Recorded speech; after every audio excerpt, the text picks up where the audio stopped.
Last session, our adventurers decided on a day of semi-normalcy, taking on a small and totally not spooky delivery from the Grave District. You took a carriage over, Vayne having a little strum on his lute, when Roshana noticed he was beginning to itch absent-mindedly at the skin of his face and neck, and the palms of his hands, and that it was turning fluorescent yellow. You each took a turn inspecting Vayne's yellow visage, trying to deduce what caused it. Kato going so far as to rub at Vayne's cheek to try and wipe it off, but to no avail. You decided, much to Vayne's chagrin, to wait until you got to the Grave District to ask for some help.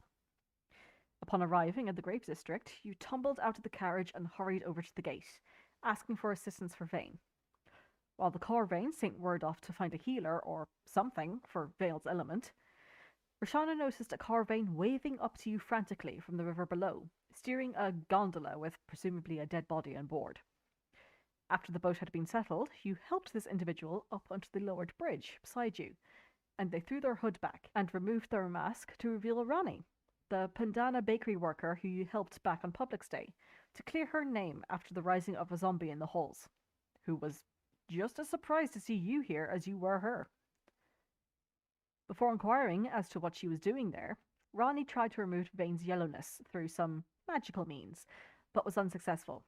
Even the Vayne that came to attend to you could not help much, noting that it wasn't illness per se that was affecting Vayne. Not knowing what to do, but also still needing to complete the job, Rani offered to escort you through the quarter. On the way to the Raven's Temple, Rani apologized for not being forthcoming before. She works at the Grave Quarter, hence why she was first suspected of raising the undead on Public's Day, but it being a very guarded topic, she could not rightly explain it to you then. Kato cleared the air and mentioned that it was her life and she did not owe you any explanation, but you appreciated it all the same. Upon entering the Raven's Temple, Rani called for Vayne et Meme Dufont, who quickly inspected Vayne and inquired as to whether Vayne had applied anything to his face recently. And, much to his regret, Vayne realized the luxury lotion he'd won as a prize back on Public's Day was a prank item. Mem, rather grumpily but gently, kicked you from the temple to continue your business within the quarter. Rani brought you to a long, differently roofed building at the far end of the crematoriums, allowing you to enter and find what looked to be a morose pottery studio. Death masks and numerous art pieces lined the wall shelves, a boiling hot kiln at one end, and a stark white tiefling woman at the far end working at a pottery wheel. You learned this rather scatterbrained individual, by her own admission, to be Ozzy Fractura, who often has delivery quests sent to the Adventurers Guild, as the cargo she needs transporting is rather different. Ozzy takes the remains of those who have been cremated and turns them into art pieces, and this was one such surprisingly small delivery she wanted you to make to a Francine Dubois in the Eastern District. With your task at hand, and Vayne still yellow, you made for the Grave Quarter gate once more, Roshana having the eerie feeling that something was watching you leave. Rani said her goodbyes to you as you left the Grave Quarter, heading towards the Eastern District. Vayne tried to use Disguise Self to hide some of the yellow, but unfortunately this effect seems to have some luminescence to it, glowing brightly from beneath the illusion. It was at this point you realized that Kato's fingers were now also yellow, from where he had touched Vayne's face. You all did a quick once-over of yourselves to make sure that more of the lotion hadn't transferred over, but you seemed to be alright for the time being. You arrived on the northern thoroughfare in the Eastern District and set about looking for Mrs. Dubois' residence, which just so happened to be residing above Francine's tea shop, presumably their business. You entered the tea shop and waited for little old Francine to descend, and you delivered to her the remains of her husband in the form of a small chess piece, a white bishop, which Francine thanked you for delivering with some complimentary Earl Grey tea. You enjoyed your brief break as Francine inquired about Vayne's complexion, remarking that she had seen many people in this part of the city in particular who have fallen to the same prank. You quizzed her on learning this, and you found out that there was actually a shop nearby that sold the luxury lotion, which has caused so much grief. And those that were pranked tended to have that yellow stain for a couple of weeks, unless they went to the Temple of Heavenly Bodies to get it cleared. Having completed your quest, you thanked Francine for the tea and went looking for the joke shop that sold the yellow stain lotion. After a bit of asking about by Kato, you found the small and rather unassuming shop down an alleyway, the only sign to indicate that it was something more being the name painted in bright pink calligraphy. Tickle Me Pink. Roshana quickly recognized the name of the shop as belonging to a friend of hers from her time in the orphanage. You went inside to find a dimly lit shop, the walls lined with shelves covered in knickknacks and novelty toys.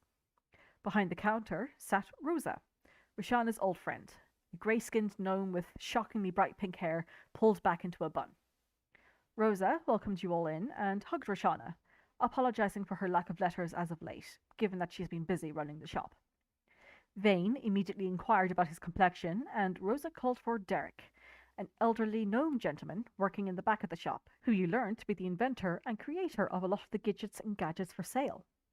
Derek stated that the antidote, the luxury lotion, was for sale for 10 gold pieces, which the very peeved Vayne did not want to pay, but Derek bid you good day and headed back into the room with the antidote in hand. You spent your time looking about at the items, and even inquired about the commissions that could be made. Roshana decided to pay for the antidote and also put down 50 gold pieces to purchase a hefty amount of toys and pranks for the kids at the orphanage. Derek reappeared and tossed the antidote in Vayne's direction before returning to the back room. Vayne lathered his face and Kato cleared his hands of the glowing yellow stain. With that problem out of the way, you decided to use the remainder of your time before meeting up with Luxon to head back to the guild and inquire about a meeting with Inspector Prickett through Clerk's messaging system, as well as collecting the reward for your most recent completed quest. Inspector Prickett replied that he would welcome you back for a conversation. However, he advised that you do not speak to Priestley Montague. As you pondered over this, you noticed that Clerk seemed to be having a bit of a malfunction, catching themselves on words and having to restart conversations. Rook asked Clerk to send a message to the person who maintains him, and the person on the other end thanked you, stating that they would be over to check Clerk shortly. Meanwhile, Kato and Roshana went to Suit and Arms to see about some armor for Kato. After a bit of deliberate stripping and trying on armor, you decided against purchasing anything immediately, as you had yet to meet with Luxon and weren't entirely certain if you would need the coinage or not. You then gathered round and took a carriage to the Western Gatehouse and met with Inspector Prickett, who did not have his right-hand man Simon by his side, interestingly. You asked him questions about the impostor that has taken over Priestley's identity, and about how much the guards know about them, and how that has affected the case. The guards have gathered that this individual is a shape-changer of some kind, and they have some idea of their identity. And while you and they have some spells available to them to reveal the impostor's true form, it is unlikely it will do much good, seeing as the form tends to be different and can be quickly masked again. The guards must also respect the law and avoid harming the prisoners, which is done using such magics. Inspector Prickett also stated the reason for keeping the shape-changer's nature a secret is to avoid panic amongst the public. As such, the higher-ups have decided that the shape-changer was to be tried as Priestley Montague and executed as Priestley Montague, dragging an innocent man's name through the mud to avoid hassle. Vayne was extremely upset by this, but Prickett informed you that this was out of his hands and was decided by those above him. Priestley's name would eventually be cleared, but only after a number of years had passed and the records became public. With how the press has run with the story as well, they haven't found other means of going about this, meaning poor Monty's reputation will be tarnished. You also asked about the so-called contraband on board the caravan, which turned out to be speculation made by the press that the guards were more than happy to let them run with.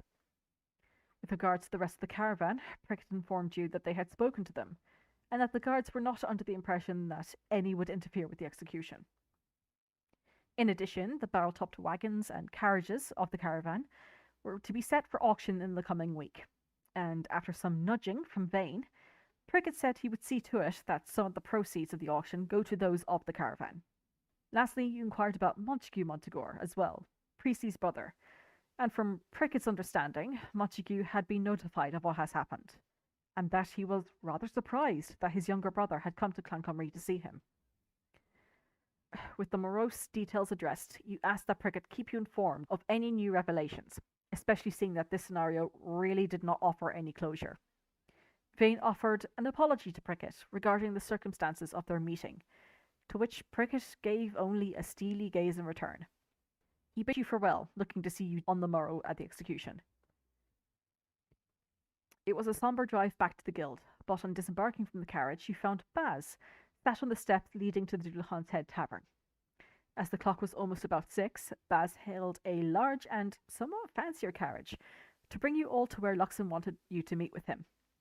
The carriage drove for only a few minutes before arriving at the Knowles Bellybutton Ring, a familiar tavern to Rook and Vayne, who had stayed there previously, and more recently to Kato and Roshana, as Kato had helped a gentleman heft numerous barrels into the back courtyard of the tavern, but for little reward. Upon entering and seeing Baz at the forefront of your little troop, the bartender pulled at one of the drink pumps, and you watched as the wall to the far right of you moved backwards into a recess, revealing a long descending set of stairs. You followed Baz down the steps, finding yourself in a small room with numerous different small holes set into the floor, just large enough for someone to fit through, with ladders descending down from them. You followed Baz down the treacherous ladder rungs, some completely disappearing beneath you as you climbed, before eventually you reached the darkness below. Turning towards the light, you found yourselves once more in the old catacombs of Clancamrye, crypts lining the walls and tombs lining the path as you walked. Every now and then sconces were set in place to illuminate the way. As you walked, Baz gave you a brief rundown of the catacombs, home to Clancamrye's Underbelly, that expands throughout Clancamrye, safe for the heart of the city and the Grave District. Mostly. You learned that the Underbelly has some rather nefarious and not entirely secret uses. The nobility of Clancamrye treating the place as a necessary evil to keep most crime off the surface and casualties, especially from gang wars, of innocent parties within the confines of the catacombs. Here, gangs, knowledgeable common folk, and nobility alike gather to gain access to other parts of the city not readily available to them, and to avail of certain goods or services from the black market, as well as some other purposes, but those are the main ones. Baz took you to one of these markets, where you found numerous people, most in hooded cloaks, conducting business. Rook and Kato purchased themselves some interesting familiars: an owl that can detect the presence of, and see through the disguises of, fiends and undead, and a ferret with a penchant for locks and traps. The seller warned you to let the creatures roam free at least once every 30 days, and that in order for them to listen to your commands, you must show them respect, and not ask of them what they will not do. Roshana got some very spicy, unholy chicken and fries to munch on, while Vayne visited a stall picking up a pickled spectator's eyeball, which he can use to paralyze those within a set radius of where it's been thrown. You learned the various different potions, spell scrolls, and mind-altering substances that could be purchased down here, some strictly forbidden within the kingdom, but which could definitely be of use to adventurers purposefully heading towards dangerous situations such as yourselves. After a bit of shopping, Baz brought you down one of the several corridors leading off from this pop-up market area, moving through several junctions and taking numerous turns. The walls soon became smooth and sturdy, seemingly newer in build and devoid of any recesses, as you soon reached a large set of metal double doors and an orc gentleman towering before them. The gentleman granted you entry, with a word from Baz, and inside you found a large open space. Numerous folk sat about drinking and laughing. Rowdy fights were happening in the centre of the room, within a large pit that people had gathered around to watch and take bets on. To your right, then you saw Luxon, stood beside a bar area, which Baz promptly jumped over to get started with his other job, apparently. You met up with Luxon, and he welcomed you down to the Smiling Blades hangout, one of the more prominent gangs with control over the Underbelly. Before getting to business, you told Luxon about the guards who would not accept the coin you had brought to pay Monty's fine, as the man in the jail cell was not Priestley Montegor, but an impostor, and that the real Montegor was unfortunately deceased. Luxon was stumped by this, unaware of the situation, and wanting to have words with his contact, who had told him about the fine and execution previously. You also mentioned the rogue guard's interest in freeing Montegor, as well as the name of the person he was looking for, Cedric. Duroy remarked that you would have to deal with the fallout of this tomorrow, after the execution, to get everything straight. But, for the meantime, he wanted you to spend some time in the hangout, listen to some gossip, make some acquaintances, maybe even have a fight or two in the pit to get your name and reputation out there. He introduced you to Amera, a dual scimitar-wielding tiefling who told you about the upcoming training camps that are happening in the Warriors Arena soon. You also met Reverence, an orange tiefling man in long dark vestments, who told you about some of the formats for the fighting pit, and pointed to the cleric who was tending to a rather battered individual who is their means of healing those who participate. To Vayne in particular, Duroy noted that should Vayne want to work with him, that this would be the perfect place to prove himself by gathering information and getting his name out there. And that is where we will pick up. So you guys are currently in the Smiling Blades hangout. Oh, it's been a hot minute. What would you like to do? We just had a shot, didn't we, with Baz? It wasn't a shot necessarily. It was just a glass of rum and Okay. Rook Yeah, and that's Kato. I think You've you been and given a I glass. only did. Yeah, Yeah. you've got like a bottle of water each, nice and cold.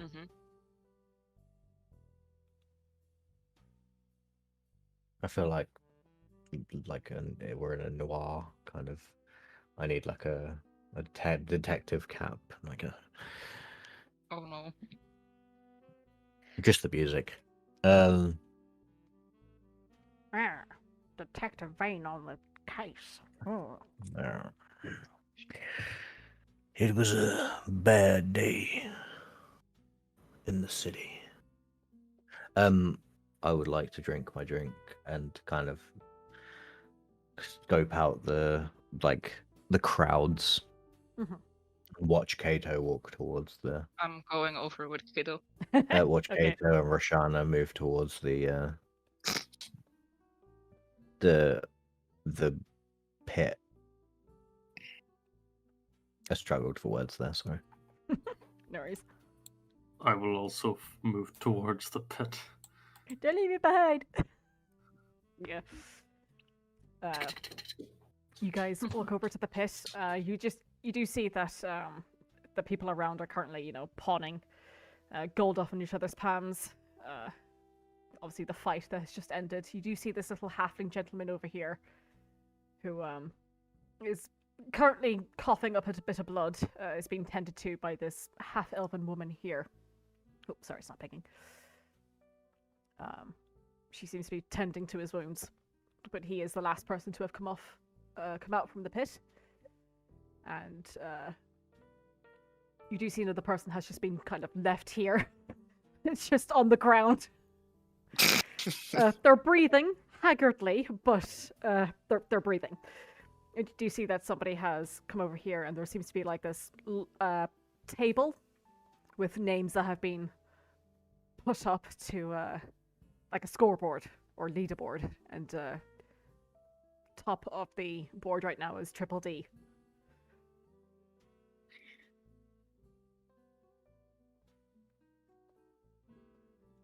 Can I lean? So I'm sat at the bar holding a drink, but I'm like leaning. So I'm looking towards the pit, but leaning back on the bar. Can I kind of look over my shoulder towards Baz and say, "That piano over there, any good?" It's been a moment since it's been tuned. Just yeah. Reverence, when was the last time you did that? Must have been about a good few months, but yeah. The climate down here isn't really good for the strings. I could have a look if you like. He just Baz just gives a wave of his hand and goes, "Be my guest." You see Reverence looks over at you, Vayne. I smile and say, "If you wouldn't mind." Certainly. Moving Luxon, no. Sorry.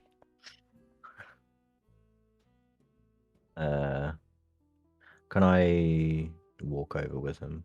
Mm-hmm.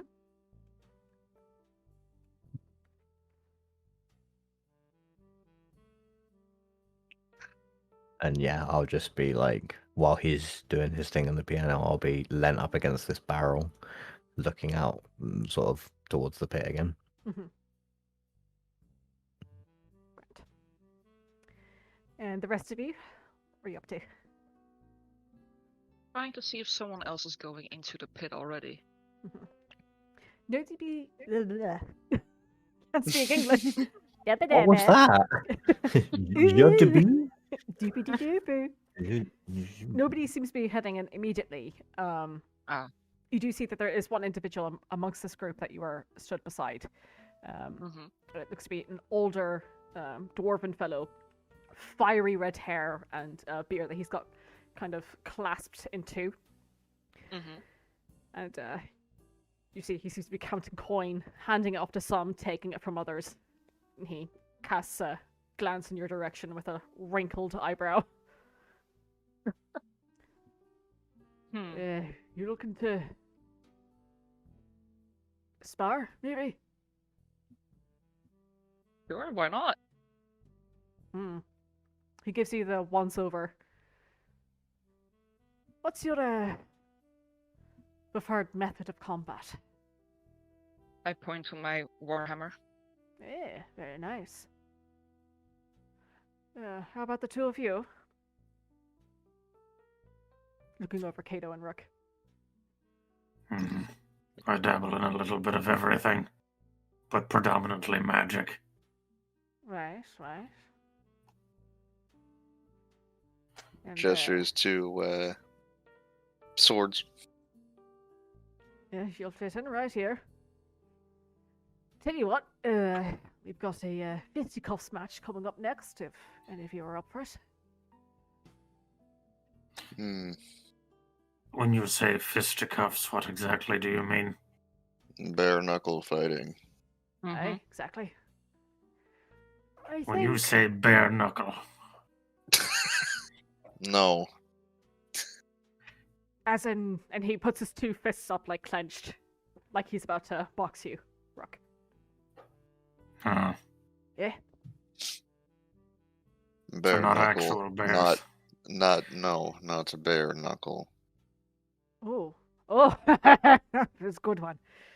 I don't know if he's about, actually. You see, he casts a glance everywhere, around, and he goes,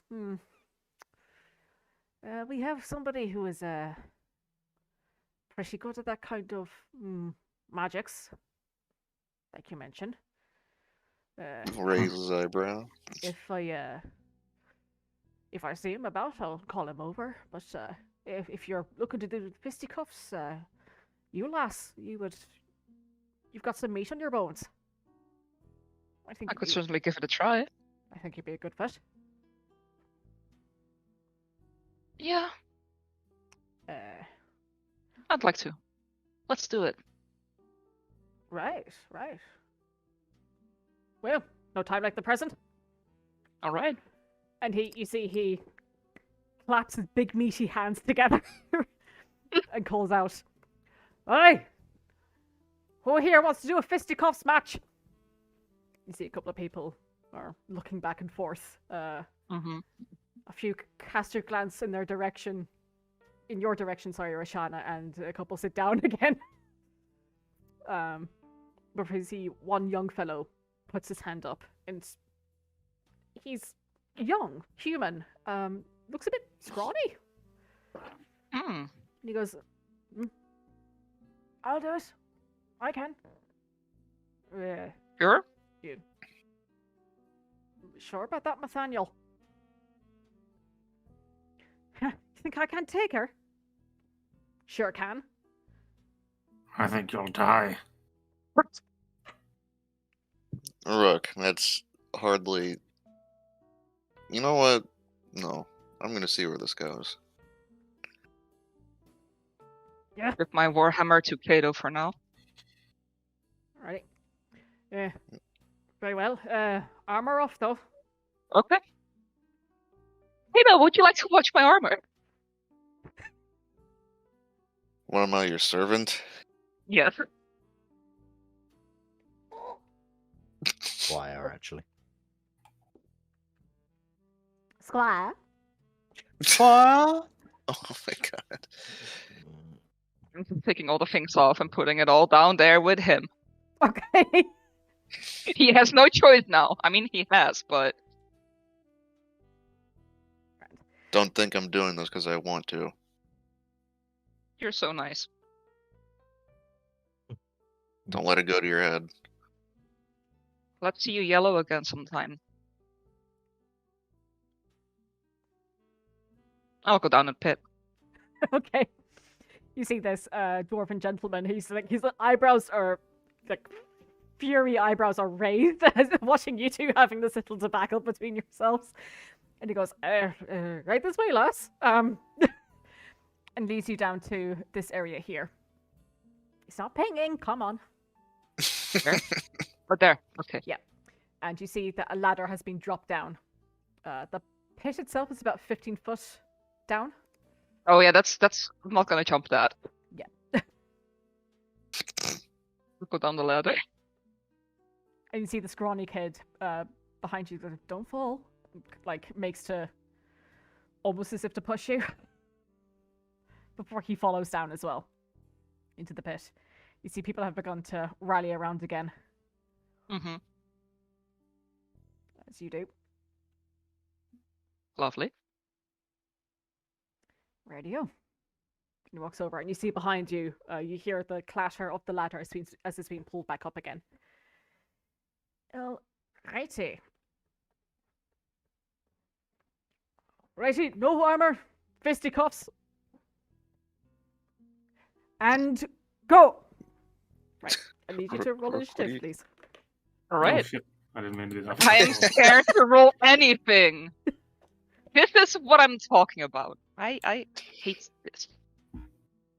Can I keep Oh, an eye relax. on the It'll be scrawny kid to make fine. sure he's not up to no good? Sorry, who? Can I keep an eye on the kid to make sure he's not doing anything against the rules? Yep, sure. In an underground black market fighting pit? No. Following the rule? If you can't trust No. that man If here, it- where can you? I was gonna say, if Nowhere. anything, here's probably the worst place to fuck around because everyone's watching. Well, righty. So you see the scrawny young fellow kind of like crouches down a little bit, Roshana, before he leaps up at you. Mhm.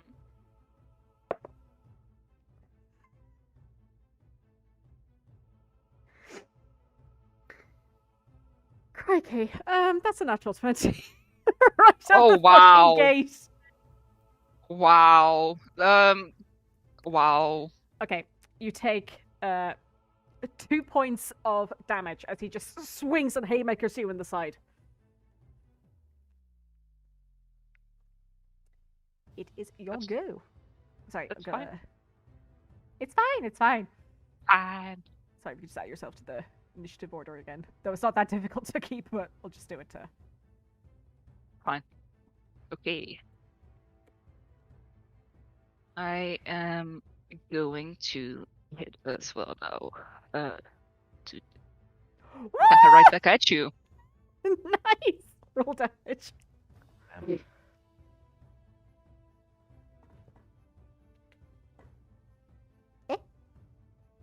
I roll. I don't know what happened, but there. Yes. I was gonna say that's like the strongest unarmed attack I've ever seen. I'll give him an elbow to his jaw. Very nice. I don't know why it did Yeah. that to me.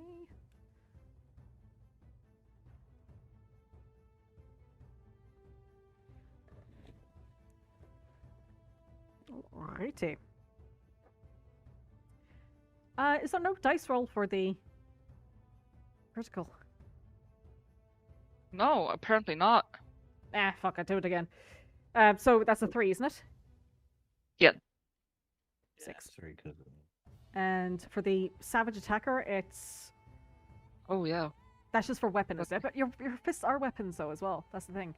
Yeah, that's the thing. Let me I- look. It's probably because if you're not like if you don't have anything that gives you like a dice to the attack, then there's no dice to double or no dice to add another off. So Okay. you're just getting your strength mod. When you score a critical hit, roll one of the weapons dice. Yeah, so you're. I don't know. That's kind of confusing for. I'm gonna be honest, that kind of sucks. Yeah. No, so that is an additional 3 for the critical, because I did that for him anyway. Yeah. I give him the additional, and fucking another 3 for the savage attacker. Wait, so that's 2 additional? So if you hit for 9. Yeah. This is very reminiscent of when I killed that poor child in Joel. There again. Righty? Lovely. Yeah. For liking this. Roshana, how exactly do you wallop this kid that has just basically stricken you across the jaw? Okay, so first I strike him with my elbow to his jaw, which makes him go sideways. And then with my fist, I'll smack him down on the ground on the top of his head. Oof. Yeah. Righty, so now he is technically prone. You see everyone around has just gone, ooh! As recoiling as this kid has just eaten absolute dirt from this one attack that you've given him. You see, he begins to peel himself off the ground, and you see that his nose has become quite bloodied. His jaw is a little bit unhinged. Ooh. Like, a little bit of swelling is already, like, blooming underneath his skin. And he stands up and he goes, swings wildly at you. That is a... Oh, if that's an 8. Completely Does just not hit. wings wide. It is now your go. What would you like to do? I will kick him back to the ground. Okay. He does not a tree. Nice. Lovely.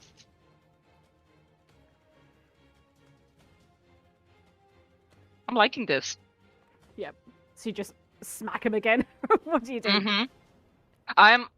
Well, while he goes past me because he misses me, I'll kick him and then push him back down. Yeah, so you kind of catch him at the side of the leg.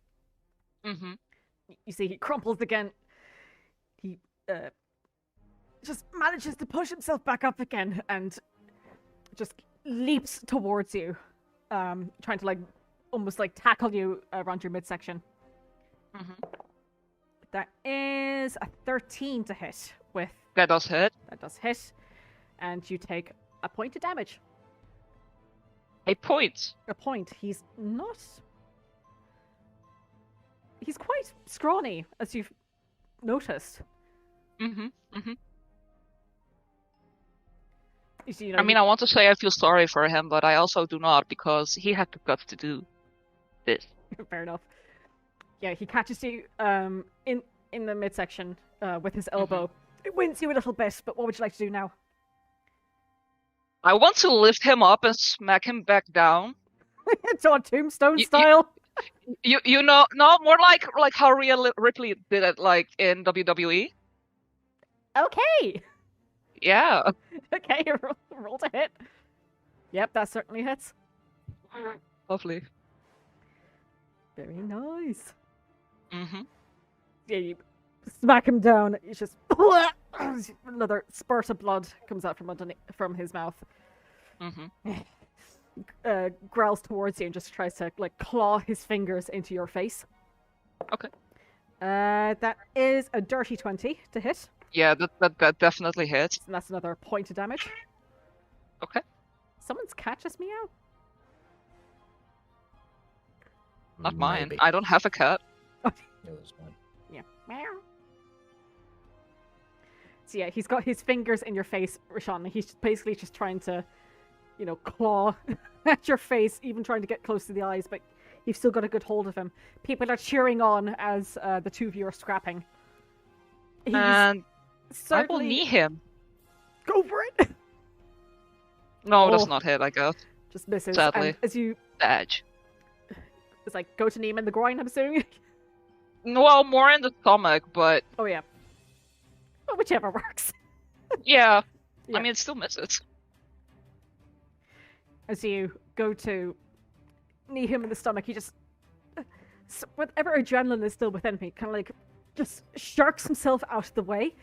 And you see his breath and breathe. Breath becomes ragged. It's not a good day. His breath becomes ragged, and you see he releases one of his hands from your face and pulls at something on his belt. Oh. And Rook, from where you're standing, you see something flash. As- Like a weapon or a dagger? No. Almost like a glyph of something is glowing on his belt. And before you, Roshana, the one meaty hand that is... Sorry, I said the one scrawny hand that is around your face and curled into your flesh becomes larger.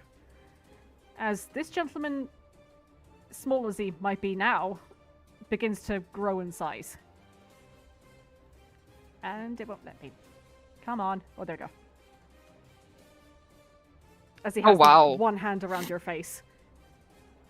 People begin to, like, step backwards as his head is obviously not the 15 feet up, but much closer to the surface now, and you all get a good look at this fellow as his muscles have just bulged a little bit.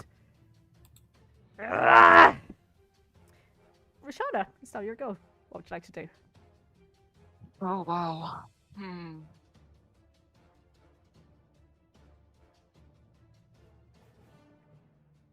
I will...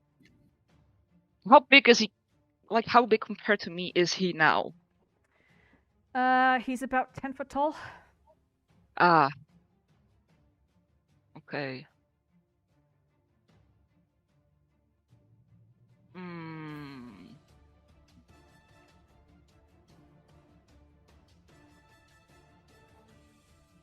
I'm going to climb him and try to choke him out. Okay. Just give me an athletics check. Okay. I don't know why I'm thinking of this, but it's the thing that got in my head. Yeah. And you find enough purchase basically on his trousers and on his belt. You manage to climb your way up. Like, his hand lifting backwards up into the air as you move forward. Mm-hmm. Roll to... Joke. Roll to hit. Okay. Just unearth strike again, right? Mm-hmm. There we go. Yep, that is. Roll damage. Oh, 3. Yes. What do you think it is, Rye? Come on.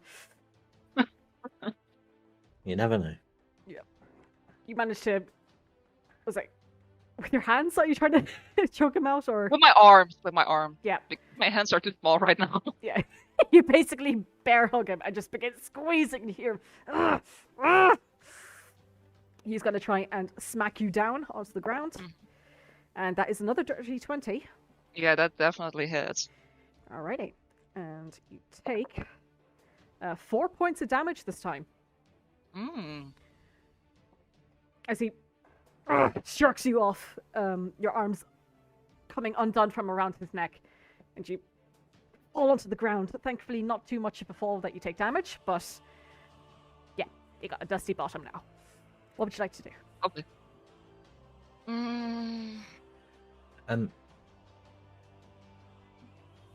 I want to kick him in the Achilles heel. Go for it. Were you doing, Vayne? I was just wondering how the piano tuning was going. Yeah, Reference was kind of tuning for a moment, and then he stopped to look over at the... to hear what the commotion was. Alrighty, another 3 points of damage. So yeah, you quickly dodge beneath him, like ducking beneath his legs, and just kick him in the Achilles. You see, he lifts his foot up, begins hopping about. He turns around in your direction, begins to like bring his fist down, almost down towards the ground to smush you down. That is another natural 20. Wow. I'll change the dice. So that is 5 points of damage.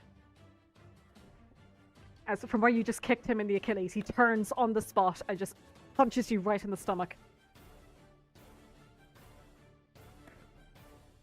Can I cast Thaumaturgy to increase my voice sound? You certainly can. Throw it up there. And yes, that the yeah. What fuck spells? That one, right? There we go. And Vayne will say, Roshana, Roshana, her goddess Warhammer, by the might of the moon she'll defeat you soon. Though even without, have you no doubt, she'll make you gory as you bask in her glory. To give Roshana bardic inspiration. Certainly. Very nice. That's a 1d6, right? Yeah, for now. So yeah, we could just throw up a bardic inspiration there, please, as well, Vayne. Yeah, hang on. So many things. I know. How to be D&D. Lovely. Yeah. How do things? I have a question, DM. Yep. Can I find flaws in his defense? How would you like to do that?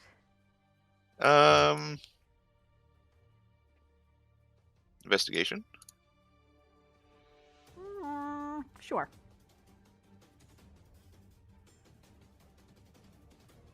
Vayne's temptation to say, take his belt off and pull his trousers down. That's okay. Yeah, you're kind of taken That's aback what by defense. this very scrawny boy that suddenly became a very big scrawny boy, if that makes sense. Like out of giant folk, happened. you've seen a few during your time. Just from being from the valley yourself. You know, you have seen a couple of giants in your time, and this is, yeah, reminiscent of that. But he's still a very scrawny giant. What's the I tried. reaction of Good luck, Roshana. what's the reaction of the dwarf that we were speaking to organize this? You see, he's kind of coming around to you now, where he was stood before. And he runs over to you and he goes, "Yeah, this has never happened before. I think she's got it handled, but Probably if anything- still win. yeah, if anything happens, get ready to jump in." Okay. Righty. Roshana, what would you like to do? I'm going to punch him in the balls. Yes, and this is kind of a homebrew roll, but I think he's going to have vulnerability in this area, so that is double damage. So 6 points Yeah, 6 points. of just boom, and there's a collective people all around. Just And if he falls to his knees, I will move out of the way. okay, Both, yeah. both Rook and like Kato just put a hand on each other's shoulder and just react. Vayne's still got thaumaturgy and you just hear, oh no. I wanted to play it fair. I didn't want to hit there, but you didn't leave me another choice. You see this kid just you bitch, from where he is on the ground. He's just hanging onto his member, and he just tries to like swipe away at you. That is that is rather yeah, that's a 5. He is Yeah, that's not not hit. doing well. You see his eyes are barely open as he's just wincing from the pain. What would you like to do? Hit, Roshana? listen, maybe if you didn't play unfair like that, you can still use it, and I'll kick him in the head. You can still use it. Roll to hit. Excuse me. I don't like people that are playing unfair. Yep. I mean, he's technically prone. Yeah. He is humongous, but yeah. Yeah. Well, I mean, if he's 10 feet tall and on his knees, probably put him at very good knee height. So, how do you do this, Roshana? Well, yeah. How do I do this? The end hath arrived. How? As I wanted to actually knee him in the stomach much earlier, I want to now knee him in the head, on his nose. Oh. Yep. You do that, and with a swift, You hear the crunch and feel the crunch beneath your kneecap, Roshana, as his nose is just mush. And you let go, and the shape of where your knee went into his nose is just embedded. You see his eyes roll back for a second. He slumps forward onto his face, and his body begins to shrink back down. Good. Good. You hear some people, "Hey!" and there's others, "Oh!" You know, his money is being passed around again. And you see that dwarven gentleman comes over to you again, Kato and Rook, and goes, hey, what's their name? Roshana. Yeah. Everyone! Roshana, the giant slayer! Wow, lovely. I'm helping the scrawny guy back up. Yeah. And you see the ladder comes back down again. Others begin to drop down as well, as they try to help you back up. They take the scrawny gentleman from you, just for fear that you'd start wailing into him again. As people come over and begin congratulating Roshana, others patting you on the back, and others are just giving you daggers as they've obviously lost their coin. Lovely. They were foolish enough to bet on the kid. Sounds like some insider trading to me. Yeah. Sounds like he may have fought here before.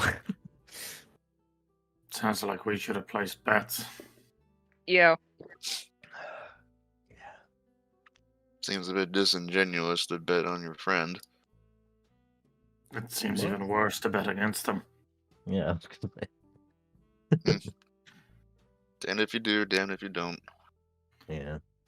But take advantage of knowing that Roshana kicks ass. Good fight, Yeah. Roshana. Nice fight. Nice fight. Even though he was cheating. Yeah, but I think at this point we're used to being surprised, so it doesn't count. Yeah, you're right. Well, if you're used to being surprised, can you ever really be surprised?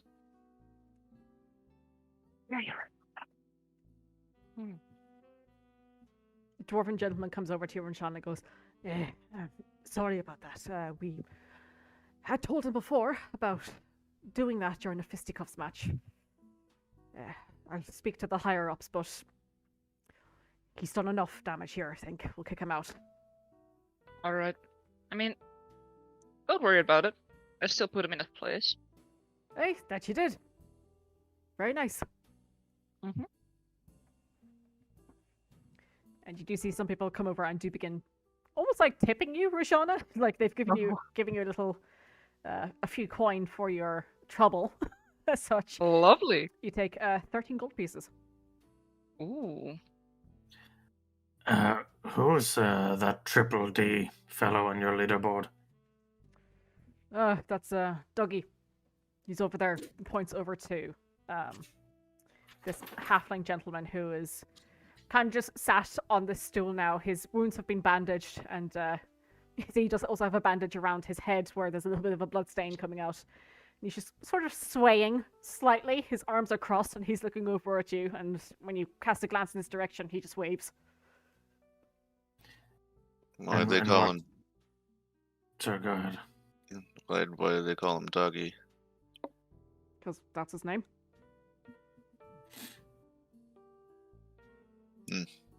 Fair enough. And what does he fight using? His hands. And also daggers.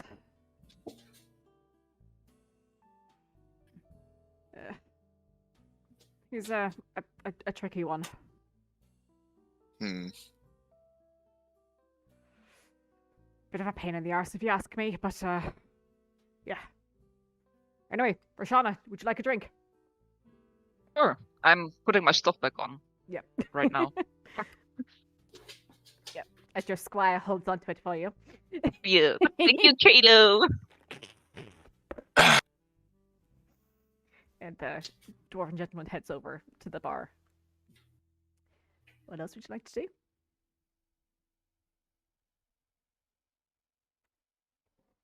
Hmm. Were you looking to get into a tussle, Kato? Perhaps in the future.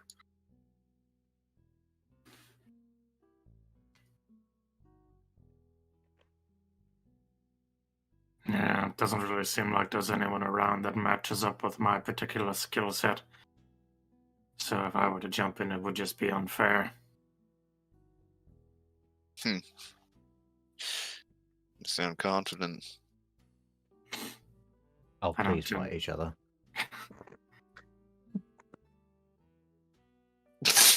I'm pretty confident. I don't have a habit of getting into fights I can't win. Fair enough. You do see that the people who've been stood around you are kind of looking over at the two of you at this point, kind of giving each other the nudge.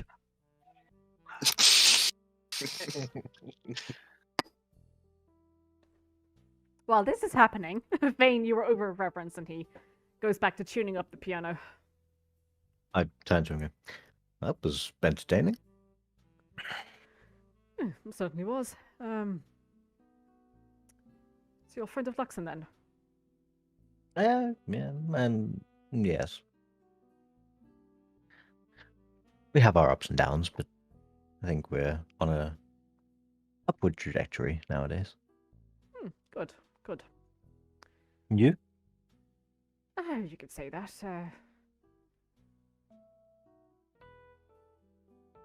Unfortunately, these are the circles I run with. Wasn't necessarily by choice. You see, he begins playing away at a couple of the keys and tuning up.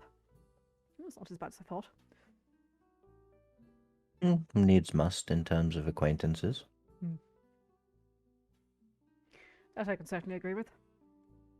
Are you from the old state?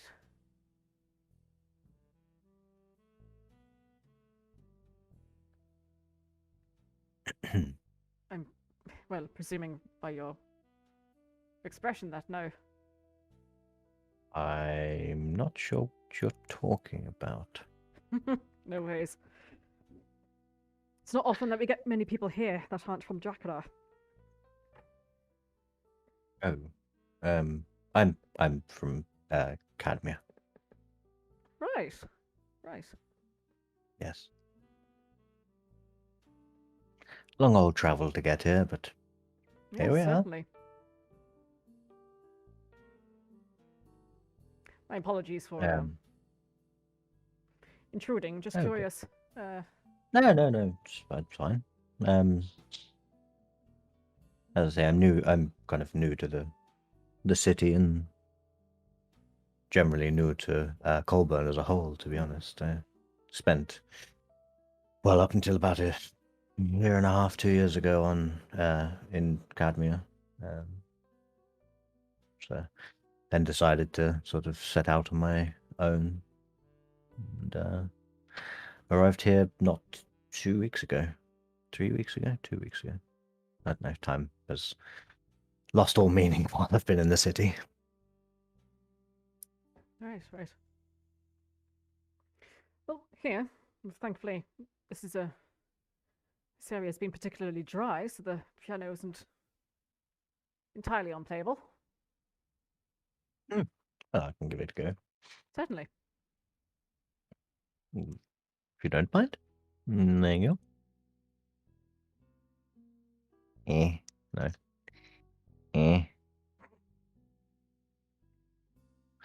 And Okay, Vayne we'll do begins to it. play chopsticks. Yeah. Moonlit Sonata. And then I'm just going to play just some kind of sea shanty-esque kind of like pub song feeling. Like I don't want to play something that's like somber. Ready. Something a bit more upbeat. Chopsticks, basically. Righty-o! Oh, and I'm going to take my hat off and pop it on top of the piano, just in case. Okay. But I'm going to keep an eye on it because that has expensive. Reference stands nearby as Kato and Rook. What are you up to?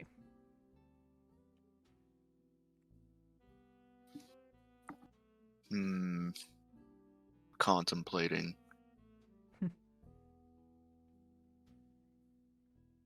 Hmm. Rook is What's So good. what's Luxon up to? Right now he just seems to be chatting away with Baz.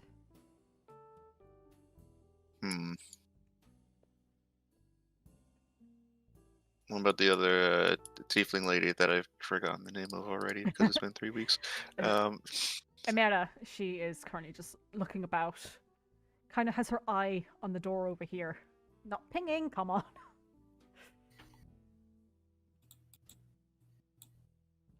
There's a door over in this direction that she is just keeping an eye on every now and then. Does it seem like she's waiting for someone? Give me an insight check.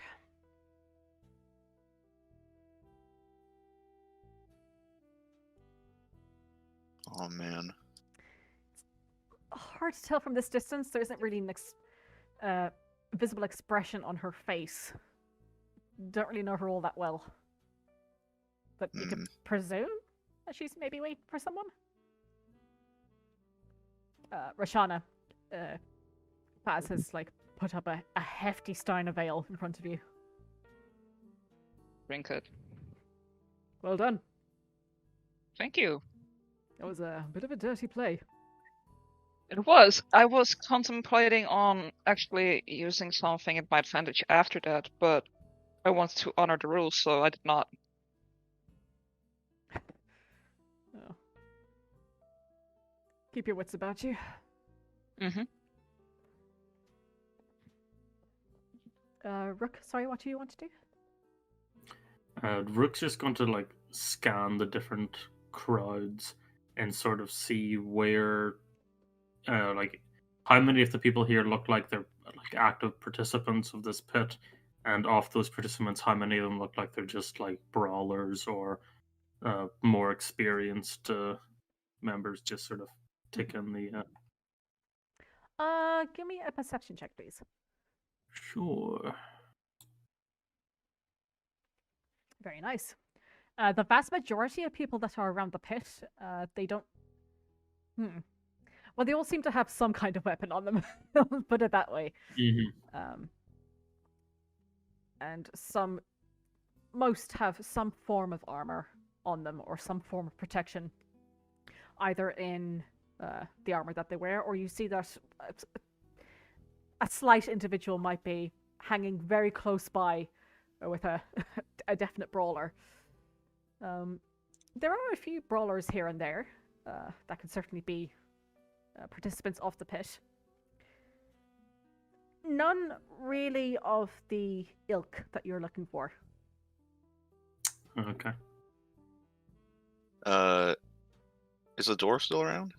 He is, and he comes up to you after. So, would either of you like a go? I think I could do some bare knuckle. You could do a bare knuckle or he points at your swords. We also have this one, I think there's a gentleman here who, well, I've seen him fight before, but we tie one of your arms behind your back and you fight with one hand. With a scimitar.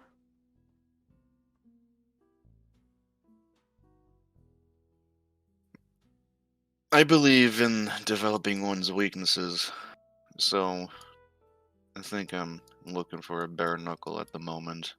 Yeah, we can certainly do that if you want.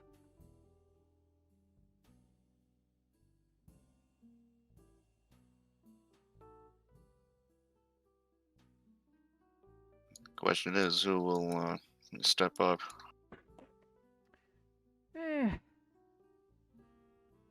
Well done, I'll see if I've got someone about.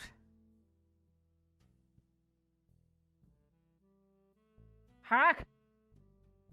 You see, a bronze, again, another very slight, but more lean this time. Dragonborn steps forward. Yes, I can take you on. Okay. Very well. No funny business. No, just straight bare knuckle fighting. Good, good. And he hops over the little fence that has been placed around the pit, straight down into the pit itself. Oh.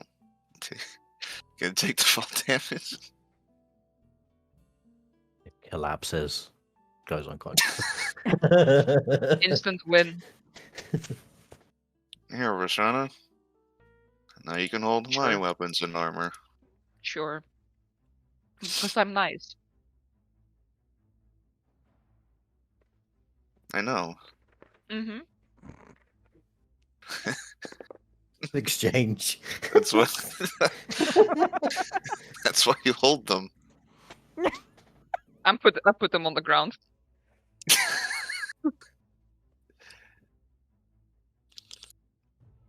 I'll take the ladder. Alrighty. You slide down the ladder as this gentleman, you see, he's thrown back his robe and he's kind of just like judo style, just bouncing in place, waiting for you to approach him. I will pull a ribbon from my pocket Okay. and I will blindfold myself. Immediately around you, Roshana and Rook, the whispers begin to start up, and others already like grimacing that they spent money on Kato. Can I judge the how experienced the Dragonborn looks? Give me an insight check, please.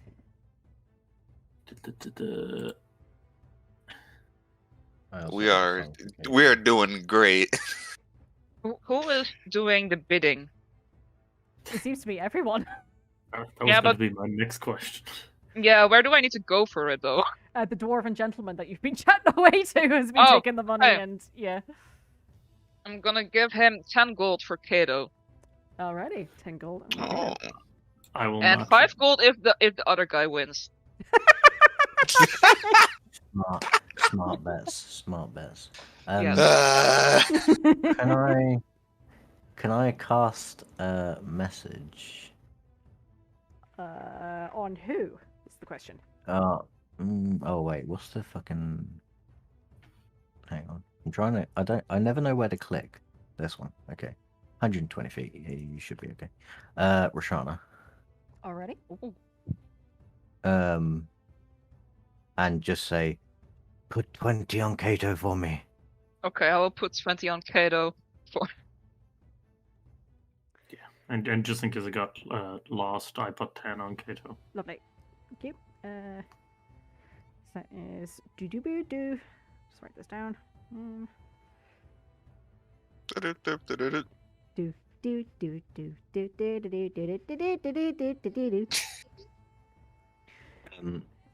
As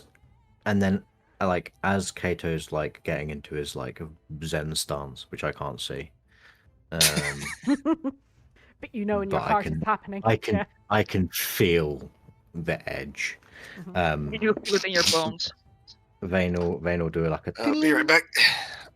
and then start sort of playing a sort of a build up beat, and then he'll, and I'm really happy that he pulled a ribbon out and tied it around his face, because otherwise it wouldn't have made sense.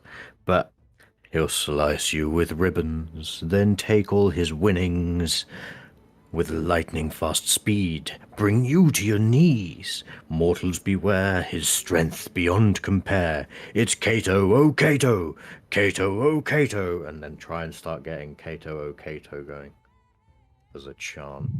Okay. You don't have proficiency with the PP. I do not have PP proficiency. No PP proficiency. All right. Okay. Sage. Yeah, Kato does. Yeah. Can I like gain off of Kato's PP advantage? I just wanted to say PP advantage. I don't. Oh fuck me! What would this be? It's like performance with, like, just. I give half proficiency for that. How do I do that? Just roll for And, roll. and then take off 3.5. Yeah, basically. Okay. Round up or round down? Just roll it and we'll see. And you guys are level 4, so that means your proficiency currently is at 2. You've got expertise. No, you don't have expertise in performance. So it's okay. 14 is the is what you've rolled basically. Okay. I mean, We'll that's go with half not proficiency shit. for that. Yes. Doo-ba-doo. You see, I'm just going to roll for the crowd. Yeah, and very slowly. What was it you wanted them to start chanting? Kato, oh Kato, Kato, oh Kato. Yep. So Kato, oh Kato, slowly begins to rumble throughout the entire arena. So, Kato, you are up first. What would you like to do? I shall So approach BRB. Oh, he's back. and swing. Go for it.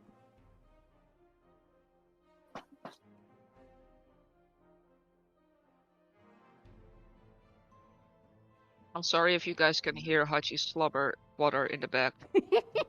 Very We can't, but we Fine. wish we could. You don't need to Oh, good. murder your balls. Yeah, just swings wide, Kato, and people up top are kind of really? You thought this was a good time to take out that ribbon? Okay. It's now Hadak's turn. As he's kind of just bouncing back and forth in place. That is a 15 to hit. Yep. Hits already. And that is 3 points of damage as he's just kind of watching you swing wildly and then just bonks you right underneath the jaw. Hit him with the whirlwind of bones.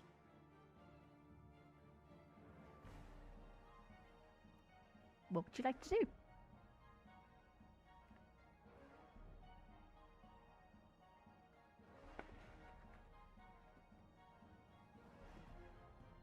Yeah. Hello? Yep. Well, I'm just trying to remember. 3 weeks. No worries.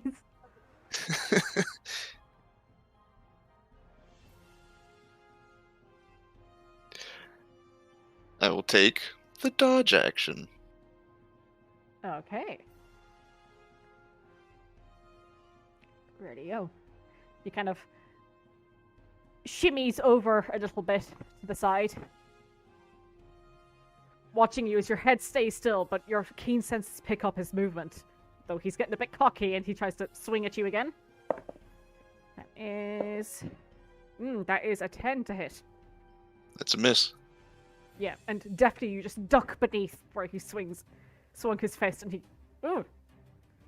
But you can't see it, because everyone else can see his expression just goes a bit, oh, okay, shit. Your turn, what would you like to do?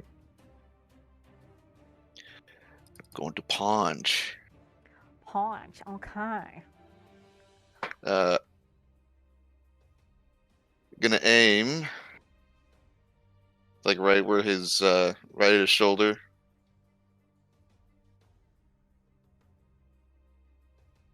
Shit, yep, that hits. Bunk! Right into the shoulder. Ugh, throws him off kilter a little bit. Anything else you'd like to do? Yeah, that's all I got. Righty. This guy, again, is going to swing round. Pulls a fucking 3, are you serious? And again, Kato, this time you just step backwards slightly as he swings forward and then back right into his space again. What would you like to do? Gonna follow up with the roundhouse. Go for it. Just hits. Crack him in the side of the jaw. You feel the scales underneath your hands bruise against your knuckles slightly. Anything else? Gonna action surge and do it again. Okay, go for it.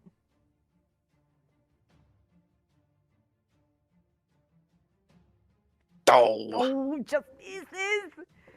Hit once. He stumbles backwards slightly. You try to hit him again, just out of reach. He's going to try and trip you. That is a 21. 21 to hit. Yeah. And that is another 3 points of damage. And I need you to make a athletics or acrobatics, your choice, please. Yeah, you're fine. Oof.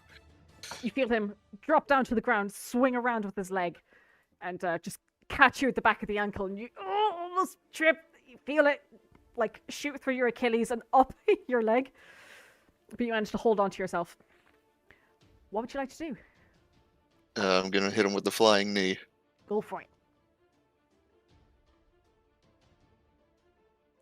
Hits again, and bam.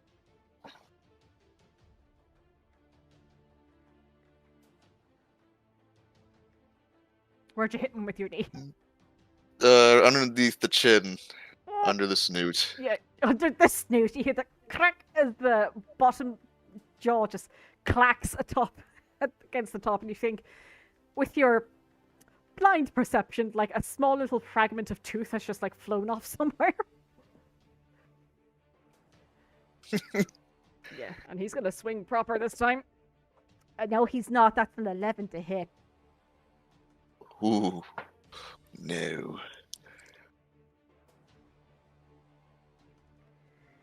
Alrighty, what would you like to do? I'm gonna catch him under the elbow. Okay. Or at least I would. Yeah, again, swings wide. Where you try to reach him where you try to reach his elbow, he just grabs a hold of your arm and then just knees underneath the elbow. So that is a 16 to hit. Yeah. You feel it rocket through your arm, and that is 6 points of damage. Oh my god! Oh my god.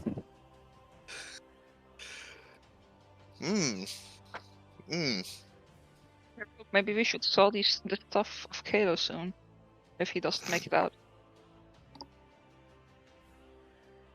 I will. I'm sure he'll be fine.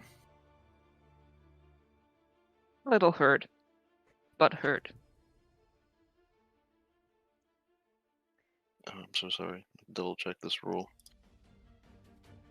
If I try to, if I use an attack to make him prone, does that also do damage, or is it just the prone? I'm not sure.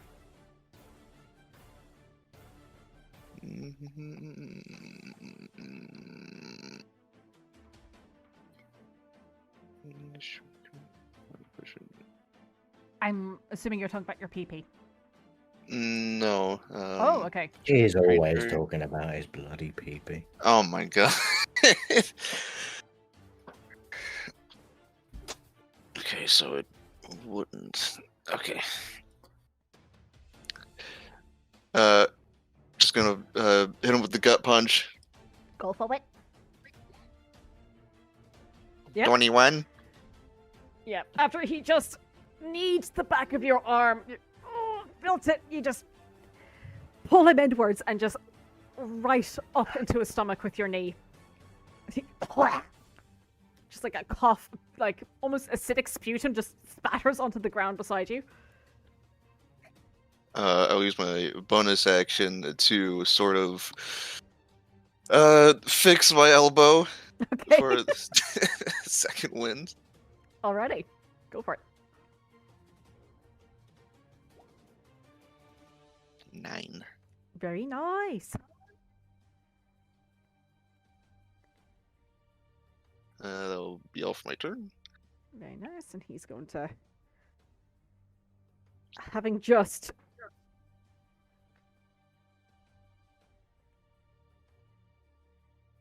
been kneed in the stomach. You see his hands fan out for a second, and you see his claws elongate for a moment. He's going to try and strike at you. Alright. That is a 22. Yep. And that is... Oh, it's only 3 points of slashing damage as you just rakes it across your midsection. It is your turn. What would you like to do?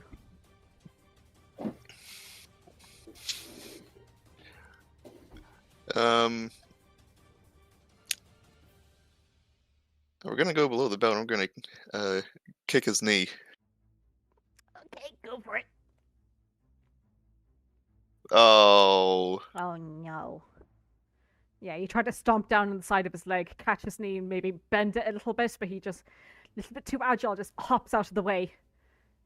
Anything else you'd like to do, kiddo? That's all I got. Oh yeah, okay. Goes to give you an uppercut. That is 12? Just misses. Just misses.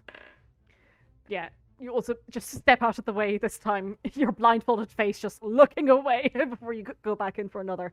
What would you like to do? Gonna go in for a headbutt. Oh, okay, go for it. Oh, come on! Don't forget to breathe. Yeah, and you just go down to smack him head on with your own head. But yeah, purchases nothing, and your blind perception, while it's good, it just that slight bit of delay where he just steps out of the way at the very, very last millisecond. You're like, shit. Ooh, that's another 22 to hit as he just backhands you. That is 5 points of damage. Mac.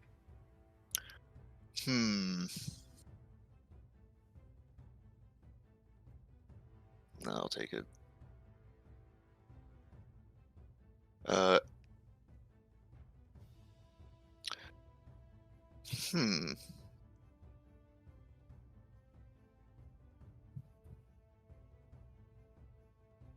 What would you like to do?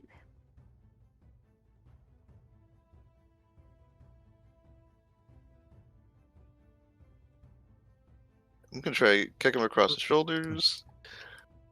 If Oh my gosh. sorry, I did actually mean originally to give Kato Bardic Inspiration, but if I'm still chanting, can I give it to him now? Sure, just after this, Yeah. can't use it for this one, but you can use it for the next one. Yeah, We can't yeah. know the result, unfortunately. Yeah, no.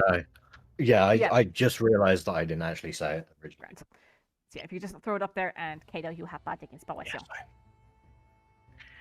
My bad. As soon as I can click the buttons. There it is. Got it. Yeah, I thought I said it, but I just realised I didn't. You got everyone to shout, oh, Kato. Yeah. Yeah, Oh, Kato. I think it was because I did the performance role. I was like, oh, Yeah, I've done the yeah. role now, so it's fine. Okay, carry on. Sorry. So yeah, you went to strike at him, Kato. Bring roundhouse kick back and hit the back of his shoulder blades. He just ducks out of the way, swings around, and again tries to uppercut you like a kidney punch. And that is a 13. That just means it. 6 points as you feel like the crunch of his fist meeting your kidney just beneath the ribs. Gonna use my protective field to dampen that a bit. Okay. I think that's how it works. It's like a 1d6 plus your intelligence. Yeah. Yeah. Yeah. Yeah, that's your... Reduced it by 8, yeah. So your kidney says, no, it takes no damage. That's the power of pee-pee. As the crunch just lessens, and even this dragonborn is just standing there, the fist goes right up into your back, and it just boings off. And he's looking between his fist, and you can feel, with your perception, his eyes are just staring at the back of your head, utterly confused. Your turn. What would you like to do? Roundhouse kick on the side of the mouth. Okay, go for it. Yeah, finally. Very nice. So yeah, in his utter confusion, he's just there standing at you, and you right into the side of his face, and whatever confusion is there is immediately just taken over by pain and anger. Tries to grab a hold of your leg as you just cracked down on him. That's a 10. Misses. In his blind fury, he just scratches wide with his claw. What would you like to do?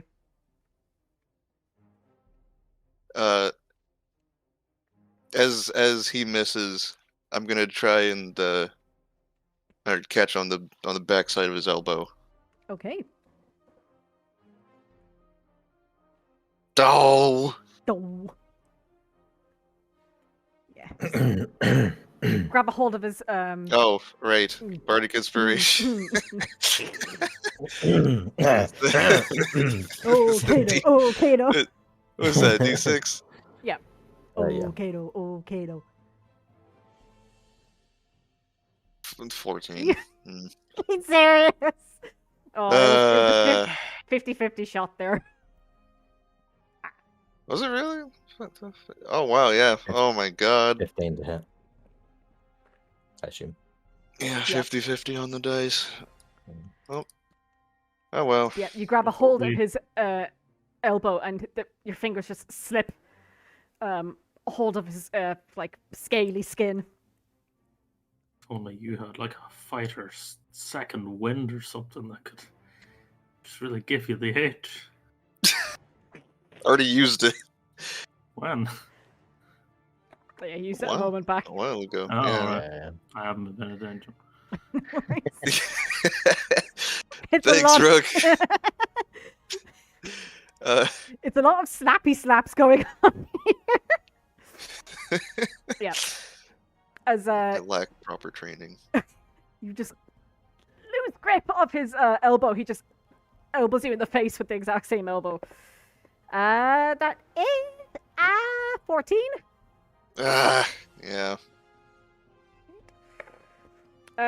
It's only 3 points of damage though. It's plunk right into the nose.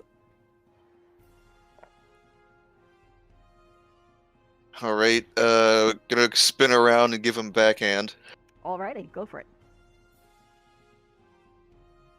Ooh. Ooh. Ooh, nice.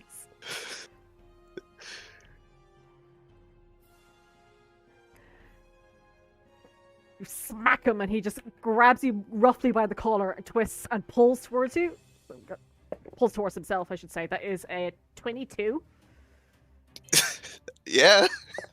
And that 6 points of damage as you feel your clothes like tear, like cloth burn against your skin as he pulls you towards his snout. You could smell like an almost acrid breath of him, and you just hear muttered beneath, "I'm growing weary of this." What would you like to do? I'm gonna throat punch him. Ooh, go for it. Oh, come on! Yep. Just as you're about to throw punch him, he just pushes you backwards. With not as much force as he was hoping, as he only rolls a 10. Shoves you backwards, and you're both kind of just stood there looking at each other. Give him a flying kick. Okay, go for it. Yep, that hits. Damn.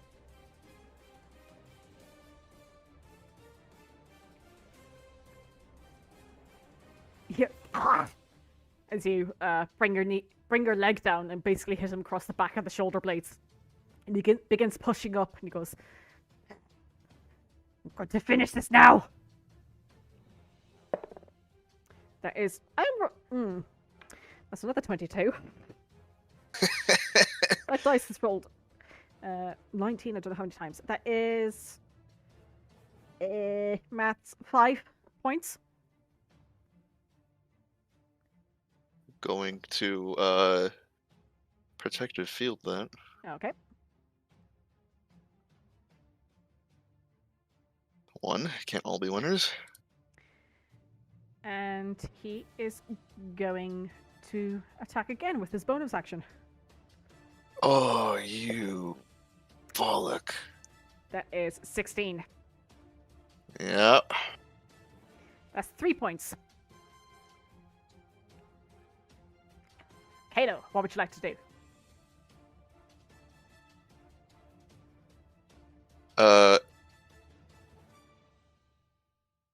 You just received As he's twice underneath the jaw. as he's moving across, I'm gonna go for his Achilles. Go for it. Yep, hits. Are you trying to knock him down, or And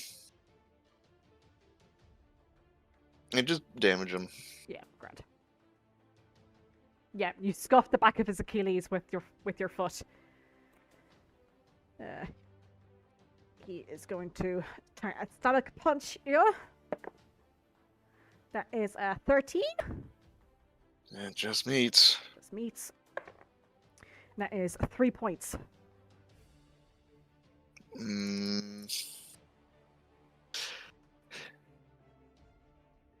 Gonna wheel around him and get him right in the kidney. Oh, go for it.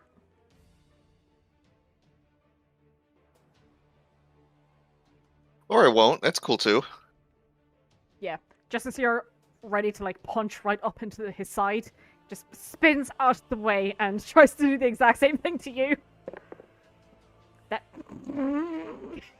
that's a 9. I think you're okay. So far. Ready? What would you like to do? Hit him with the elbow. Go for it.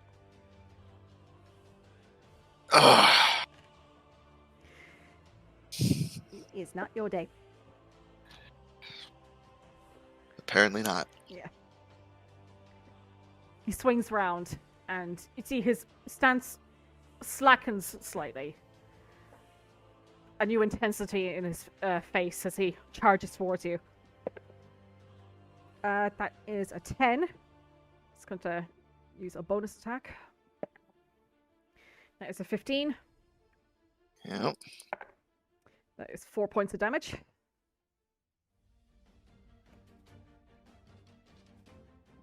Gonna go for the chokehold. Go for it.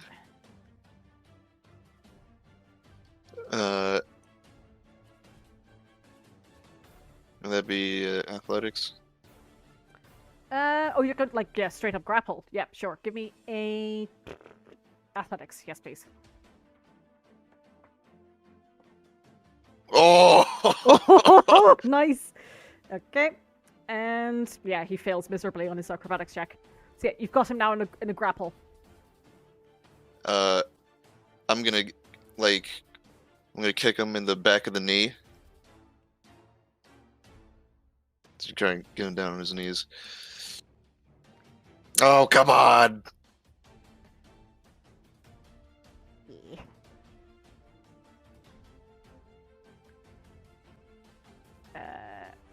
Yeah, and you see, he doesn't seem to be plussed, really, about being grappled. But he uses this opportunity just get his claws and just dig it right underneath your ribs. In your front. That is a 22 separate dice, God's sake. And that is 4 points of damage. And he's going to headbutt you for good measure as well. And that is an 18. For 5 points of damage. I'll shield the 5. Okay.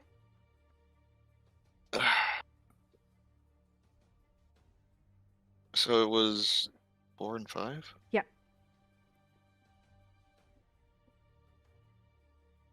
So 5.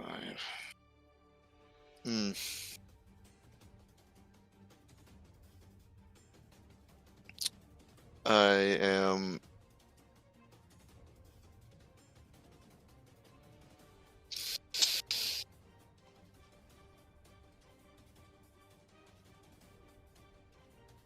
You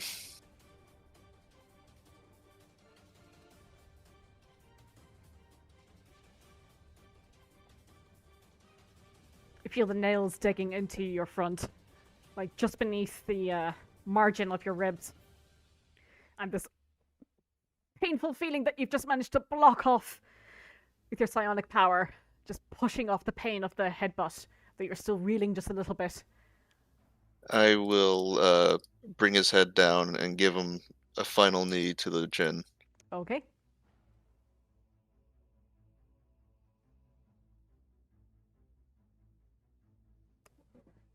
Alrighty.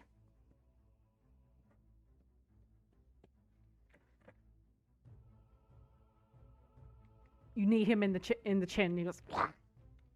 You see this toothy grin just grins up at you. You're good, but not good enough. A natural 20. Couldn't have fucking called that. Mm. And that is 7 points of damage. Gonna try and shield that. Okay. Oh my god. Okay. 1. And he's going to do another bonus action. Again, just deepening his claws in your chest. That is a 6. Ooh. Misses entirely. What would you like to do? I'm gonna duck below the claws Mhm. and aim the elbow right for his solar plexus. Okay. Oh, it crashes downwards.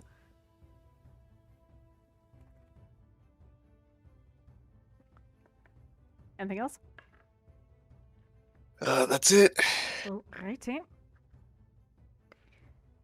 You see the grace that he had before leaves him as he just leaps up towards you, claws extended, mouth agape. That is a 13. Just it. That is 5 points of damage. Try and shield it. Okay. Oh my god. You're killing me, dice. And once up, he begins just tearing almost into you, your elbow from your shoulder. Your shoulder from its joint. That is 21. Oh my god. That is 5 points of damage. One last shield. Isn't it your reaction to use this? Good question. I think it is. And yeah, it is. Yep. All right. Yeah. So scratch that. I'm out. Alrighty. You feel your shoulder being pulled from its socket for a little bit, and you feel this unmerciful tear as blood just begins to spurt from the side of your neck. People begin cheering, others are booing. You hear the dwarven individual calls over. Oh, Mina! See the cleric individual who was tending to some of the wounds walks over. The ladder's descended once more. And she slides down and walks over to you, Kato. The Dragonborn gentleman is ushered out by a few other people who dropped down. And you get... Oh, that is 12 points of healing.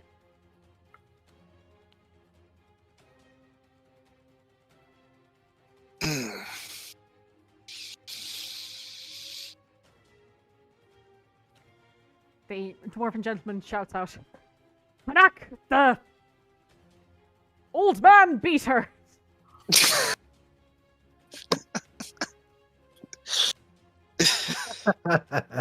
Probably a fine name I'm for not a gonna hero. correct him.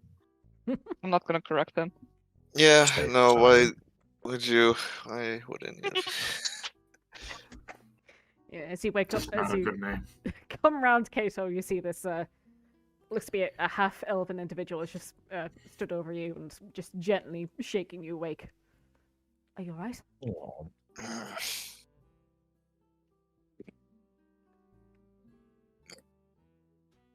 A measured outcome, to be sure. And then I realized, yeah, you can't see. She pulls off the blindfold. I'm blind. Oh wait. I think you can stand up. Yeah, I'm fine. You'll get them next time.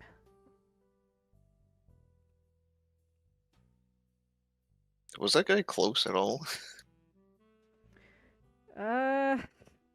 He had another 15 points. Wow. He actually has less hit points than you, but you know yourself, my guy, monk. Which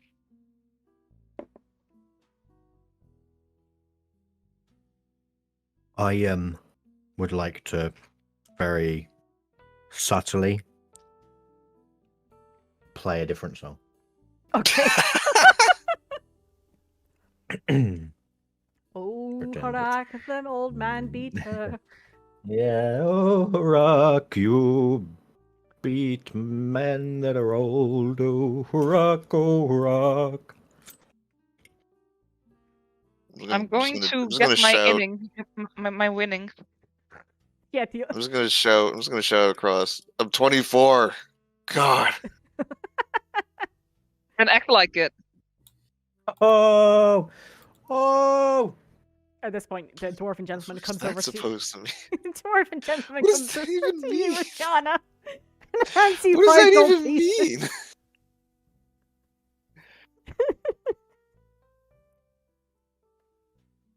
Roshana, you Don't get your fuck 5 with gold the giant pieces. player. Yes. How much? How much? 5? 5. You bet 5 Yes. on her. Yeah, true.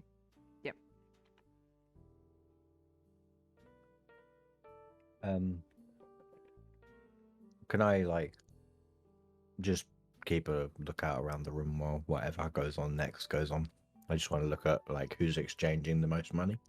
The most amount of money seems to be occurring. Sorry, money exchanging seems to be happening around the pit. But you do see there are quite a few tables dispersed, almost like around the outside of this kind of central part. And it's not pinging. That's great. My apologies. Around No, here, no, I can see them. like I can see it. these guys here, and they seem to be having quite deep conversation. How Interesting.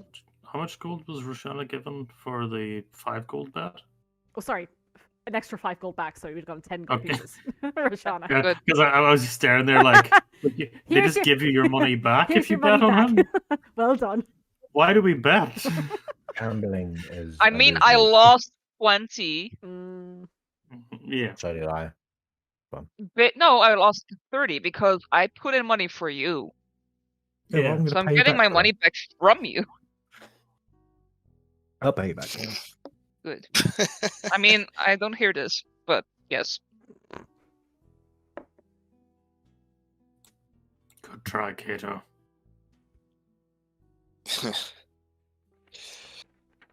Attacks You'll get it fast when next I was time. blindfolded. Oh, come on Yeah, now. maybe don't blindfold yourself next time.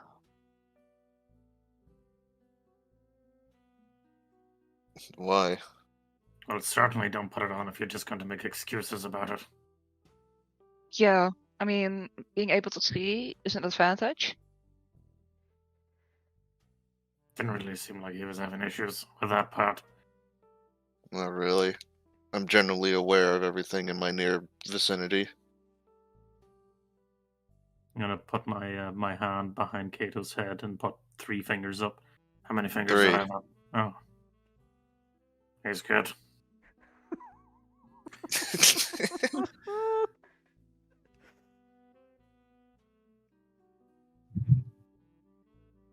The shade is rich. Well, here's today. your stuff.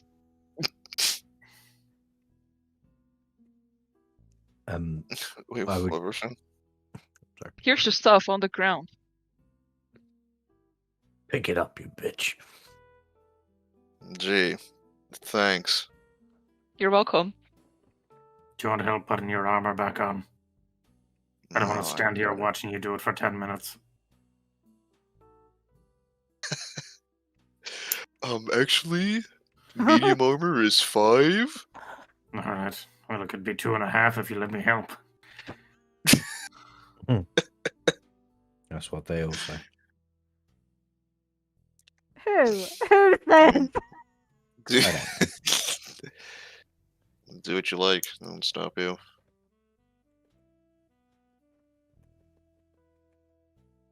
Can I keep a look at the outer tables? Mhm. Just kind of looking at the kind of clientele they are. And who looks very fancy or like is trying to look overly inconspicuous. In here, not so much. There isn't anybody who's trying too hard to look inconspicuous. Anybody who is here, they seem to be, very comfortable. yeah. Okay. The only other thing I'll do is if Reverence is still chilling next to me, kind of have a short sort of quiet conversation, just basically asking if there's any people here or any individuals that are more high society, kind of,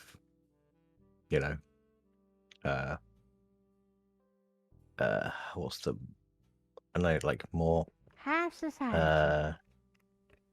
yeah, like kind of just well off, I guess. Well, might be an idea to go amongst them and find out for yourself.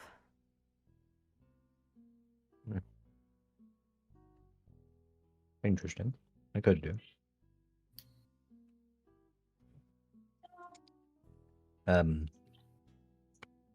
I'll stop playing the piano, but I'll not do it suddenly. I'll like outro.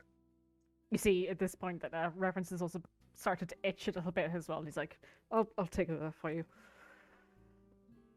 Thank you. Like, okay. And I'll kind of have a meander down towards here first. Grant, just give me a perception check, please. Oh no.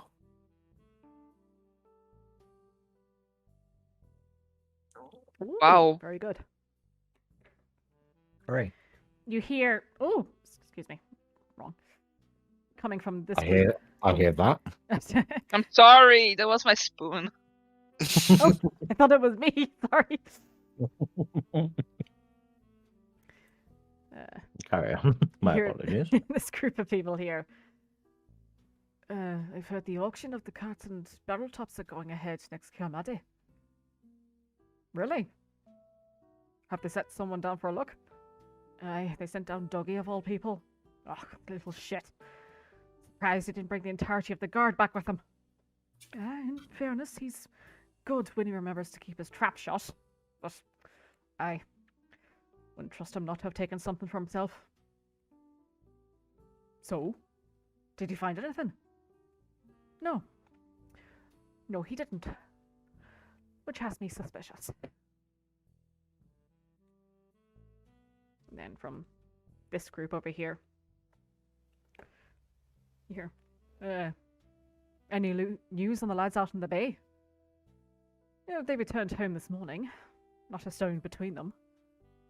So, did they just head out on the boat then and then jump out?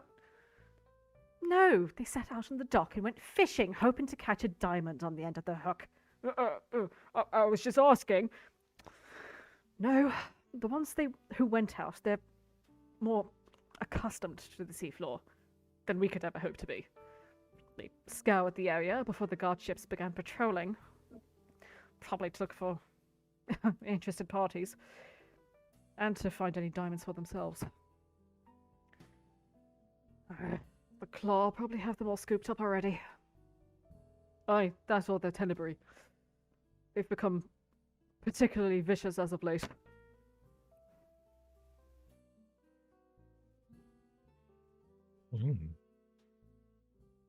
Indeed. And I'll I'm gonna have a pew at this table. Mhm.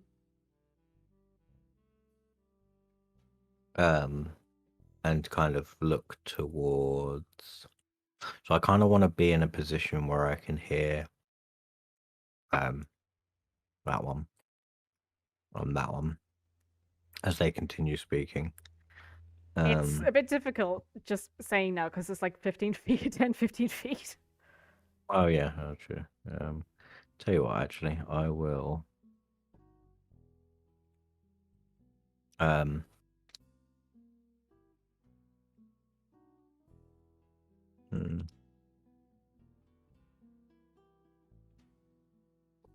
Actually, no, I won't.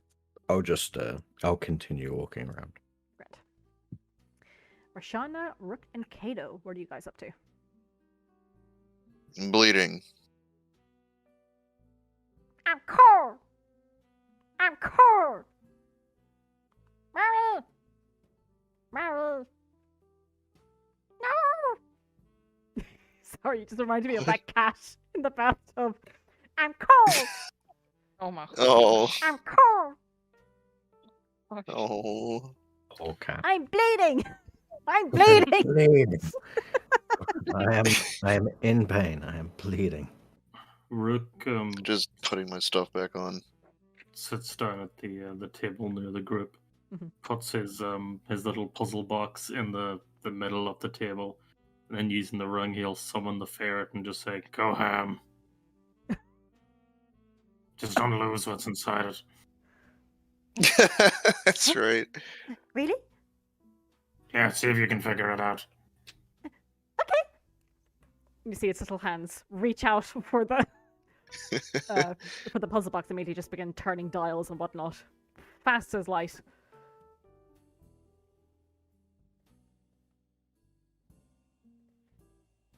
Rook just sits back and watches him go.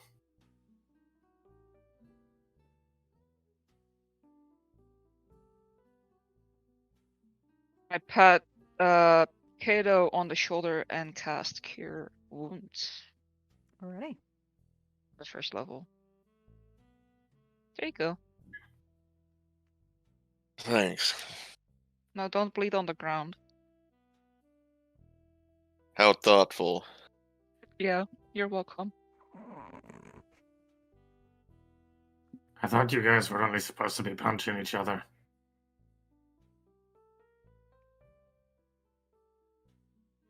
Well, Didn't realize stabbing was allowed.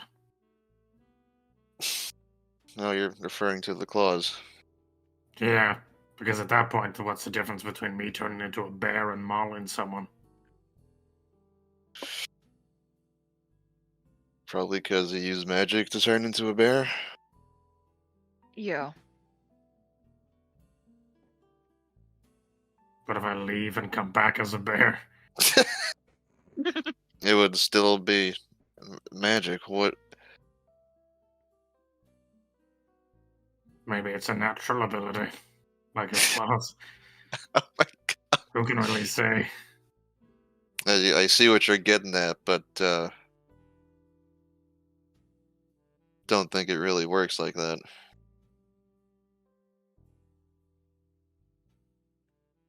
Yeah, well, I suppose they were upset about that kid using something to increase his size. Yeah, don't know what Probably that have was a about. same opinion. Yeah, you did. You kick him out straight away.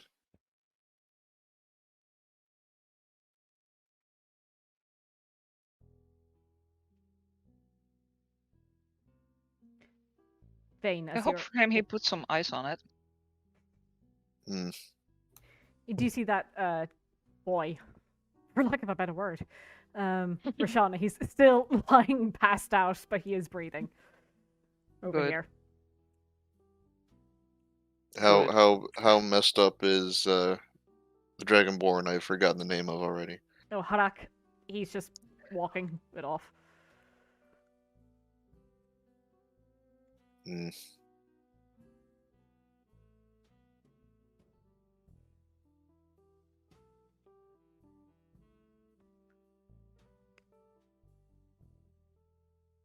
Is anyone here still giving like Roshana the daggers for beating him up earlier, or has that passed since we've had another fight? That has passed, yeah. How many did I get? I think it was 13, right? Oh, nice. Just Oh, yeah, all in all, daggers. Yeah. Good.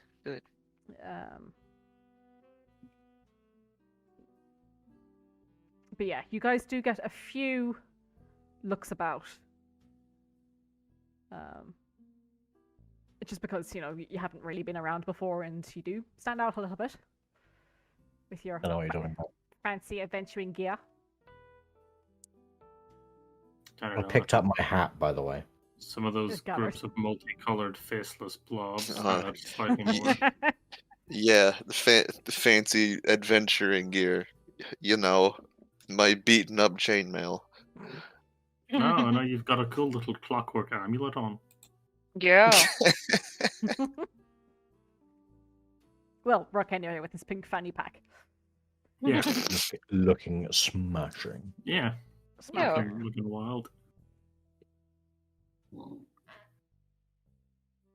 And you're certainly the only hobgoblin here, so well, Rook. Sad. Sad indeed. No, well, actually, that's probably for the best. I was gonna say, aren't you at odds with your kinsman? No, why? What a weird thing to say. Kato, Aren't you- Kato, Aren't you self-racist? Kato. What did we talk about earlier? Don't put the race thing on us.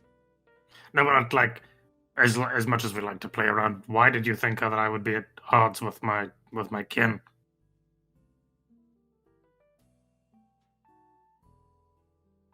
I don't know. Partly because you don't seem too, I guess, fond. I mean, we're different. But I'm sure there's plenty of humans you don't hang around with. Looks around at, like, 0 humans in the party. Why do you got an issue with Wow. humans? Wow. You don't like them? Why would I not like humans? Well, why would I not like hobgoblins? Did you realize both my parents are hobgoblins?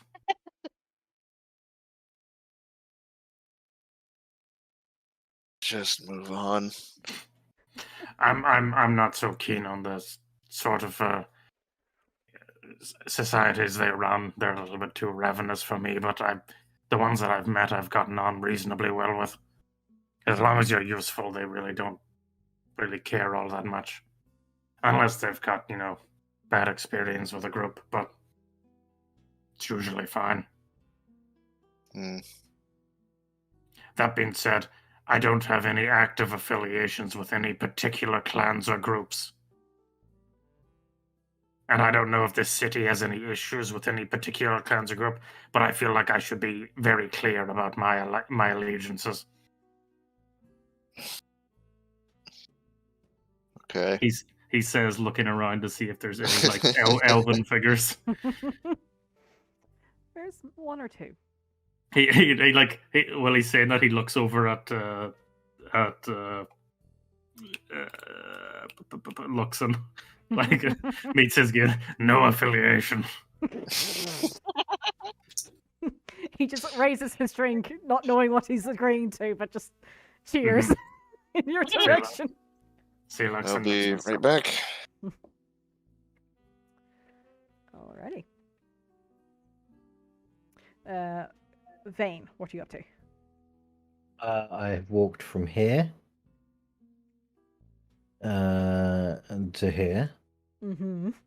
still listening around, and I'm gonna gradually make my way through this crowd of people past our lovely table here, Uh-huh.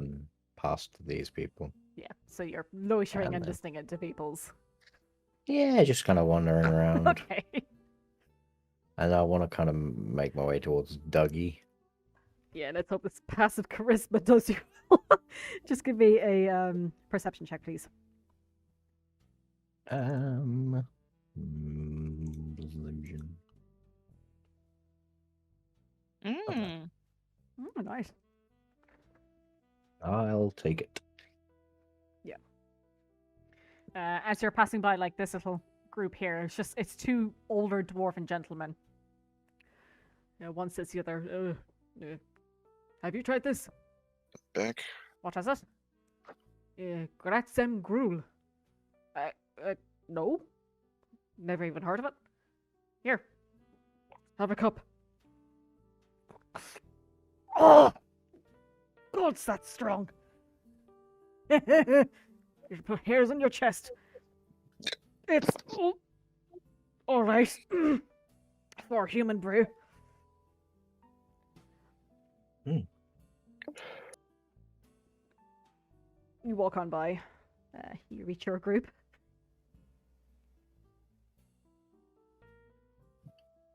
Hello. Hey, Vayne. Hey. Good job, Roshana. Thank you. Well fought, Kato. Hmm. Rook, are you having a fight?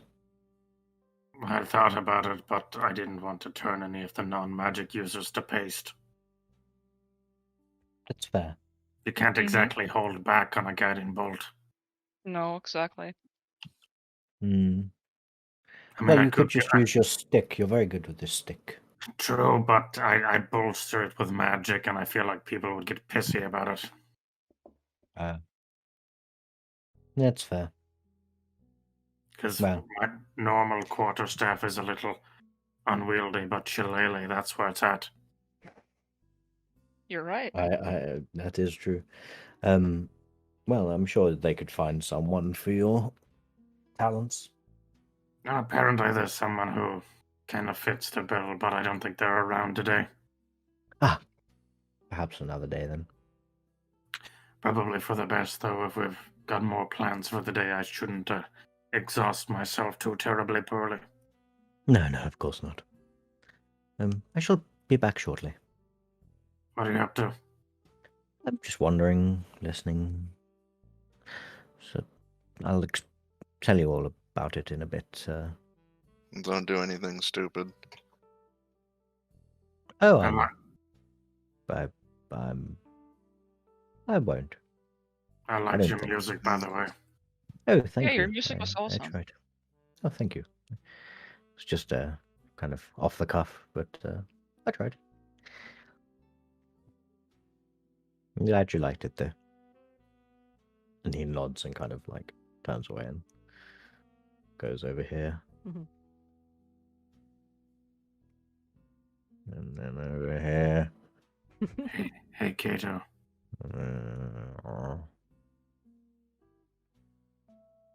Kato. Psst. Kato! I think he's away from. Yeah. Oh, there he is. Sorry. Just out of curiosity, does your new pet see any of those foul fiends in this room? Let me check. They'll summon Ivory again. On your shoulder. You see anything fiendish? The head swivels for a moment. There's one in the corner. Which corner? You follow her line of sight, and it's over here. Hmm. So a group of people have kind of just been sat down, chatting away. I'll just jut my head towards the corner at Rook. Should we say hi? You sure it's a good idea? No, but I mean, what else are we gonna do here? Well, nothing said we had to stay here.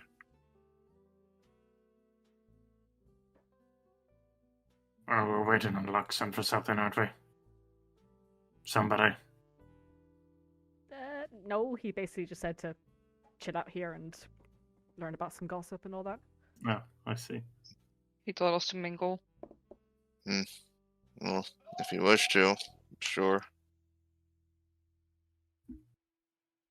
Okay. I mean, definitely can. I just think it'll be interesting.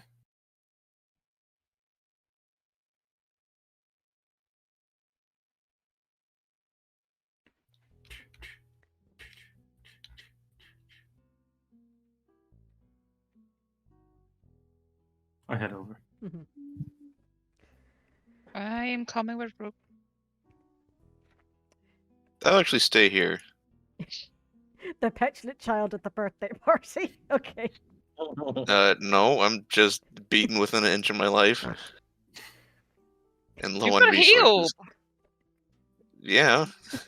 Kato's the Pingu gif with the towel on his head. Alright, I'll go over. No, I'm only messing with you. When we leave the table, Rook will like grab onto his puzzle box, ferret and all, and just throw it under his cloak. Yeah, you see the ferret doesn't even let go. Just hanging and like dangling on as you throw it underneath your cloak. As you approach the table, you hear, "So, they finally have him. He's actually getting what's coming to him. I'm still in shock that he's even alive. I mean, that's a pretty big disrespect to this boss, isn't it? Maybe they cut him a deal. I wouldn't have. You all seem to be forgetting that he is the last person to have seen it.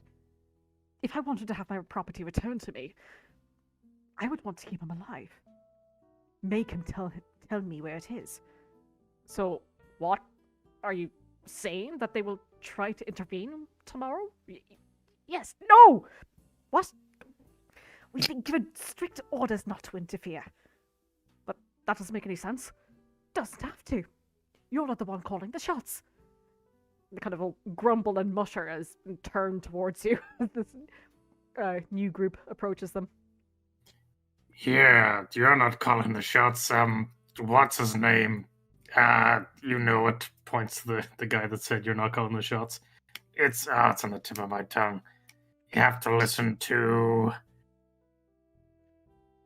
Just give me a persuasion check. Hi. Oh my gosh. Old. Oh, No bad. Deuce, obviously. Yeah, that's it. That's the one. You're on about the execution, yeah. Wild, isn't it? Yeah.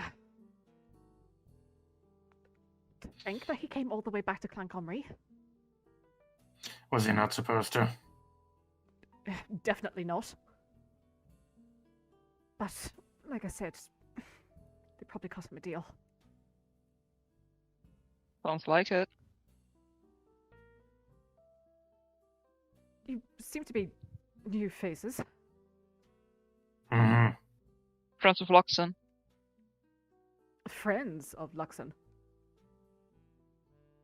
Quotation Well, mark. it's kind of one way at the moment, I think. Yeah. He asks us to do things for him, we will do it. Your funerals?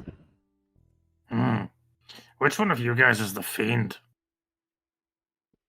Everyone's eyes just Whoa. go wide open. Whoa. Wow. Wow. I And- thought Kato was bad. I'm just gonna say to Rook, smooth, very smooth. Thank you.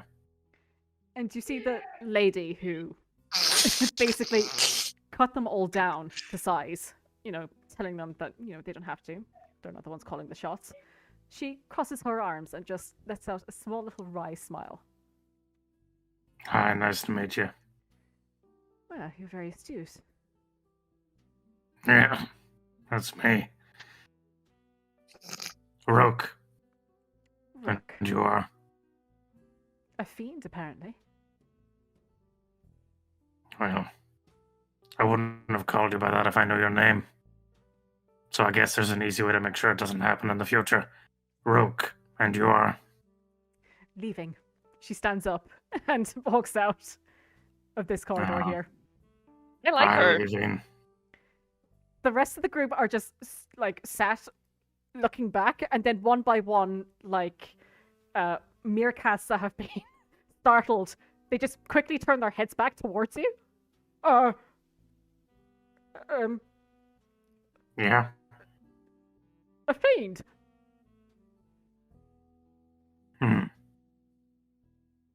Well, that certainly explains a lot. No, did I ruin something for her? Well, now I'm embarrassed. It's alright. Drinks, anyone? Well, yeah, what was she asking you guys about? And you see they kind of share a look. They seem quite reluctant. I'll to bring speak you any around if you further. tell us. No offense, but she was a bit of a. The word's a bit. No pun intended, but she was a bit of a devil to begin with. Oh, so you're Oh, nice. I think we've just got targets on our back.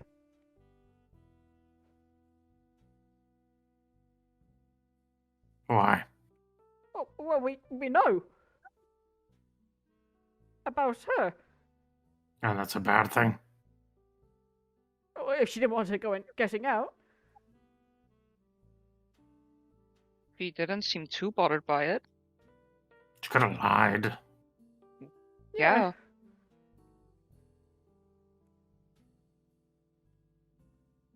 You're probably fine. Why don't you just drink enough so you forget this whole night? Yeah, could do that. You see the guy stands up and just rushes over to the bar.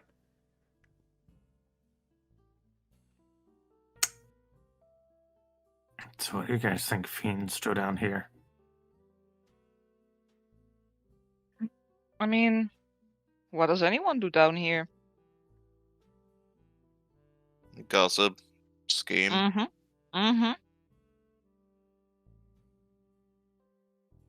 I feel like I'm going to need to reapproach my, approach. Sometimes be less direct.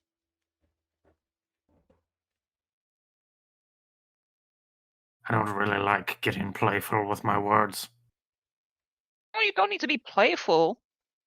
I mean, it can go wrong like it did just now, or like when Kato does it, but...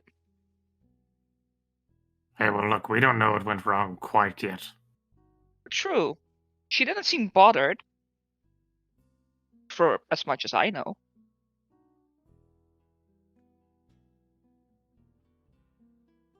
Well, I'm sure it'll be fine. If not, we will find out. Sure. I don't know. I find it interesting sometimes when the extra planar try to mingle. It's weird, strange. It is. Good job, Owl.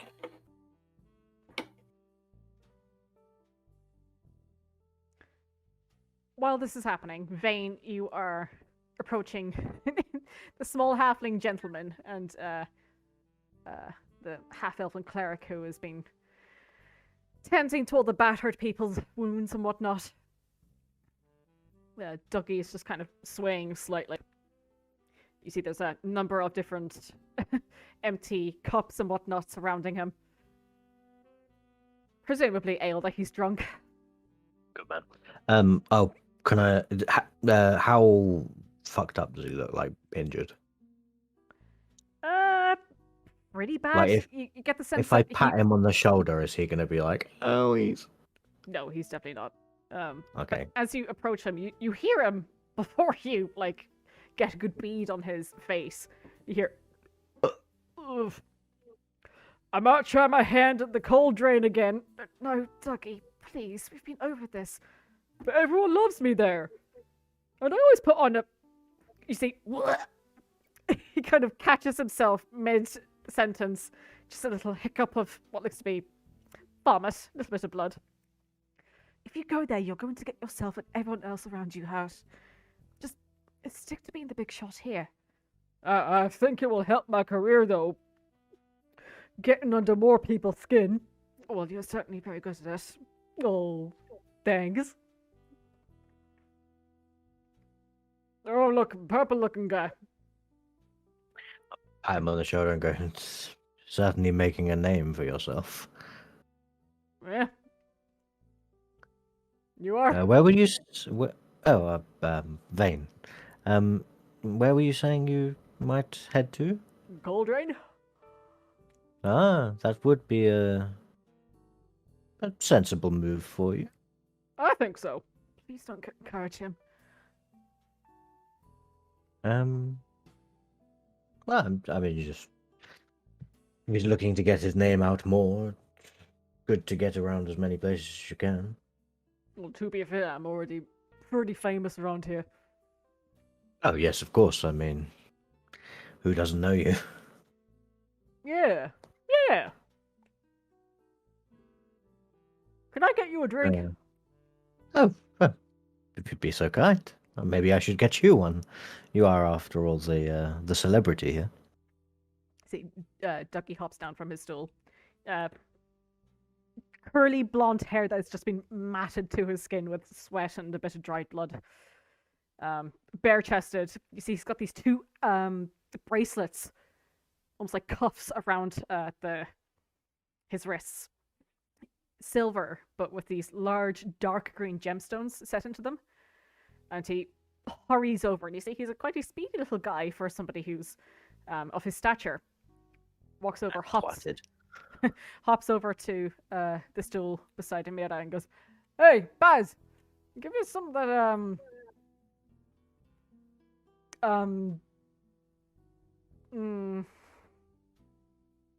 Don't you think you've had enough, Dougie?" Ah, come on. Right, fine. Pours a pitcher of ale. Oh, and before you too, Vayne? If you would. Thank you, Baz. Sure.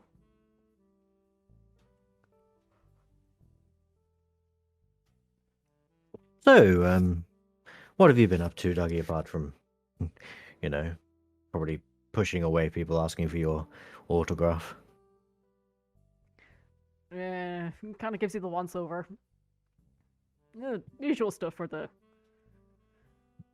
smiling blades. Been a bit quiet around here recently. Bit bored. Well, there's a lot going on in the sort of, with tomorrow and everything. Tomorrow? The execution. And then, obviously, because of the execution, also the auctioning of the caravans that came in with that individual. Oh, you heard about yeah. No, it's nothing down there. Yes. Well, Just a bunch I of mean, stuffy old barrel tops. I have a little birdie that told me that some of those caravans may contain hidden secrets. Well, you can tell your little birdie to shove it. I took a look.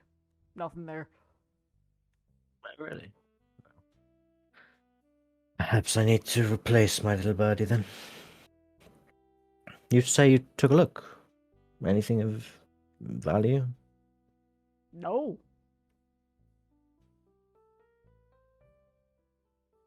You're asking a lot of questions. Well, I just find it interesting. It's kind of it's been all over the newspapers with or like contraband and all these other things. Nah, I don't care about that shit. Oh no, I don't either. I'm just just interested in the story.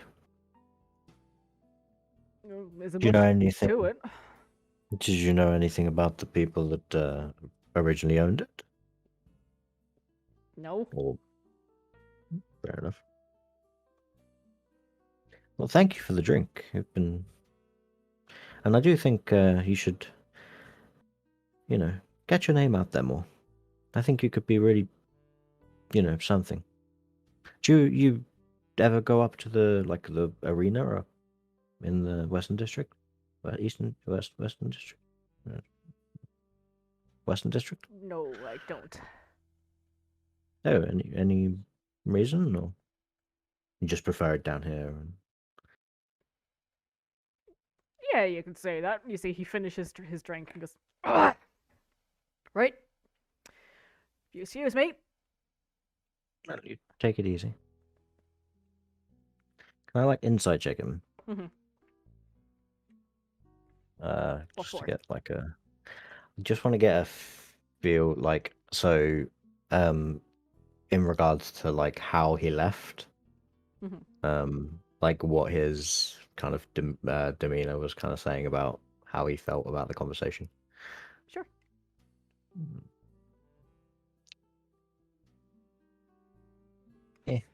Fair to middling. It's 13. You get the sense he was a little bit bored. Okay. And very much that you were he knew that you were kind of pandering to him. Okay. Fair enough. I'll sit and ponder at the bar for a minute. Mm-hmm. Kind of look around to try and figure out where everyone else is. Yeah. Speaking of, back to Roshana, Rook, and Kato. While this conversation is going on, Kato, you hear a scratching at the back of your head. Hello? Mm. Hello? Look at Ivory. She's just looking at you. Hello? Try to try to see where the voice is coming from.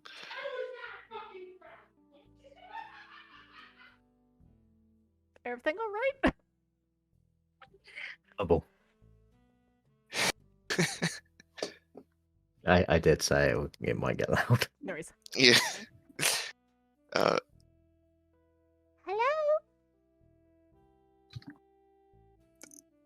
Hello?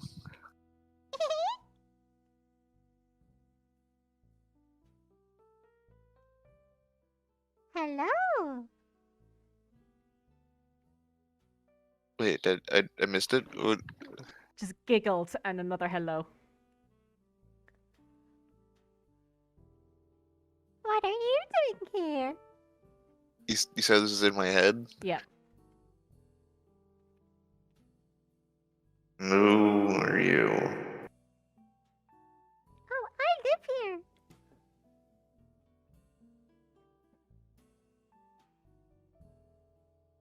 Wait, one more time? Did it say it lived here? It lives here, yeah.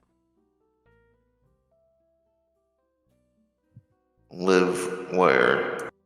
Here! You can't see me, but I can see you. Ominous. Oh, it's very And who are you? need to worry about me.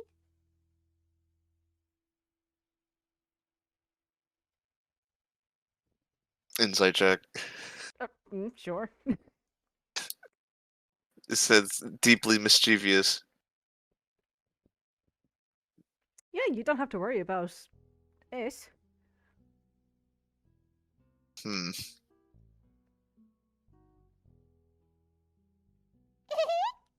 The presence leaves your mind. I don't care for that. Hmm. Hmm.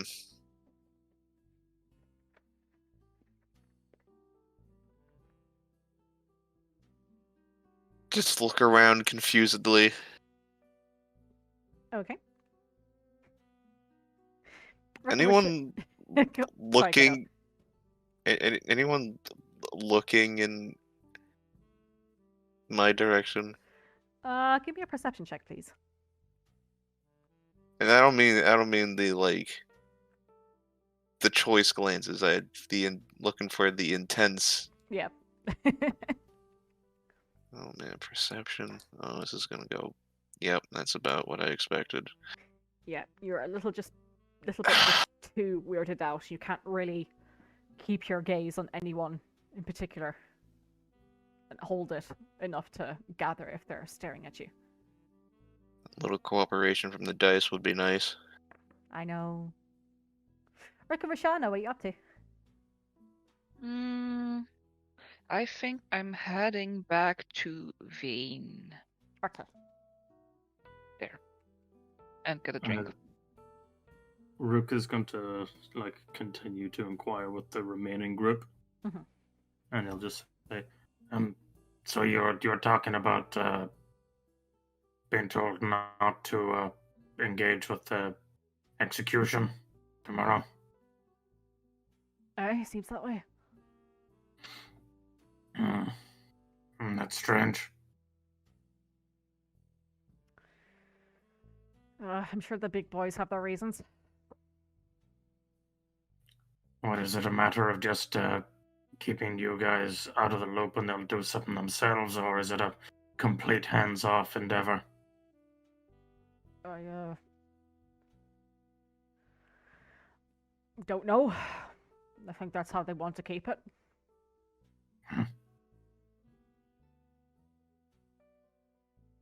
Yeah, interesting.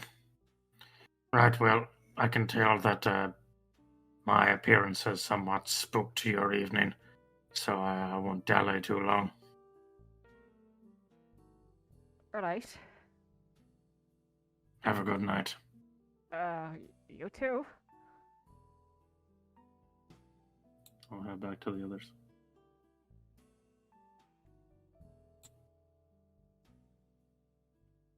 Same.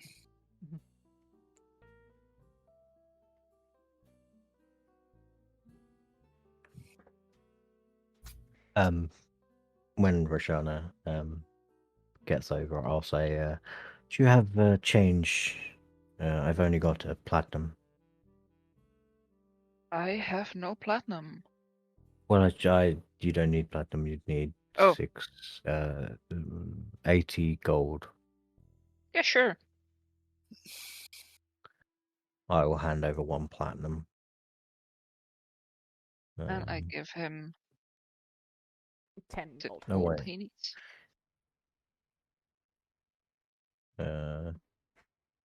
It's Okay. 10 gold to the platinum, Yeah. not 100. Yeah, yeah, that's what. Yeah, I'll hand over 2 platinum.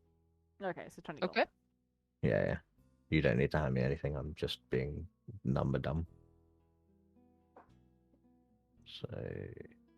There you go. Okie dokie, cool. Thank you.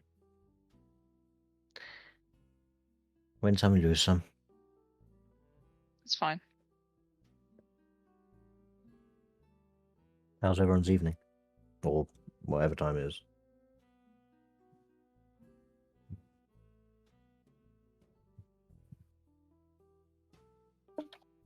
Painful. Excellent. Fun. We found a Well, fiend. Oh. Oh, Yeah. She didn't take Just- too kindly to me asking about it. No, she did not. But on the bright side, we did find out that there is apparently some group that felt like they should intervene with the execution tomorrow, but have been told by the higher ups that they shouldn't. interesting. Guess it depends on which higher ups those are. I've had some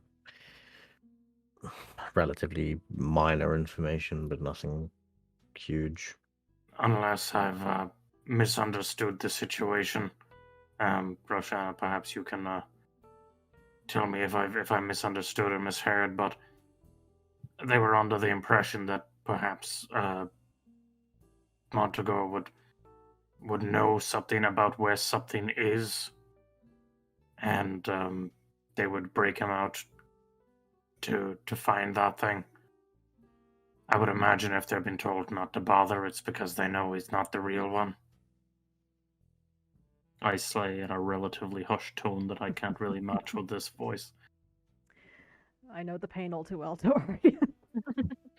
I mean, I could do this, but that's not fun for everyone.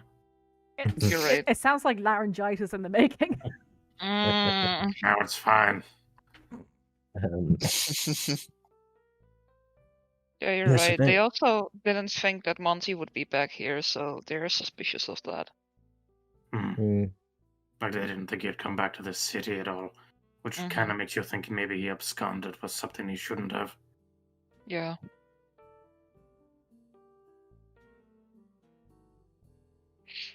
Vayne just looks like he's thinking about everything you're saying. Yeah, well, actually, now that I think about it, sorry to sort of lay this all on you. I'm sure you're still processing. Yes, it's been an interesting day.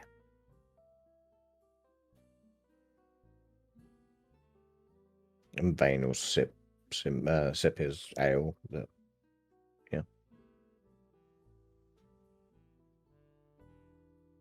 Hey, Luxem, Mm-hmm. come here. I mean, I could.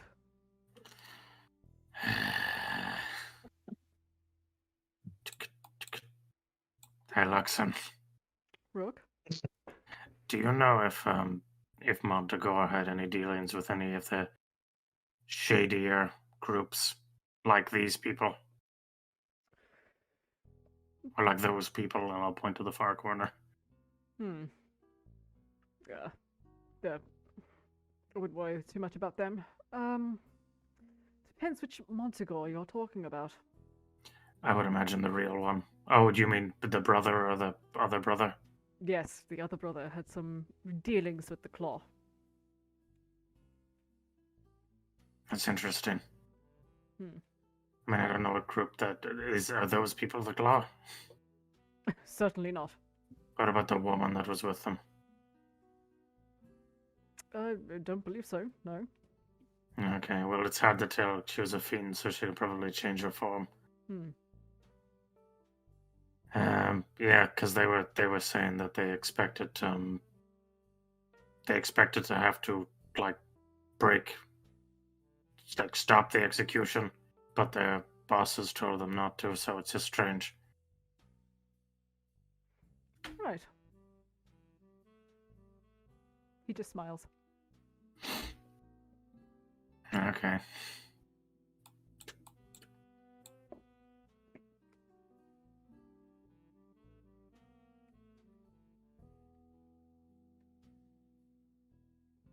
So, does anyone have anything else they want to do down here?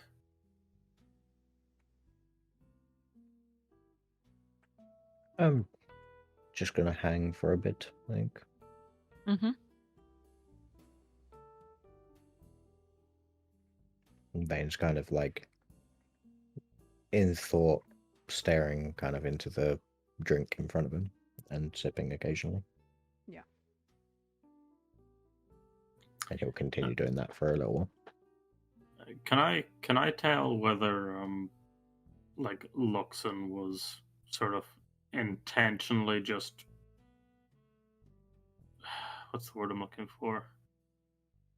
Was he like intentionally being dismissive of what I was saying, or did it seem like maybe he knew more?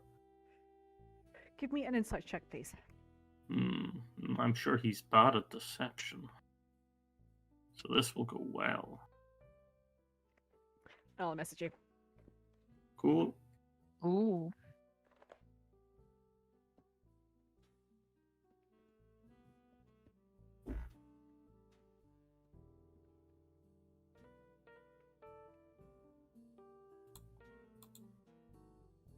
Cool.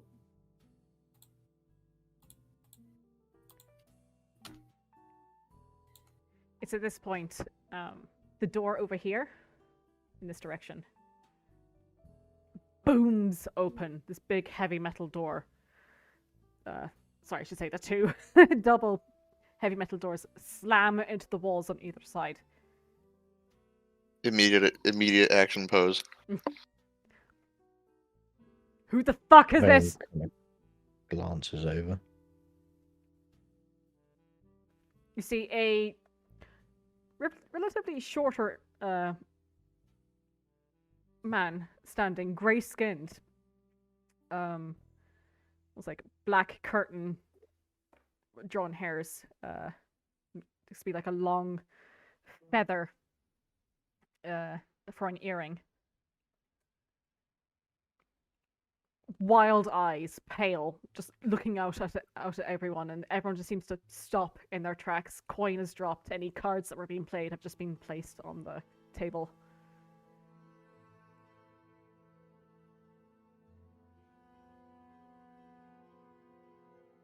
I won't ask again.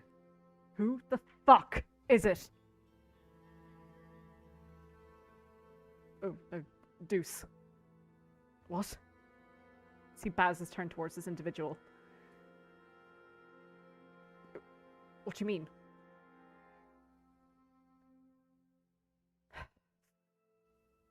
You see, this individual just, their body begins to shake slightly. There's one here. Here? Baz looks between this individual that he's been calling Deuce and you four. His eyes scan each of yours. Vayne is like when the doors open, he glanced up and then looked back down at his drink. So he's not really like fussed. Visible confusion. Is this tiefling reacting at all? Yeah, I was wondering the same. She looked over in this gentleman's direction and then just looks down at her feet.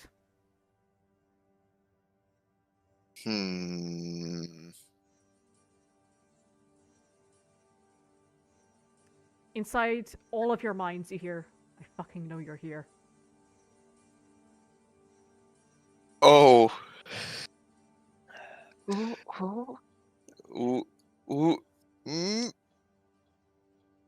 Ooh. Ooh.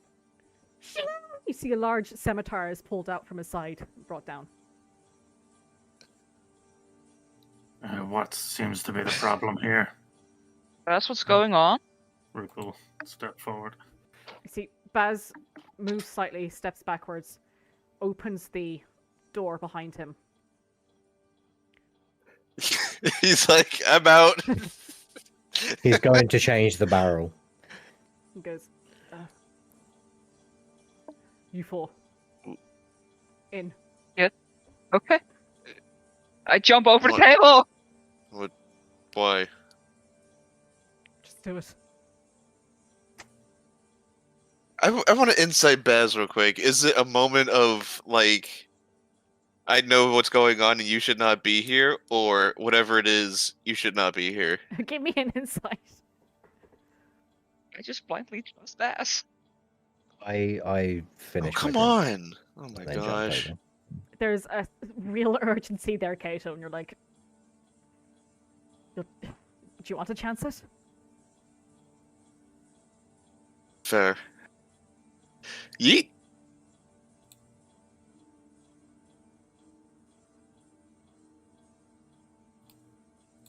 Baz holds the door open for you all to go in. I'll just go on last. Whoa! Who's this? I'll go here. You see a guy in a long dark cloak has just been kind of like sorting through different bottles and barrels, basically changing the barrel. He kind of looks up and looks at you all as you walk in. As I get out of view and like behind this here, Mhm. I would like to cast invisibility on Does- myself. Does this figure, besides being cloaked up, come across as recognizable? Doesn't seem to be. Okay. As Baz walks in, though, you see this figure just kind of quickly nods and darts out. I'm gonna cast Cure Wounds on Kato while I have a moment. Oh, I get it. Are you dead Heal wounded? up. A little over half.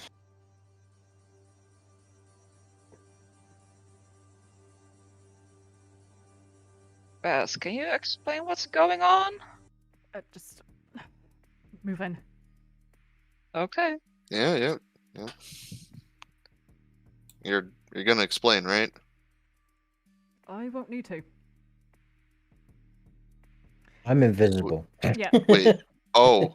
Vayne, you feel the presence beside you of this individual, and the air becomes deathly still around him. So, Okay. Baz, care to explain yourself?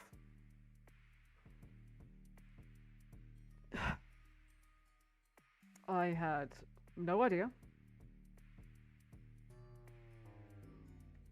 To be honest, I don't think they know either. What? No, what? You see this individual's eyes narrow in on you, Kato.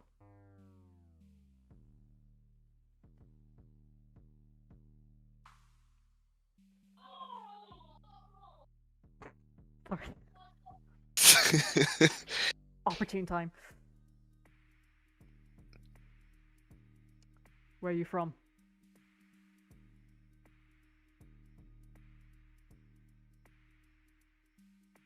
Hold on. Oh.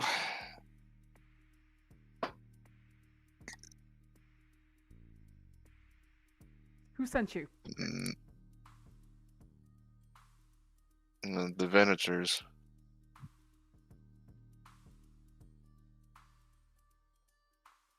See these piercing cold eyes just rake over you like dead man's fingers down your spine.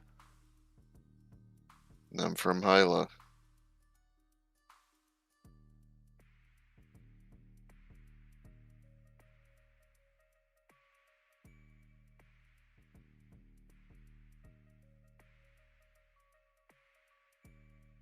And where are you really from?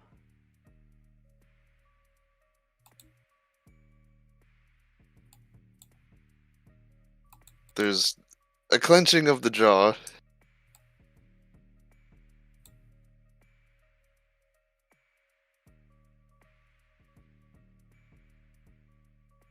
I told you, Hyla.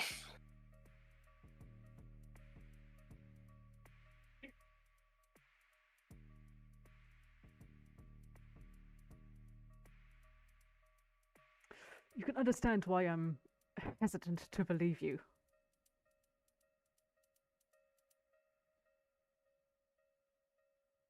Frankly, I don't know what's even going on right now. But it seems like I'm being interrogated. We can escalate.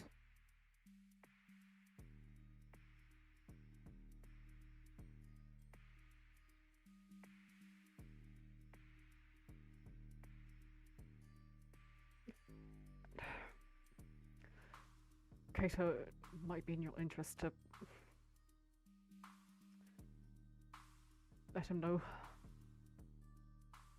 as much as Know you do. what?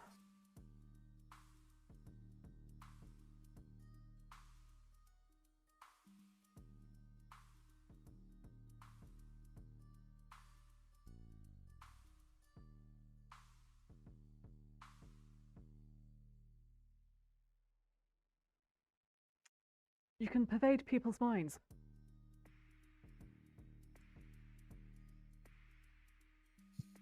To an extent. And where did you learn to do that?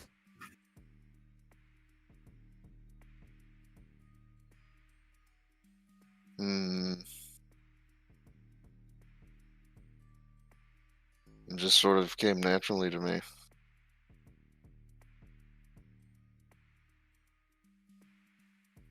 You see the scimitar that he's been holding on to. It's almost like it's beginning to grow.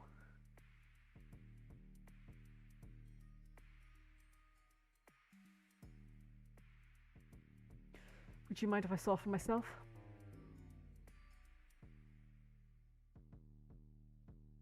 Do whatever you want.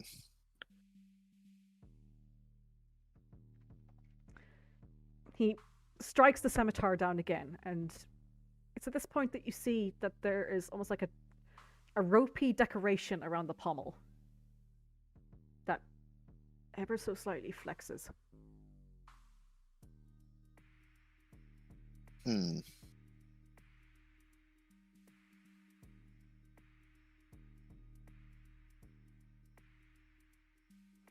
He brings down the scimitar, points it towards your sternum.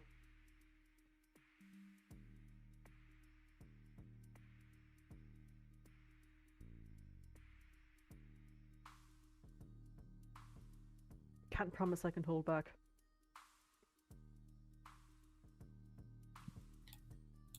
What exactly is it you're gonna try to do? I want to know the truth. About what? Why are we having an abomination here? An abomination? All this time he has not left your eyes, Kato, speaking to you.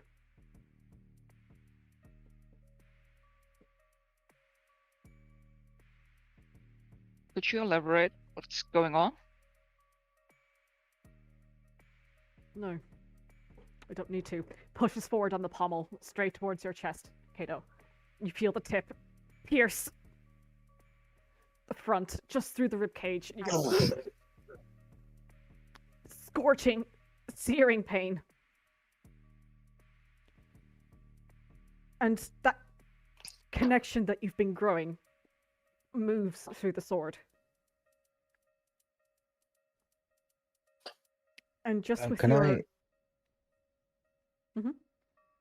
I want to pull my dagger out and put it to this guy's throat. Yeah, should say though he is over here. Oh, so I'm here. Yeah, I'll just pull the dagger right up to his throat and kind of grab the arm that he's just holding the scimitar one-handed, right? It is to push it in. Oh, okay. I want to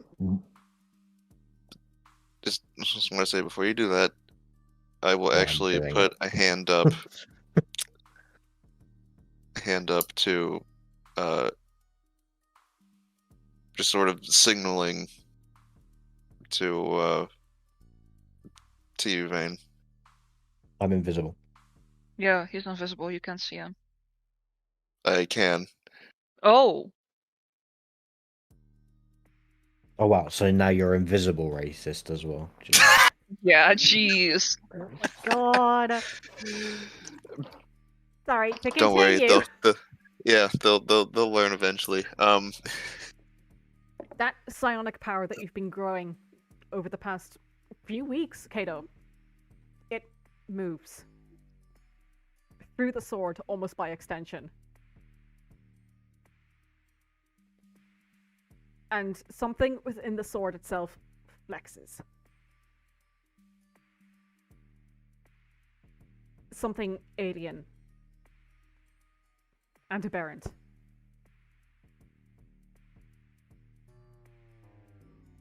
You clearly have questions.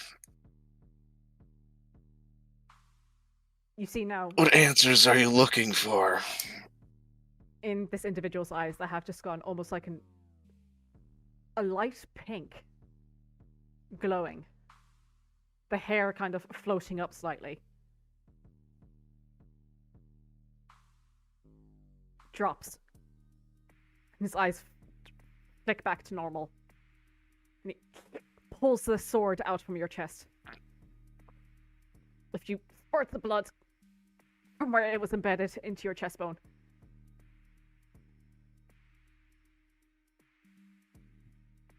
How strange.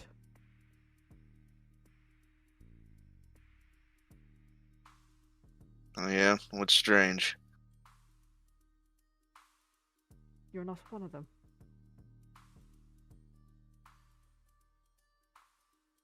One of what? Anybody like to deuce, please? Fill us in. And this time, Deuce actually does break eye contact with you and rather smarmily towards Baz goes, I said he's not one of them. Keep an eye on him. One of what? He looks back at you, looks you back up and down. Consider yourself lucky you don't know.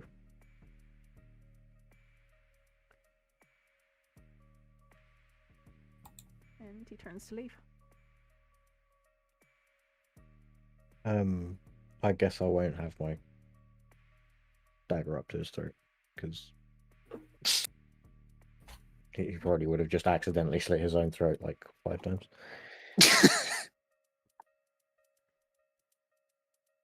No, you're alright, Kato. Do you need healed? Just gonna turn the Baz. Who the hell was that? Oh. You see, he's wiping at his brow now, just pinching the bridge of his nose. Actually, can I follow him out? Sure. Where did he go? He goes straight back up here. Yeah. Can I follow him? Yeah. The door slams immediately in your face as you meant to leave, though. I'm gonna go back to the bar. That is Deuce. He's the head of the Smiling Blades. Yeah, I could tell. See how everyone just seems to fold as soon as he enters. They have good reason. My apologies, I wouldn't have brought you here if I knew you could. He just looks at you a bit quizzically, Kato. And also a bit sadly.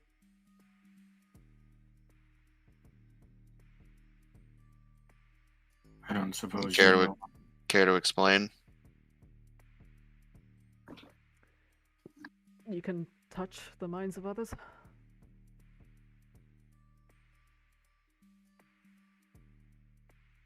Yeah, and? You do realize that's could be considered a very dangerous thing to have. Yes. Which is why I don't generally make it a habit of using it. Well, you obviously caught Deuce's attention.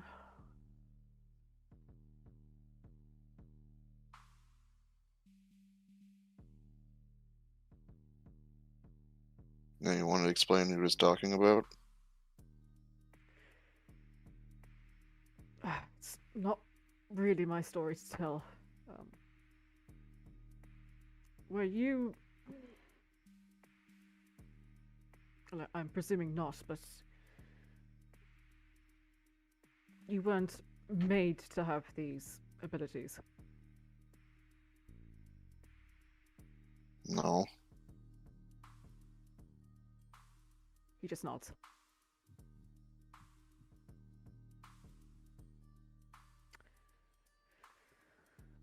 Right, keep your wits about you.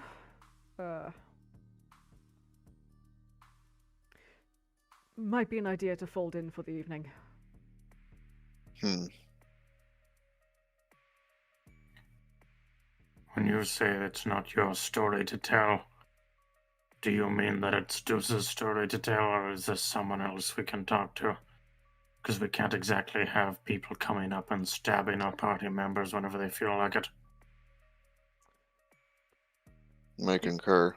Deuce is probably the person to speak to. Though, knowing him, he'll probably leave you alone for now.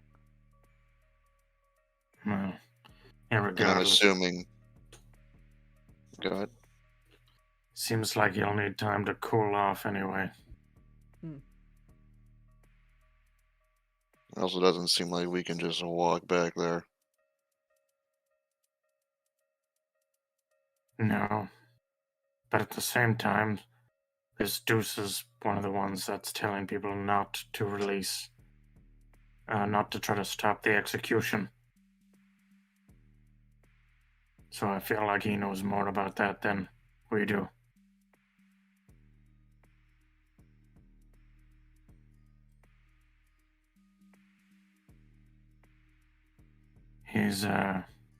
Is Deuce also able to do the minds? Well, he did it to me, but is he similar to? Was he made?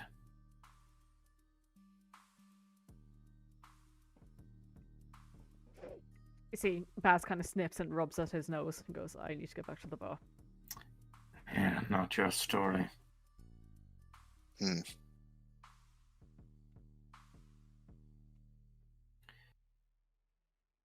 I get the feeling, Kato, that once he has time to ponder this chance encounter, you may end up hearing from him before Yeah, you get a chance to speak to him yourself. Yeah, if we've not seen the last of him.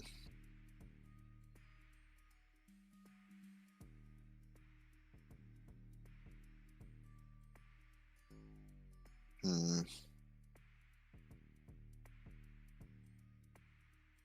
It's okay, Vayne, you can come out from hiding now. He's not here anymore. Oh, Or at least, not that I can tell. I'm pretty sure he turned invisible, Kato.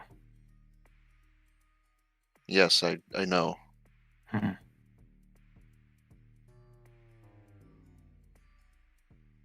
I was worried he was going to do something hasty. Well, that wouldn't be like Vayne.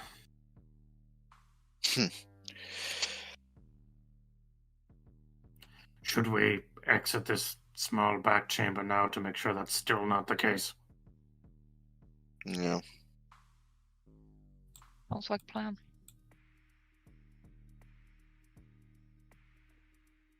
Yep. You see, as you exit, the cloaked figure that was previously in the chamber, just there wringing their hands, and upon seeing you leave, they go, Baz, can I go back in? He just waves a hand, and the figure bows for like very awkwardly. Oh, he's anxious. Awkwardly to each of Aw. you, and hops over the table and into the back room again. I'm just going to lean over to Vayne. I know what you were going for. I didn't want you to do anything too hasty. What do you mean hasty? He was literally stabbing you in the chest.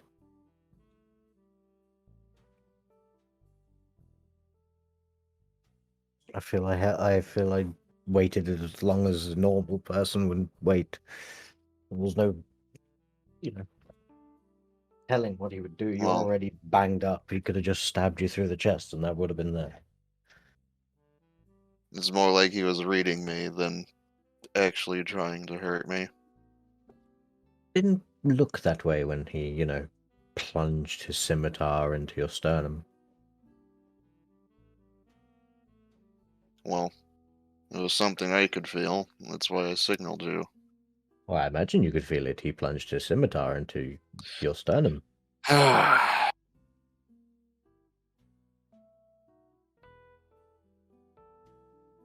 Le sigh.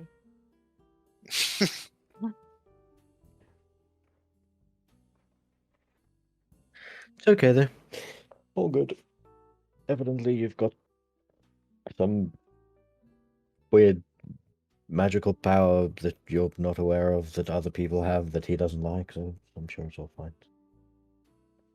I'll explain later. Okay. Could I get another drink, please? Sure. Thank you. Me too, please. Is ale alright for both of you? Yeah, sure. Yes, that would be fine. Does this tiefling still look like they're waiting for someone, or has that passed? She's kind of just stood there. Seems to be nursing a glass of wine. But she doesn't really seem to be waiting so much as she's just standing and scanning. That's about it.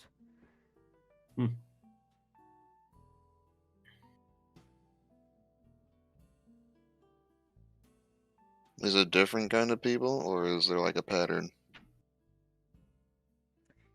Oof. Give me a perception check, please. Perception or insight? Okay. Mix it up.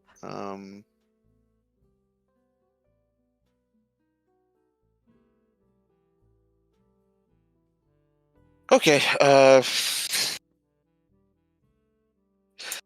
Dice are not my friend. Not today.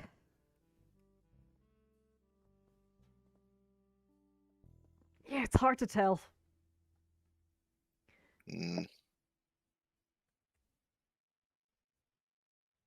Kind of a very neutral expression.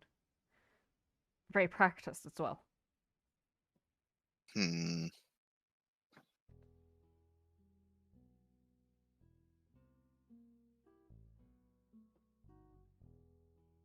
Roshana, as you're stood there, you see a couple of people. Two people walking by. One grabs a hold of the other just as they're wrong thing.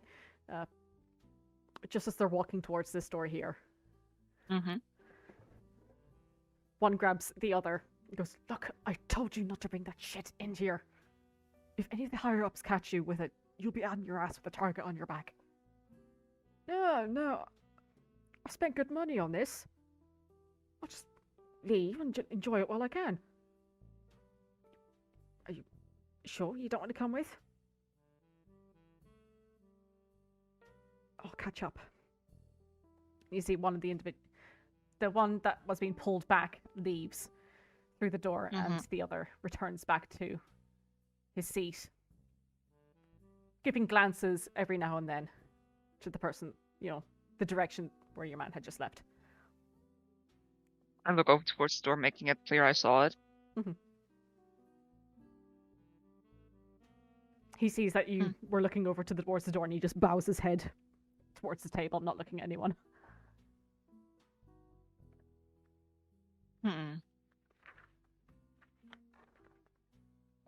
I'll go over. And I put the ale in front of the person that I didn't drink of yet, so... Okay. Here you go. You seem like you need it. I'm good, really. You sure? Yeah, I'm good. You seem stressed. Yeah, just a long day. So, what wasn't that person supposed to bring in? No, nothing. Look, really, nothing. And he begins to stand up.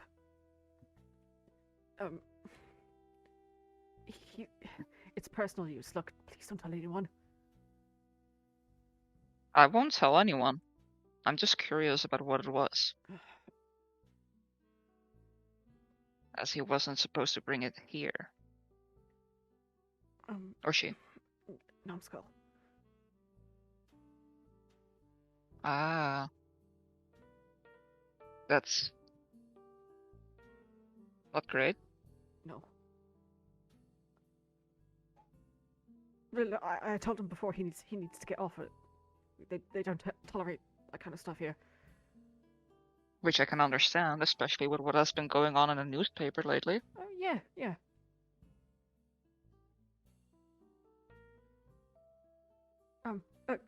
Thank you. I don't need the stove. And he passes back the ale. Okay.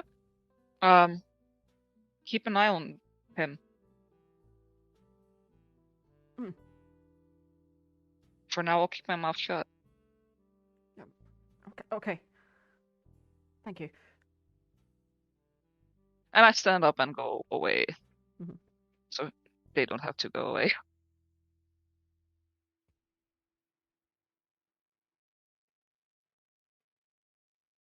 I think that's enough for me for one night. I mean, it seems like it. You got your ass kicked, and we're about to get your ass kicked again. Thanks, Roshana. You're welcome. And we'll just stand up to leave. While Vayne Fuck dies, was that? apparently. I always see the cross and I'm like, oh, that will take everything off of. Oh, okay. Oh, Yeah. I see what you So I mean. don't have to go and find it. But Well, no, to, it just to be goes fair, away. death does drop concentration. It does. True. Nice. I'll just quickly flick death on and Rip. off. Rip. Ripperoni. I think I'm gonna head out too. Does anyone know what the time is? Hold on. I see Baz reaches down into his pocket and pulls out a pocket watch. It's approaching 11. Maybe we should head back to the guild. Yes, tomorrow's gonna be a long day. Mhm. And I'm gonna come here quick. And shake Luxon's hand and say, appreciate you,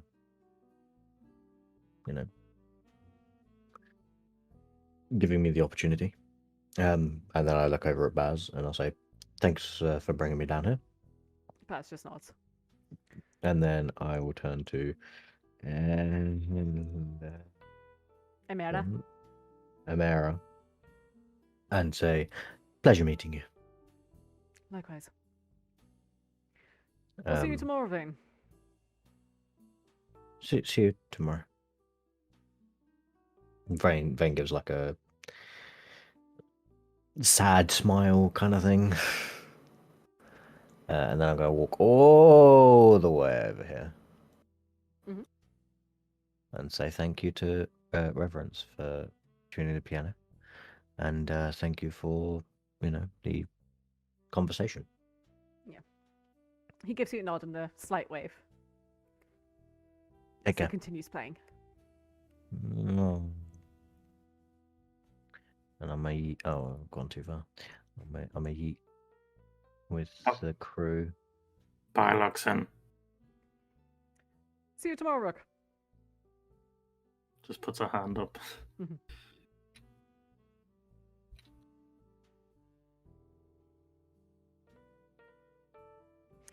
So you guys. Yeah, I mean, it's not far, so I think Vayne is just gonna walk back to the guild. Yeah. You can. Once you get out of the Yeah, catacombs, of course. Yeah. So Yep. like, he'll walk. But if like, he'll just take a slow kind of jaunt over to the guild. I will say to everyone, once we get back to the guild, there's something I need to inform everyone of. I think so, yes. Oh, you think?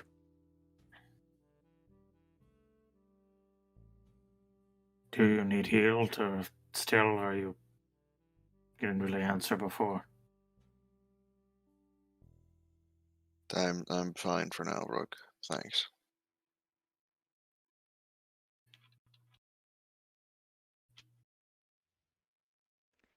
Anyhow.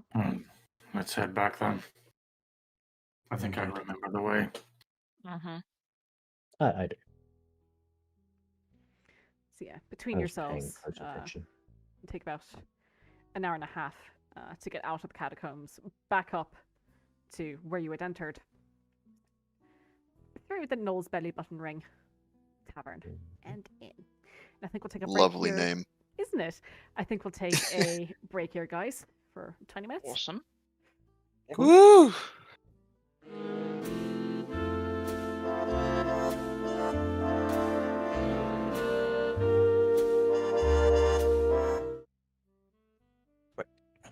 All right, Okay. we get to go. Mm. Yeah. Oh, chance our music. What time is it? It's night. It do be night. It Do took us be. an hour and a half to get out of the downstairs, so Yep. It's 1:30 in game. it's, it's like 1 o'clock, 1:30. Mhm. Something around there. So yeah, it's a bit of a trek. Your bones are very weary as you're climbing up the rungs again, having to jump a few and help each other up. But eventually, you leave the Knowles Belly Button Tavern and wait. I did it again. I'm sorry. I got my words. Belly words button ring. Tavern. Yep. I got my words sequence mixed up again. The Knowles Belly Button Ring Tavern and Inn. There we go. There you go. So you leave in the dead of night. You see just a few carts. Some people scurrying, trying to get out of the darkness of the night. As you slowly walk back towards the Adventurers Guild. It's just a short jaunt until you're eventually back again. You see the lights of the guild itself are still lit. Dulahan's Head Tavern, you see a couple of patrons are just leaving now as closing up shop for the night. What would you like to do?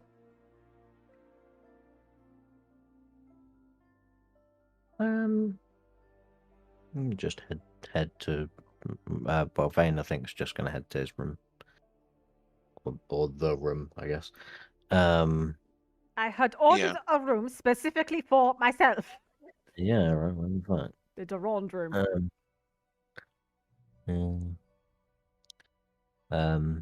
Well, everyone got there before me. Shit. Open the door, I'm locked out. No. No. Find somewhere else. There's no more room at the inn. Oh, actually, fitting. It's like a if we Christmas could- story. Sorry. If we could congregate. Yeah, Vayne's gonna lay on his bed. Which is apparently over here. I've decided that he sleeps here now.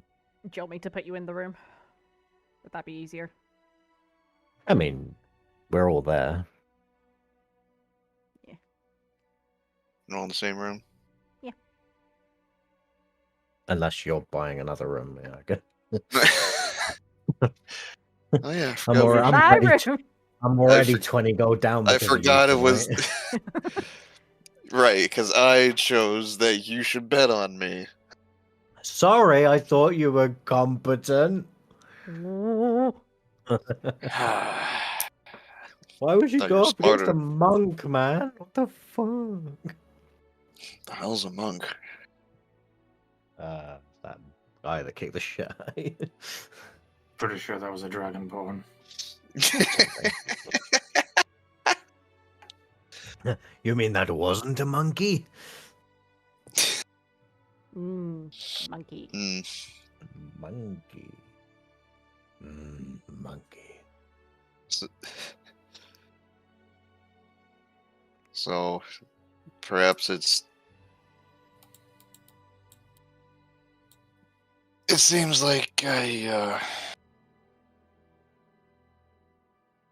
guess informed all of you.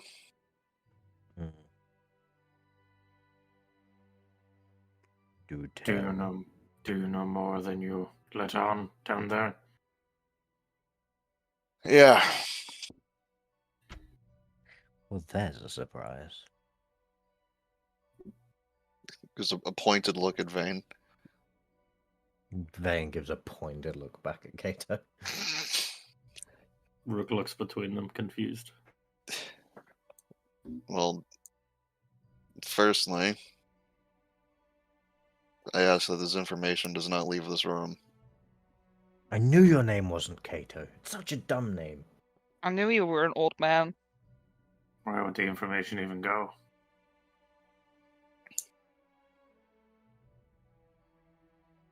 Don't know. Could pass it off to, I don't know, someone at the guild for information, or maybe to an anonymous third party. You're overestimating our connections, I believe, Kato. I don't think we even have a reason to. The closest people I have in the city are currently in this room, so I think from me at least, you'll be okay. You're free to speak. I don't think any of us here have a vested interest in ruining your life. Yes, you like to Alright. stand in front of me in battles and take the damage, and I appreciate that, so you carry on. Okay. Well, as you all know, I am adopted. That But we know, yes. I was not put there as an infant or some helpless child. I lived in the woods outside of Hyla with my parents and my brother.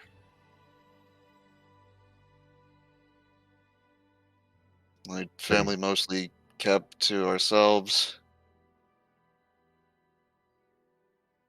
And that's where I learned about my abilities.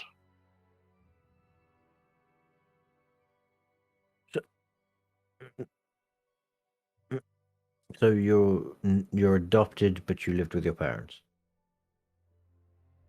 There's more. Okay, sorry. There was a long pause. Yeah.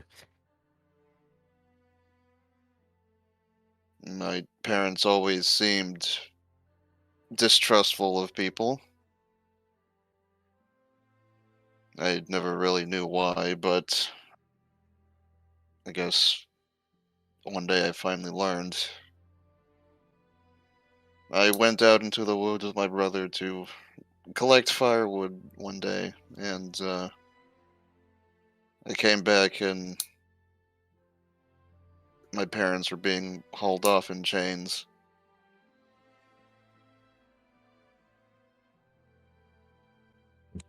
I never really knew, but they were always teaching us how to survive in the wilderness and watch out for each other. Should the day, quotations, ever arrive.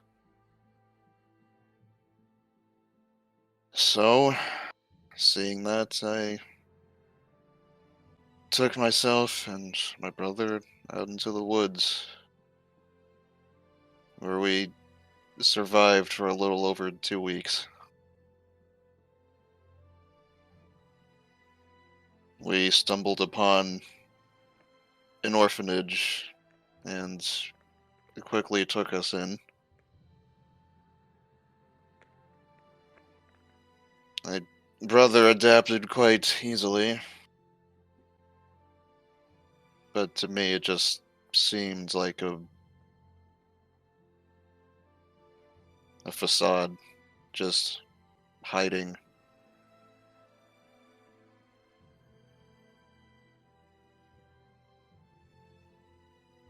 And then, some years later, it's when my current family took us in. And of course, I never really told them about mine or my brother's abilities.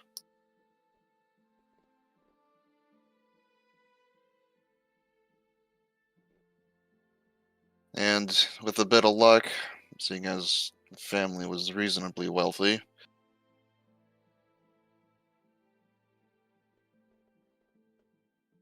I managed to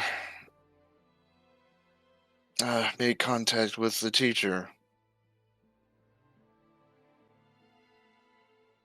As The it teacher?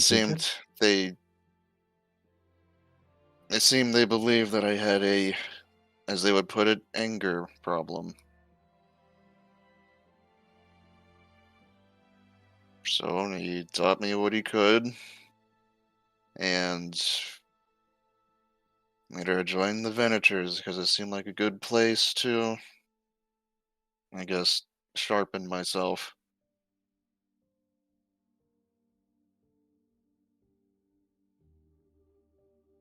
But after the Venators, I came to Clancamrye, and to hone myself further and maybe find where my real parents went.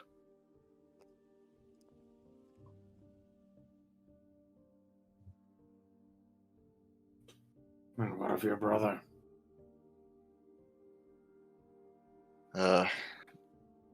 He joined a monastery some years back.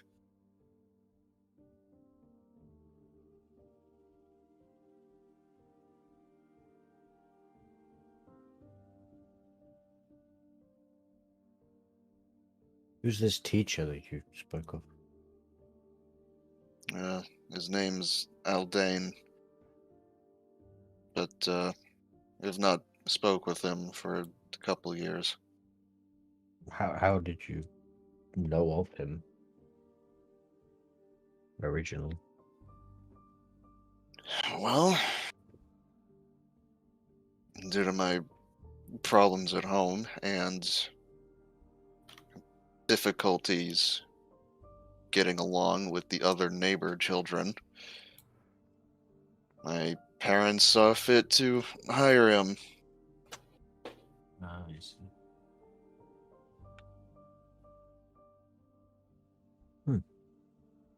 So, I mean, this certainly is information. Why? What could this person that runs the Smiling Blades have thought you were? Or do you know? I don't know. I don't know what he's talking about. My father had similar abilities, so I don't know. He always seemed suspicious of people, so I always assumed that that's why they were taken. Which is why I don't really tend to make it a habit of using them.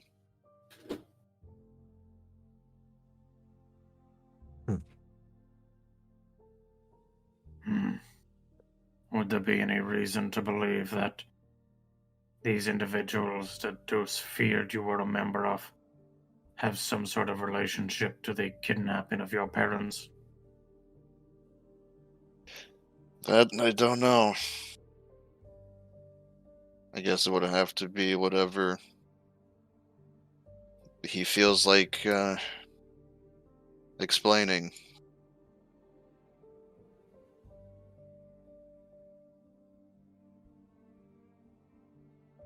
Hmm.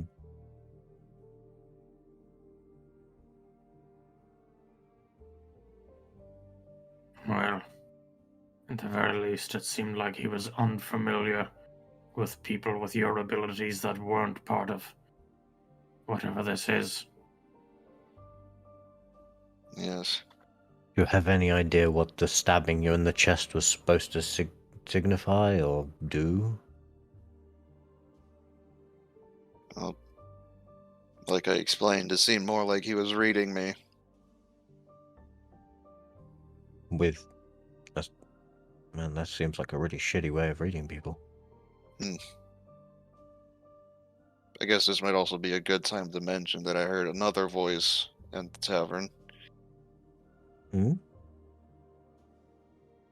But it was small, almost childlike.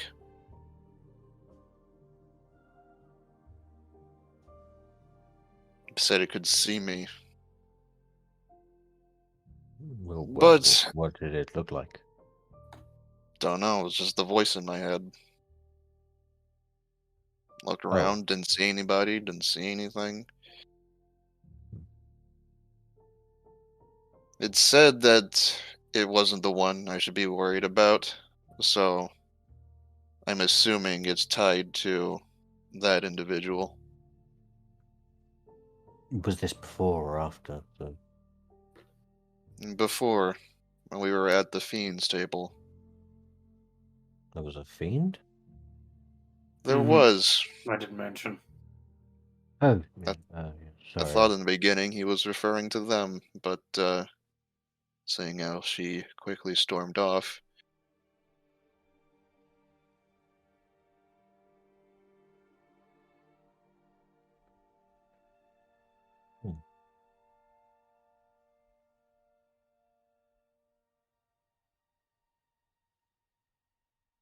Interesting.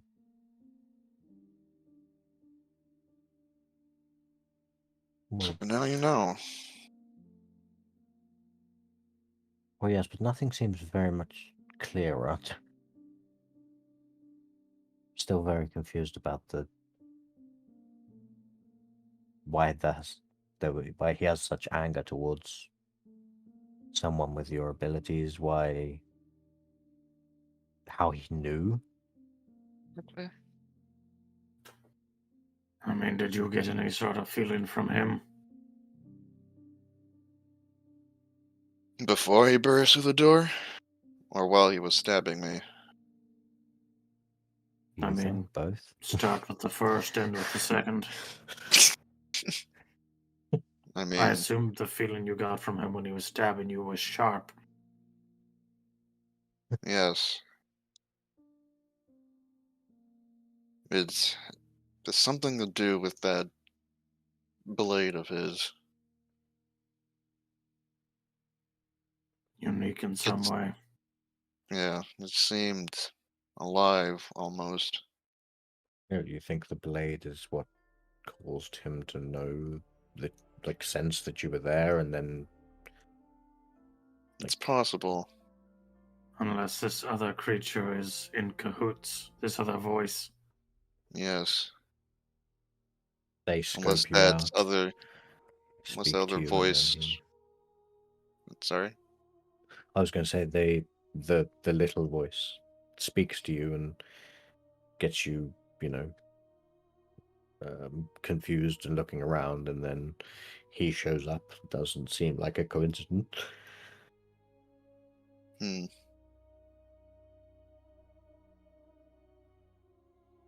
But it definitely seemed like he did know who right away when he first came in.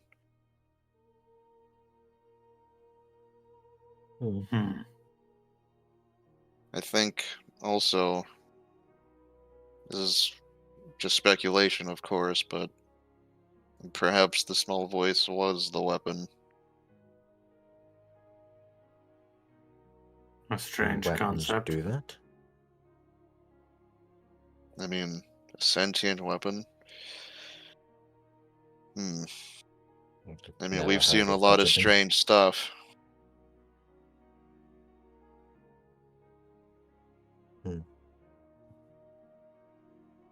It's a powerful weapon.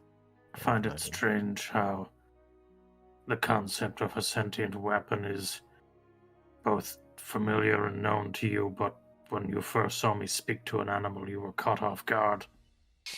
Mm-hmm. Well, I guess you could say I'm Weird. expanding. That's a way to put it. Expanding or growing accepting of the weird. Sarnat, we're all a little strange, I think. For a Some minute down weird. there, I assumed that what Deuce might be angry at was the one of us that was trying to be a guard.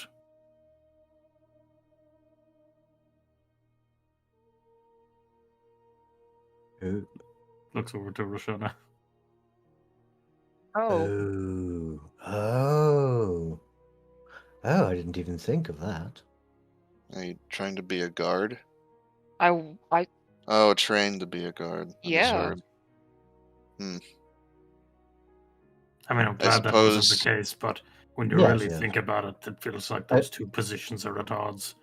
It would make sense. A train like someone that wants to be in the law and the criminal underworld would potentially not get along. Well, honestly, seeing both worlds, the upstairs world is not as greatly upholding to the law as the downstairs world is. That's true. That's true. If Yes. time around the guards or anything to Politics. behold is they're just as bad. They just get shiny uniforms. Exactly. Mhm. Brutes with power as opposed to brutes, just brutes. Or brutes with badges, I suppose. I mean, for all we know, half the room could have been guards off duty. Well, that's true.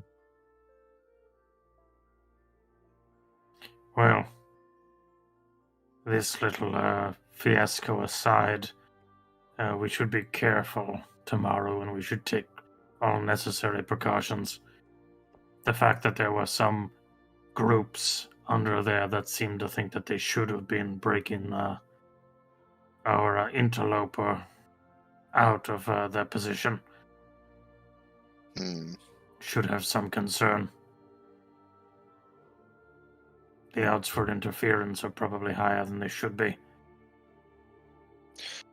But you said the higher ups wouldn't like it. Mm-hmm. Doesn't mean they Well- won't try anything. Well, Right, but, true, but I'm wondering if it's because the higher ups know about the interloper. that was my thought too. Yes. A foreign entity would have no reason to know about why Montego left this city to begin with. And I assume, Vayne, you weren't with them long enough to know what his relationship with this city was. No, I met him after he'd left the city. We never really spoke about it much. What I will say is, given how hushed the information of the interloper was for us to discover, and the fact that even Luxon, who has many fingers in every pie basically in the city, he wasn't even aware. But the guard that took our money might have been. And Luxon didn't know about him. What I mean is that, yes, it just feels that information is very closely guarded. And also the fact that stringently. didn't the inspector say that his brother was informed of the situation? That, to a degree, yes, but not. I don't believe the entire situation. Because we were told, or at least I was told today, that Montego's brother was known to have relationships with the Claw. So if we assume that whatever item they wanted to get the location off from the now deceased Montego perhaps was stolen from his brother's magic shop, that would explain why they've got a bad reputation, a bad relationship, and why a city underground would care about knowing where it is. But perhaps that's too much speculation. We don't have anywhere near enough information. Hopefully, when tomorrow's over and done with, this can be the end of this chapter. Vayne kind of looks sadly at the floor.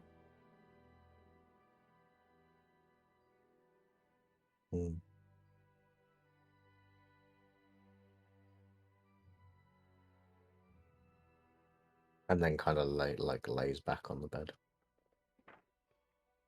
If Roshana is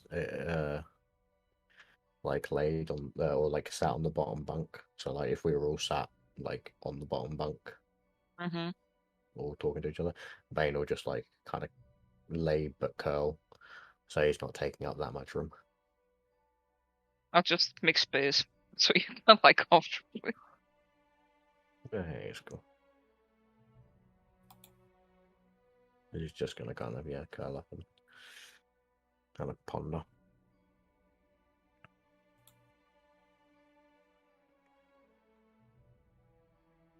I'm gonna try and get some rest. Tomorrow's gonna be a strange day. It is. You better get that rest here. Yeah. I think And I'll get up stay in up a bit. time. So that we get a normal breakfast and don't puke it out when we watch the stuff there.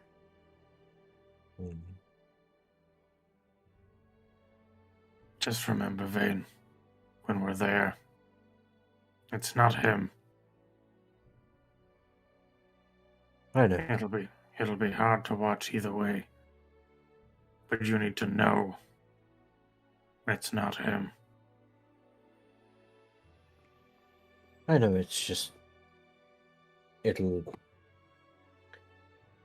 look like him. It'll sound like him, and I'll never speak to him again. I don't think it'll get an opportunity to be seen or be heard. From what the inspector said. Perhaps not, but I'll know. But I appreciate your thoughts. I will do my best to be strong. We're here for you. Thank you. Likewise. Thank you.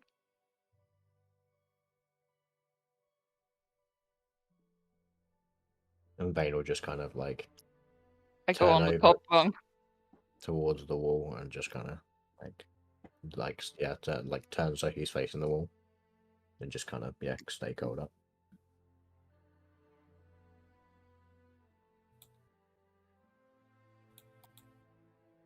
Alrighty.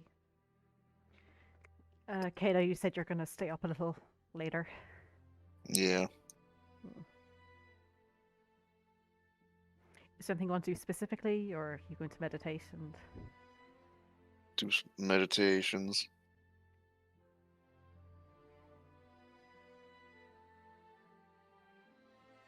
Alrighty.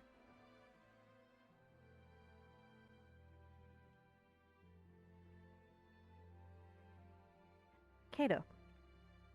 Me? I'm just joking. Oh boy. I'm just joking. Yeah. Sorry, I had to. It was the Oh, long pause. Spike The just had to- long, just had to- long pause. Spike my heart rate. I remember that. Bill, bitch. Ready. Night comes to you all, and sleep takes you. Fuck. And We you die. all have a nice rest. Calm down.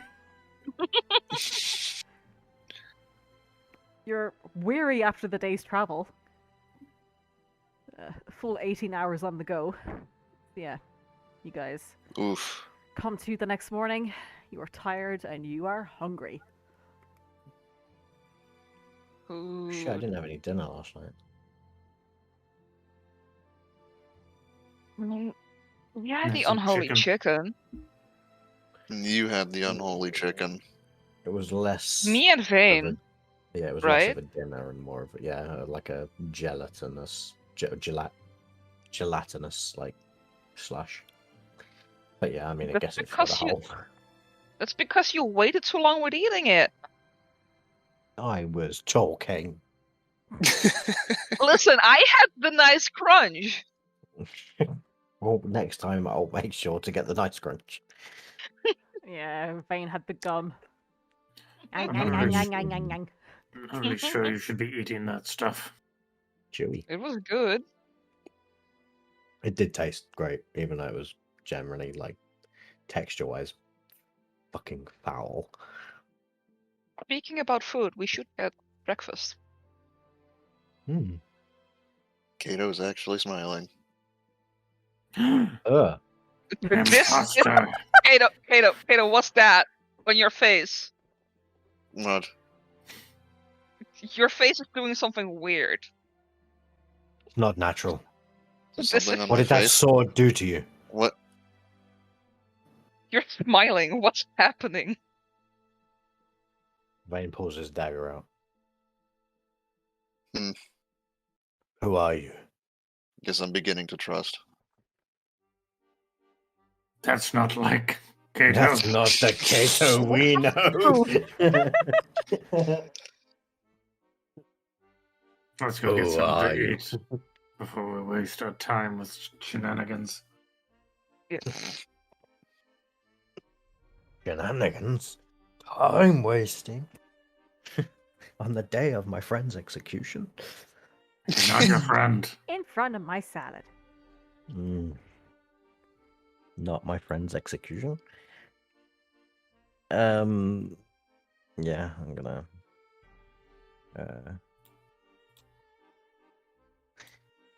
head down. Storm over to the Doulahan's head. Food! Yum. While we're passing the gatehouse, I'll book a cart Already. for the I'm trip heading after. to speak to Clerk anyway, quick. Already. Hello, Vayne Durand. Hello, Clerk. I was just wondering, the library is. Do you know if there's any books on spells, kind of general magic-y stuff, or is that something that we would? Well, I would be better looking in the arcane district for. It would be a good idea to head to the Arcane Academy for books on Okay. spells. Thank you. I appreciate that. I was meant to inform you that there is a series of boot camps and training exercises occurring within the next week. Oh. Is there a pamphlet of some kind that you could, so I could pass the information on to my dear friends? There is a list of classes and whatnot here. And he passes you over a sheet, Hey, I Which is grabbed the just sheet. which just is the downtime section. available to you all already. Yes. Yeah. I just didn't want you to have to list it. Yeah. Could Oh, you that'd be imagine? killer. It's like, please, Clerk, list everything Yeah, now.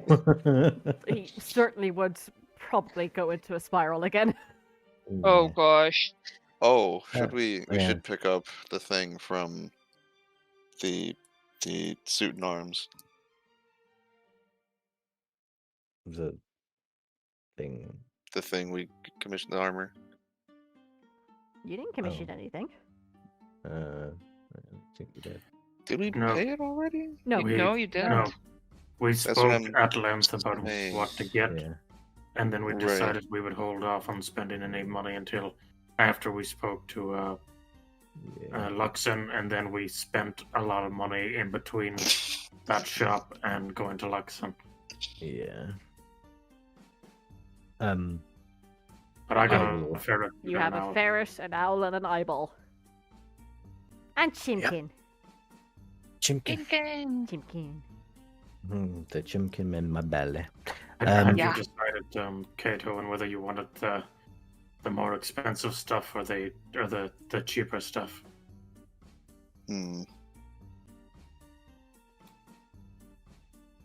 Well, I guess. What does the budget allow? Can you remind me? I think I remember it. The repairs to the umbrella was 200, wasn't it? You had not come to an agreement yet. I believe. I thought we had, and it Mm. was I will check with the party to see if that amount is all right, and if it's not all right, you'll repair it, and then we'll sell it, and then we'll split the profit. Yeah, no. Yeah. If it's repaired, it'll get about it'll be worth over 1,000. But there's no price set on it yet. I believe if you were to sell it at Soko's as it was, Oh, it's there's anywhere 200. just over 100. Yeah, 100 to 200. Okay. Did she not give me a price for how much? How I much? thought we got a price for the repair. might have done. Guys, I can't remember. I'll have to go back. Yeah, generally vaguely I recall probably have it that, written but down somewhere. I'll find it again. Yeah, I just looked through my notes and I've got No, umbrella yes, written that's right. down. It was a pretty cheap repair because it's just Lumedi fixing it. Yeah, Mm-hmm. yeah, It was more time than anything. Yeah. that was the Yeah. thing. That was the biggest thing. Because we worked out there would like repairing it and selling it would be like beneficial to both parties. So Mhm. that was where the other option came up. Yeah. Yeah. I was gonna ask Kirk how he's feeling today, if he's had any firmware updates. I am doing well, thank you. Professor glad. Ryuk came to visit. Oh, how was that? It went well. That's good. It was good to see him again. Glad. I'm sure it's always pleasant. I guess it's kind of like seeing a creator, I suppose. Indeed. Yes. Well, Uh,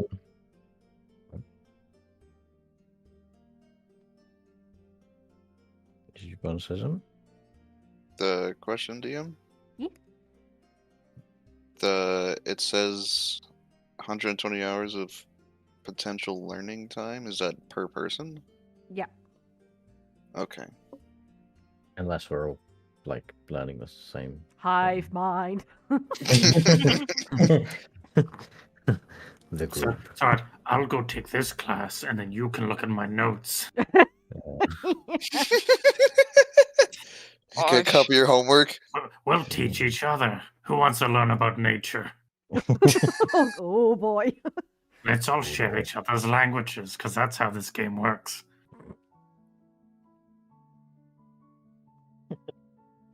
I'm gonna say thank you to Clerk, and then I'll head over to the Doulahan's head. Alrighty. Correctly. As to per your question, Kato, for what the budget allows, that depends on how much we want to save for that thing that Vayne just told us about, a boot camp. Right.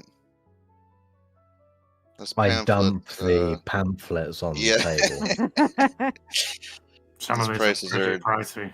Yeah, they're steep.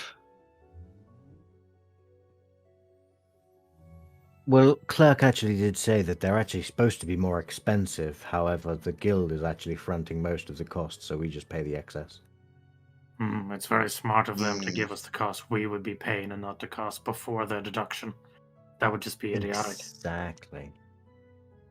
I can't tell if you're reading me or not. No, it's more of a jab at Vayne for at the beginning of the session, being Oh, like, fair. and the guild is going to reduce this cost because we needed to just continuously do calculations. Yeah. I should say Rook's deadpan delivery got me questioning Yeah. things. Mm. Well, I see two things that interest me. Oh yeah. Yeah. Nice. Can I tell me? We Well, don't share we information. do a lot of sneaking around, so would be useful to take that at actually get proficient at that. Oh.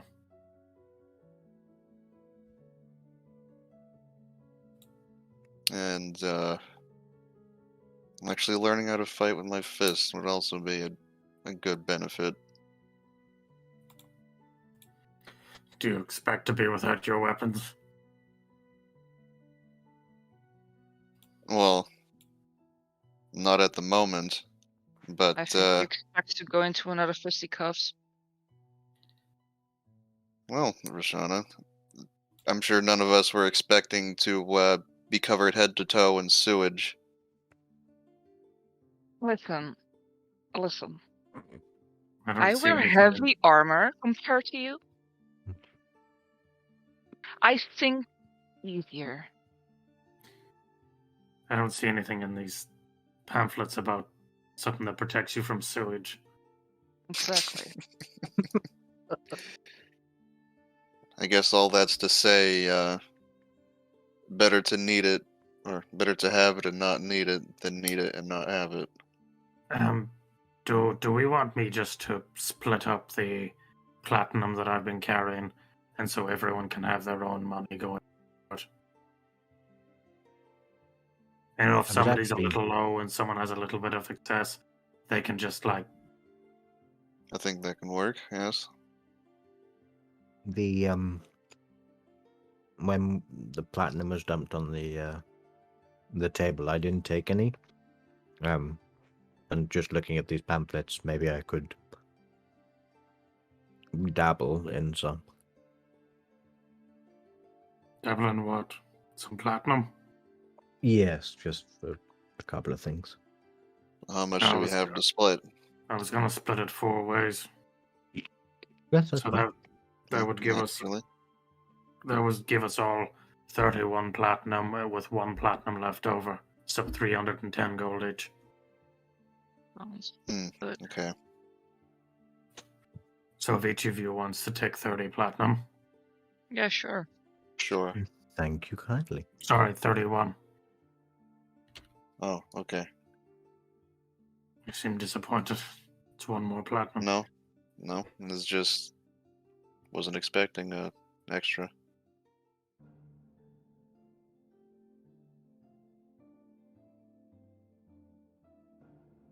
Yeah, maybe we can. If people are more keen on these boot camps, perhaps we should take the opportunity and offload that umbrella. Though I will remind you that the mechanics of which did involve flight, so it could be useful. Well, I don't think. I'm not sure, but would it be repairable and sellable in the amount of time? Also, isn't it worth No, that's quite true. a substantial amount? It is worth quite a substantial amount, but you're probably right in the sense that it may not be finished before the boot camp is over.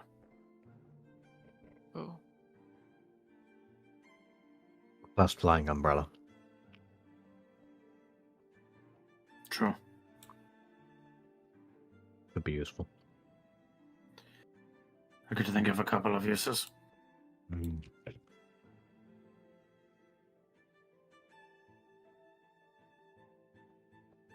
Well, I was potentially looking at some magical type of learning, but I'm happy to forego if people want other things. I'm looking at some physical stuff. What do you mean when you say magical learning? Not your kind of magic. Oh. They've got something here listed that says mage slayers. Do they just teach you how to kill wizards? Aren't there like wizards here? Maybe it's like a how to deal with Magic mages acid. 101 kind of thing. Okay. Like if you're not a mage person, how to deal with someone throwing a fireball at your face. That would be I'm good sure to know. that- Like a stop, drop, and roll kind of thing. Well, I'm sure that would be come in handy when we were fighting, you know who. You know, with the hags? That and I've forgotten his name already. Mr. Spatcho. Undead in the Mr. Oh. Undead in the sewers. The warlocky guy. Oh, I know who you mean. Yes. That prick. That prick. Yes, that was his name. Yeah, that prick. That prick. Yeah, I see what you did there. Hmm?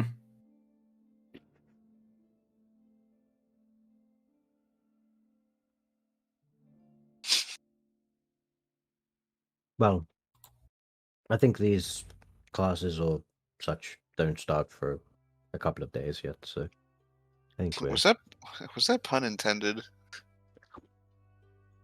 What's a not that pun? quick. What's an intended?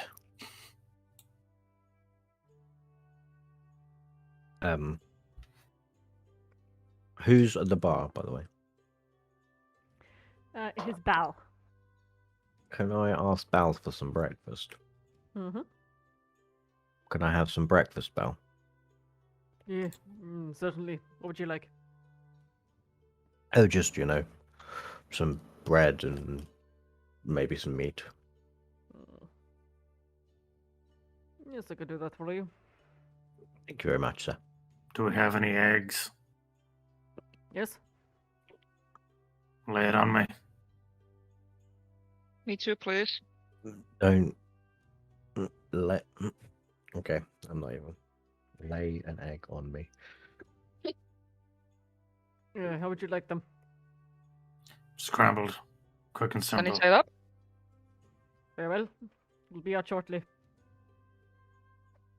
And it's not long before all of your breakfast is served. Num num num num num. Num num indeed. Many num-nums. I could do with some scrambled eggs right now, actually. Ooh, I know I'm making them tomorrow. Food.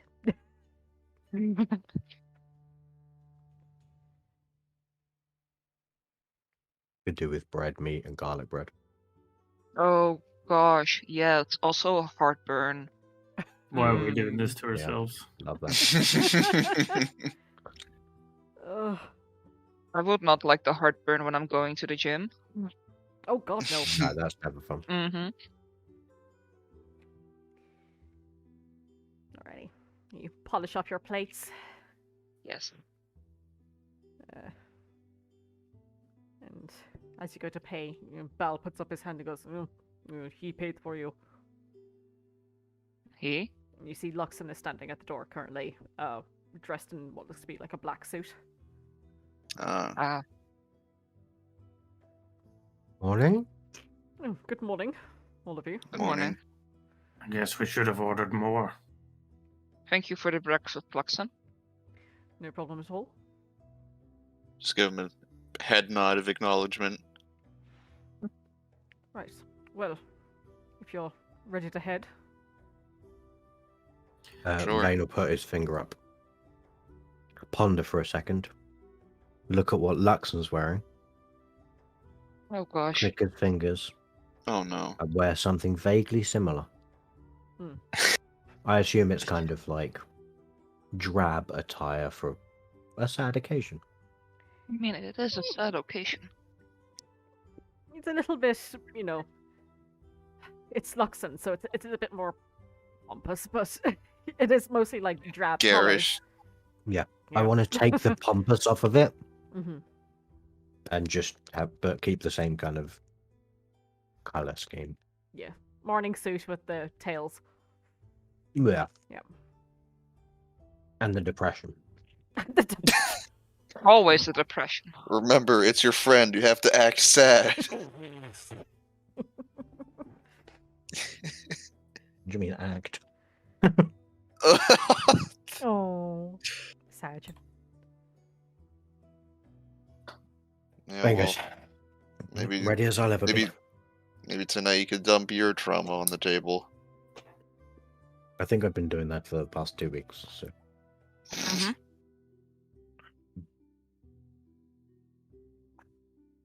Hey, Luxon. Mm-hmm. So we asked Clerk for a cart, but given that you're here, I feel like you have one. Are we going with you, or are you coming with us? No, you're coming with me. Okay. Kind of you. No worries. did you see how he looked down his nose at the idea of taking a public cart? I have ordered a nicer carriage. I appreciate that. Yes. Shall we get down now then? Best that we arrive early. Indeed. Mm-hmm. Yes. Yes, wouldn't want to miss the seats. It's not quite that macabre, but it'll be close, just to warn you ahead of time. Try to prepare myself as best as possible. Very well. Let's be off. You head back out to the gatehouse after a quick word with clerk. The cart you've ordered has been cancelled. Sorry, clerk. It is quite all right. Can I take a very quick run into the general store? Mm-hmm. Can I Buy like a tie. No. Can I buy like 10 indistinct padlocks? Yes. Please tell me. Please tell me you've got the list up already. I don't know. I don't think they're on the list. Okay. They're padlocks. Yeah, true. Damn it. And silver. There you go. That's just 1 gold. Why would you pay 10 silver? Because it was 1 silver per padlock. Oh, weird. It says Oh. 20 electrum. Oh my god. Yeah, we'll say 1 gold. Excellent.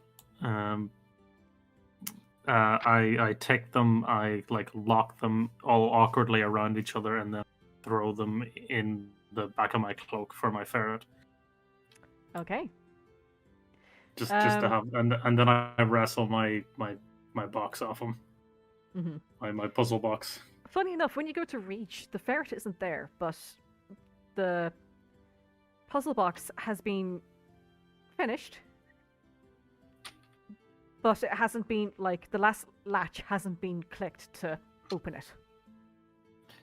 I'll pop it to look inside to make sure it's It's all good. all good. Yeah. Close it, spin the dials a bit, and then I guess just leave all the locks in a back pouch in case he's about. Okay. I know I can summon him, but Mhm. if he left, that's on his own time. Alrighty. So just with a chain of padlocks.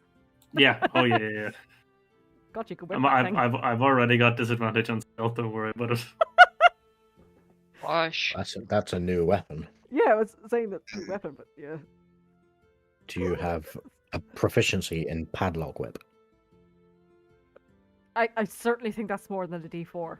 Good God, that's more than a D4. It kind of You know- feels like it. You know, like people put like billiard balls in socks and bash people with Oh. it. That's like No. Oh.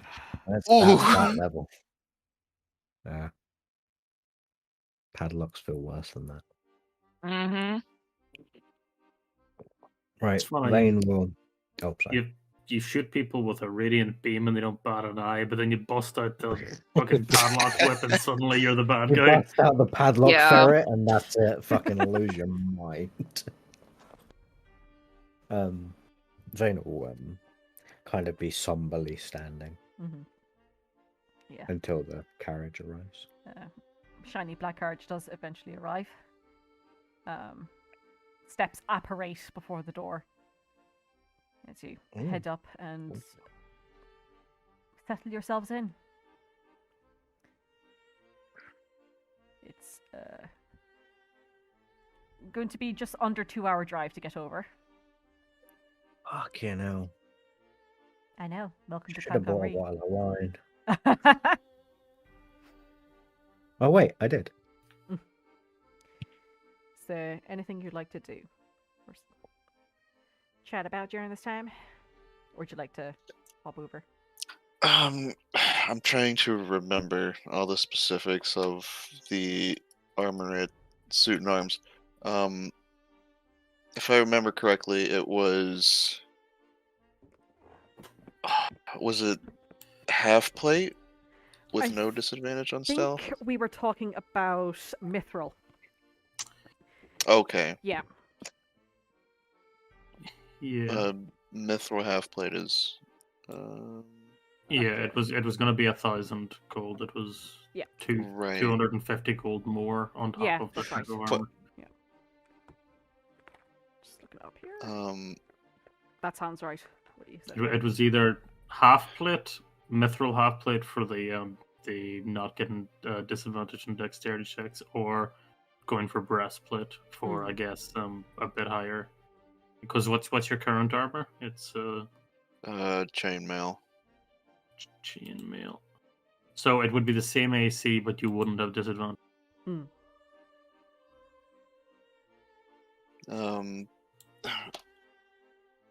Was it mithril? Half plate? I believe so, yeah. Yeah. Though you.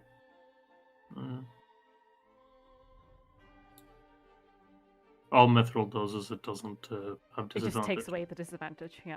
I think technically it's also lighter, but that doesn't really play in too much. I think it's rid of the strength requirement. And the mithril half plate was the 1,000? Yeah. Yes. Okay.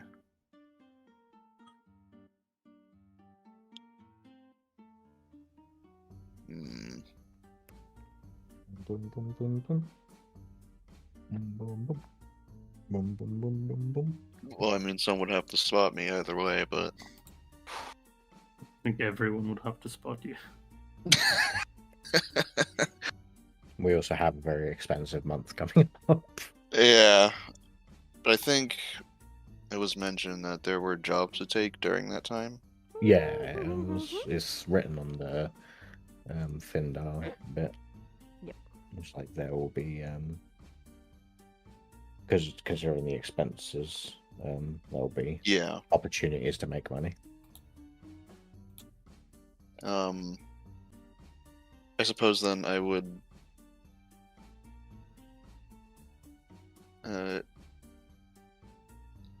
kindly ask you to find friends to spot me. For the 1,000? Yeah.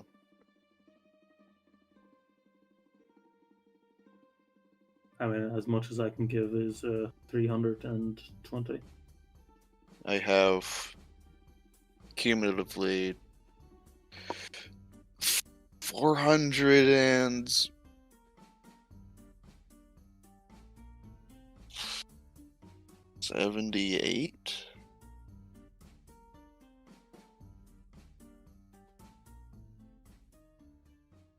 I could do like 300 for it leaves myself like a little bit of oh shit fund. Yeah. So get 310 gold. That's the platinum portion. And then 167 gold. And then 18 silver. Off the silver and copper, like we're just doing Yeah. gold and platinum. Like there's no point working that out. It just takes too long. Yeah, so I think it's like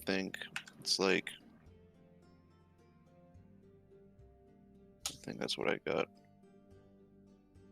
So that's what you have. That means there's 522 left. I mean, And I can give you 300, so we can bring that down to 222. well, I was just thinking if we do like 150, so that's that. Yeah, so I can do another. I can cover the rest. What about your oh shit fund? No, that would still leave me with an oh shit fund. Oh, okay. Like that would leave me with more of an oh shit fund than if I gave you 300 gold. So.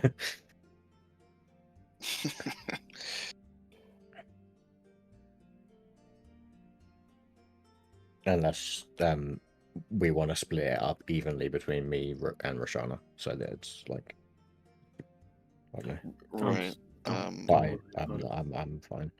Like Rook either way. That's just going to result in someone asking for something later and us having to pull the even smaller pool of change it all goes to the same pot, isn't it? It's like taxes. Mm-hmm. It's all going to the same So- place. So you've got So you're- 1,000 gold. Okay.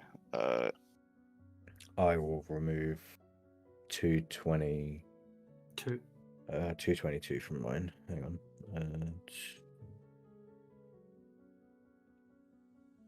Platinum's 10, isn't it? Yeah, so Yep. Yeah. like 20 So platinum and then 20 platinum. or 22 platinum and then 2 gold. 2 gold. Yes, for Yeah. Sorry, I was thinking 20 gold, but no, you're right. Okay, cool. That's done. You have my 220 gold. 2 gold. Okay. I'll be back from the candy store. It's all right. The execution will wait.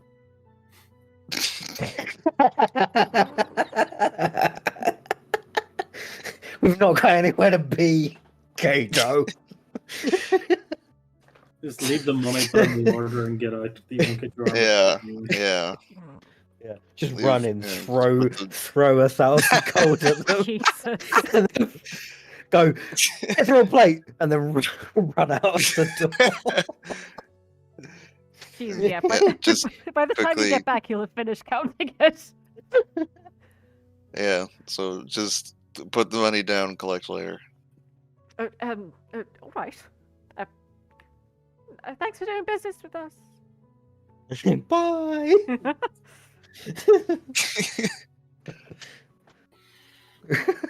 Maybe you should have asked them if they just had like a spare old set of mithril half plate, because I asked for an old rapier for Vayne and they had one. I mean, Yeah, that's they what just I gave thought. that I shit away thought for they had free. one. I thought they just had one on the rack. I don't know if it was like a. They probably buy did, order but it's kind of thing. too late now. You've already left the shop. I did not confirm that. Guys, you've got somewhere to be. You ran in, you We chucked need some money to on see the counter. someone die. See someone die. Aye, well, like, he carries Okay, on this yeah. shit, we will. Luxon's just there tapping one foot like. Yeah. Oh, Just put he the absolutely is. just put the money Vayne. down. Ooh. It's for Vayne is stood beside him like. Just- just put the money down. Mithril half plate. I collect later. Goodbye. Done. It's a 30-second in-out deal. Okay.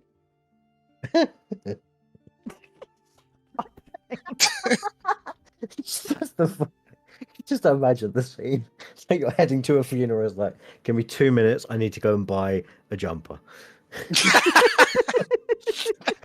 You leave without the jumper and without the receipt, so you will not get it. You just on your way to like a funeral, and then you just stop at McDonald's. Yeah. I need the Mm. Big Mac. Yeah, can I get a Big Mac and some hash browns? Oh. We're gonna miss the procession. Just calm down. Just calm down. Yeah, with a coffee. You're on the procession to the I was gonna say to McDonald's, to the funeral, and you're like, look, I appreciate that the funeral is gonna happen, but the breakfast meals are gonna end in like 5 minutes. So I've got it's like I need the pancakes. Hey, look, he's gonna be dead forever. Breakfast. Forever. Listen, he's not gonna get any deader.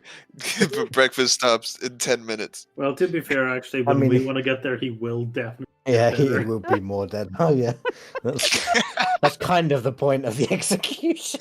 All right, continue, DM. Ugh. It's kind of funny because I did go to McDonald's with my brothers after my grandfather's funeral. Is Right, that but funny? that's after though. But we also went before. Oh, well. Let's get on the way there. And we were. I mean, were you late? This is No. the thing. If you weren't We're on late, time. then it's Fair. fine. Because there you because go. I always have the Ugh. thing in my head. I'm only on time if I'm half an hour early. If I am on time, I'm too late. Do you think That the makes purses ever go through the drive-through? I was just thinking that, like, you guys were saying following the funeral procession through the drive-through. I was like, wait, when did the hearse go through? Well, Everyone's the getting- driver's got to eat. Well, Everyone's there was a getting Mickey roadblock D's. on the main road, so you had to go around and make sure you. The hearse my pulls God. up and What pours out he some would have nug- wanted. Yeah. the hearse pulls up and pours out some nuggies for my homies. Pour a box of 20 out for the bros. Yeah, right. Oh, Just on top of the coffin instead right. of We're so sorry. So sorry. Okay. Harry. Put up with Instead of the us. flowers. Stuff. 20 Sorry. pack of spicy nuggies. It's gonna be my funeral Sorry. soon. Jesus, I'm laughing too much. Please do not die. No promises. It's not Okay. allowed. It's a 2-hour drive over to the Eastern District, across the bridge here. Don't know if that showed. Whatever. It did. Okay. This bridge. It's a pretty solemn drive over. Looks and doesn't say much, kind of just stares out the window. Vayne's very much the same. Occasionally clicking his fingers to make his read disguise. Hmm. You know, because you got to look the part. Yep.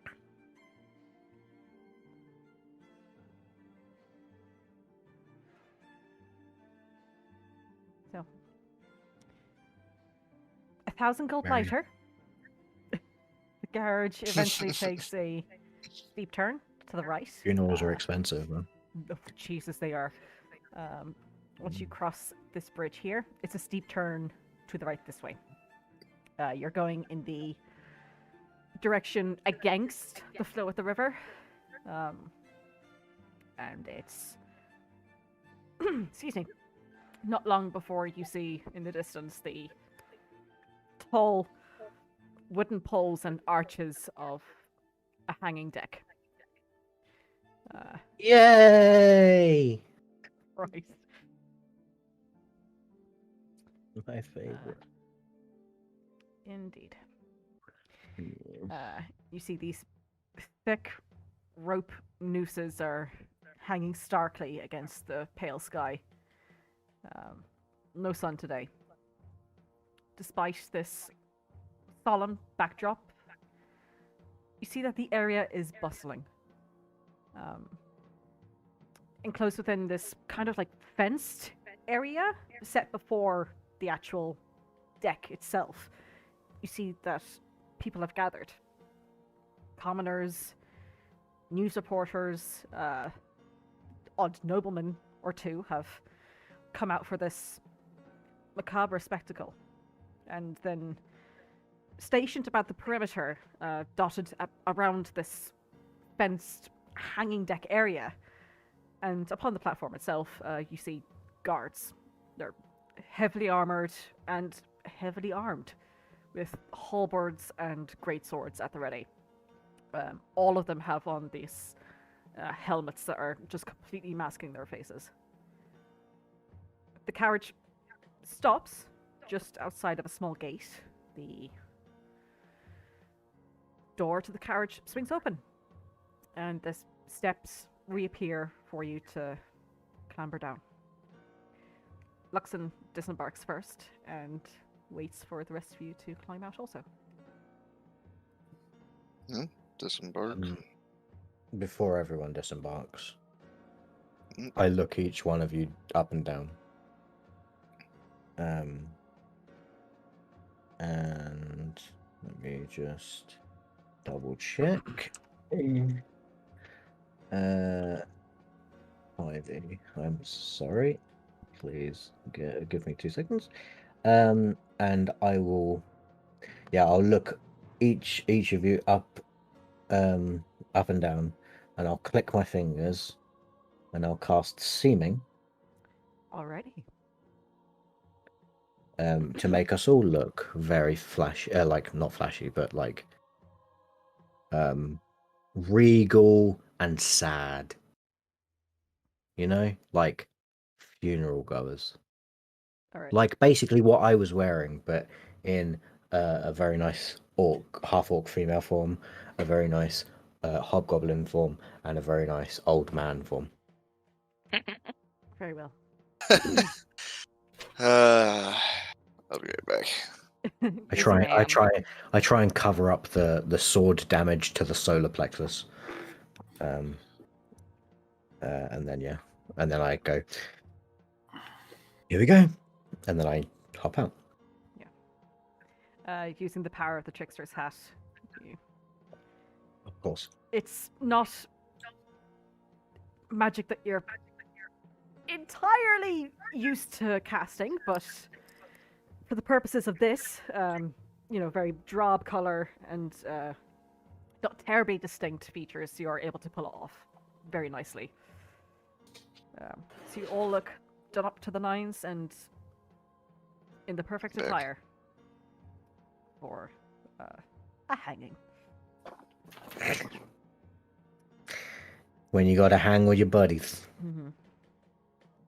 The drip's gotta be. I don't know. I'm not young enough to use this language. I don't know. The carriage that had just dropped you off slowly peels away. Just to stay out of sight for the time being until needed. Mm-hmm.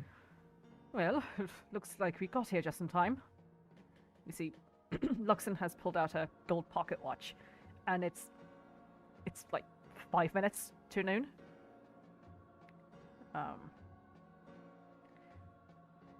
Is there anything Can you'd like I to look? do?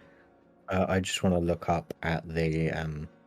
Is the gallows like how high? Like, is it quite a high, like a 10 feet up sort of situation, or is it on the relatively on the ground kind of thing? It is high up, so like before you, the platform is like, we'll say about 7 foot up off the ground.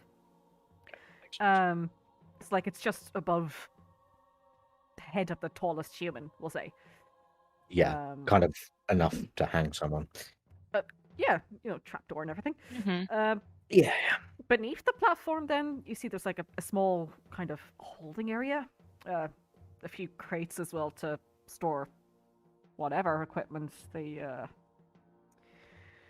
executioners and guards maybe need to keep here for these occasions. And you can actually see out onto the road just behind the deck as well, where people have gathered, presumably to watch without having to go into this public area that you guys are now standing in. You see out in the street as well, a few children are actually playing, and a guard rushes over to them, and they just scamper in all different directions. This isn't exactly the best place for them, and the guard is pretty aware of that, just chasing after them to keep them away. Can we see Inspector Pritchett anywhere? Give me a perception check, please. Can I guide myself? Of course you can. While Rook's doing that, can I can I look around at the roofs, like at any kind of vantage points, and just kind of visually scan the surroundings? Yep. Also give me a perception check, please. 13, Rook. I don't see shit. You don't see Inspector Prickett. Now, mind you, there are a number of guards about. The ones that are, again, around the... excuse me. The hanging deck area, like they're all helmed.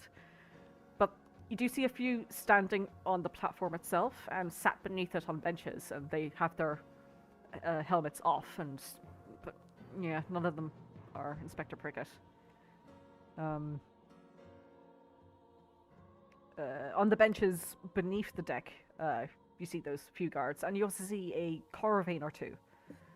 Their masks are most certainly on. Excuse me.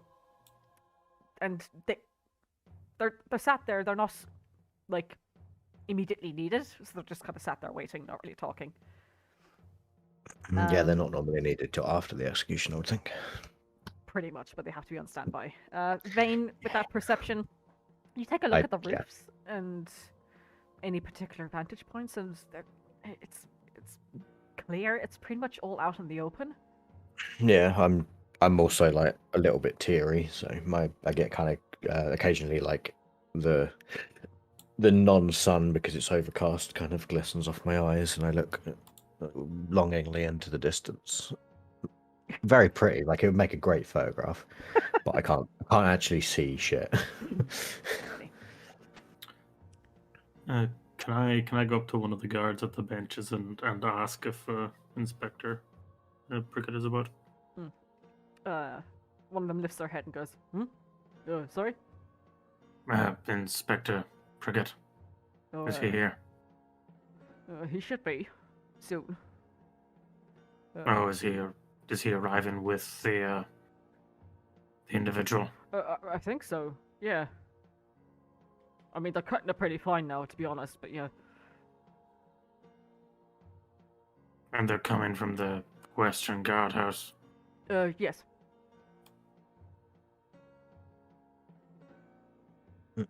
Can I look at Luxon? Certainly. Sorry. Throat's awful bad. Yeah. No, it's just fine. You look at Luxon. And just see like what his kind of demeanor is, like what he's like. Is he kind of gauge what his like thought process, emotional kind of level is? His demeanor, sure. Give me a insight check, please. It's pretty good. Mhm. He's stood stock still, being pretty stoic.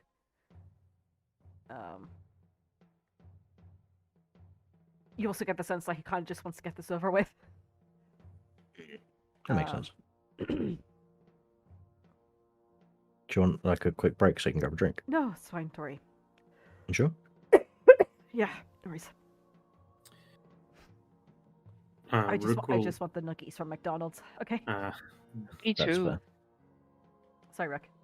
Rook will like reach into his cloak and use a wild chip to summon a familiar. And it'll be a little black falcon, and he'll just say to it, "Follow the roadways west of here, and if you see a procession of some kind or some sort of guard envoy, come back and let me know."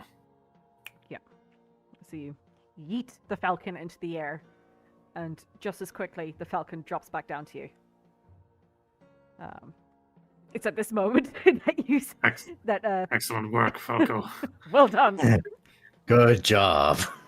Good boy.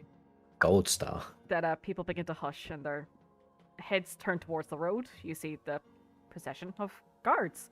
They're all on horseback, flanking this shiny black carriage similar to the one that you guys came down on.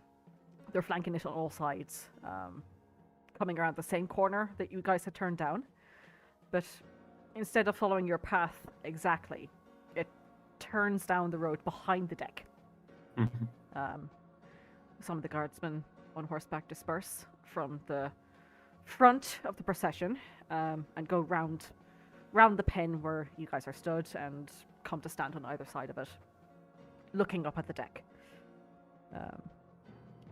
Beneath the deck, you can see the driver, who looks to be a Vayne in this wide-brimmed hat and long black overcloak, slows the carriage down, stopping just past the gap, allowing you to see through. And things become tense and quiet. Only a few sparse whispers to be heard. Are you ready, Vayne? Was that Luxon? Yep. I kind of stoically look at him and like with my lips kind of pursed, I'll give a quick nod. Luxon I'm gonna summon. Can I ask a quick question? Sure.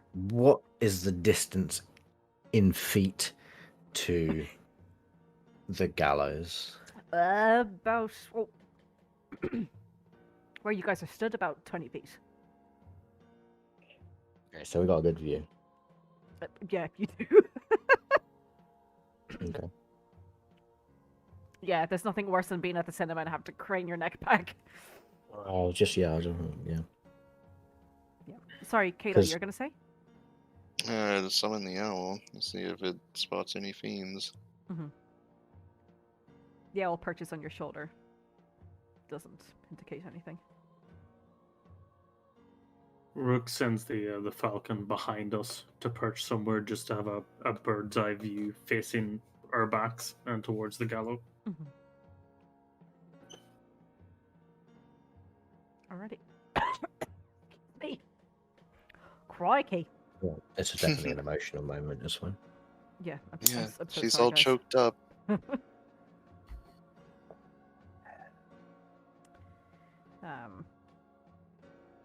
Yeah, so looks and nods towards you, Vayne, and just like shifts his tie a little bit, and then turns his attention back to the gallows again. Vayne's eyes are like fixed. Is there multiple nooses or is it just the one? It's just the one. Okay, I like Vayne's eyes are fixed on the noose. The driver, the beak of the carving mask, appears once more around the gap. And the guards on top and beneath the deck start running, dropping down towards the back of the deck, presumably to the carriage. The noise picks up as confusion sets in. People look back and forth between themselves and out at the guards and the carving. Even with their masked faces, their body language speaks of confusion. Amidst Send the the rabble, falcon forward. amidst the Yeah, rabble, send the- you hear someone shout, "He's gone!" And the place turns into utter chaos. The guards Let me rally around start. to the back. I'll start running towards the cart. Grand. Commoners begin to shriek and stampede their way out of the pen. You guys start rushing forward. Well, I look at Luxon. well, before you can, while all this is happening, Vayne, you feel yourself being drawn inwards towards yourself. The noise around you becomes muted, and the cold air of the day no longer pricks your skin as you become numb from just being taken off guard. And that's when you hear, pervading your thoughts, "I have to say, Vayne, I'm disappointed. You worked and paid a great deal to have me saved, and then you sent your friend to take it all back and leave me for dead. It seems I was wrong to have trusted you. And after all that I did to build you up, treated you like a son, even. Well, I assure you, no one has ever crossed me and lived to tell the tale. Duroy can tell you just as much. You and all your little friends will pay." You feel air being sucked back into your lungs, Vayne, and you feel yourself pulled back into the present moment. You see the glint of shining white teeth against golden skin. That same awful Cheshire cat-like grin that first greeted you from the darkness of the cell that held you shortly after arrival to Clancamrye. And you hear that old malice brewing in his voice. "Well, Vayne, here is your test. To see if you really are made of metal."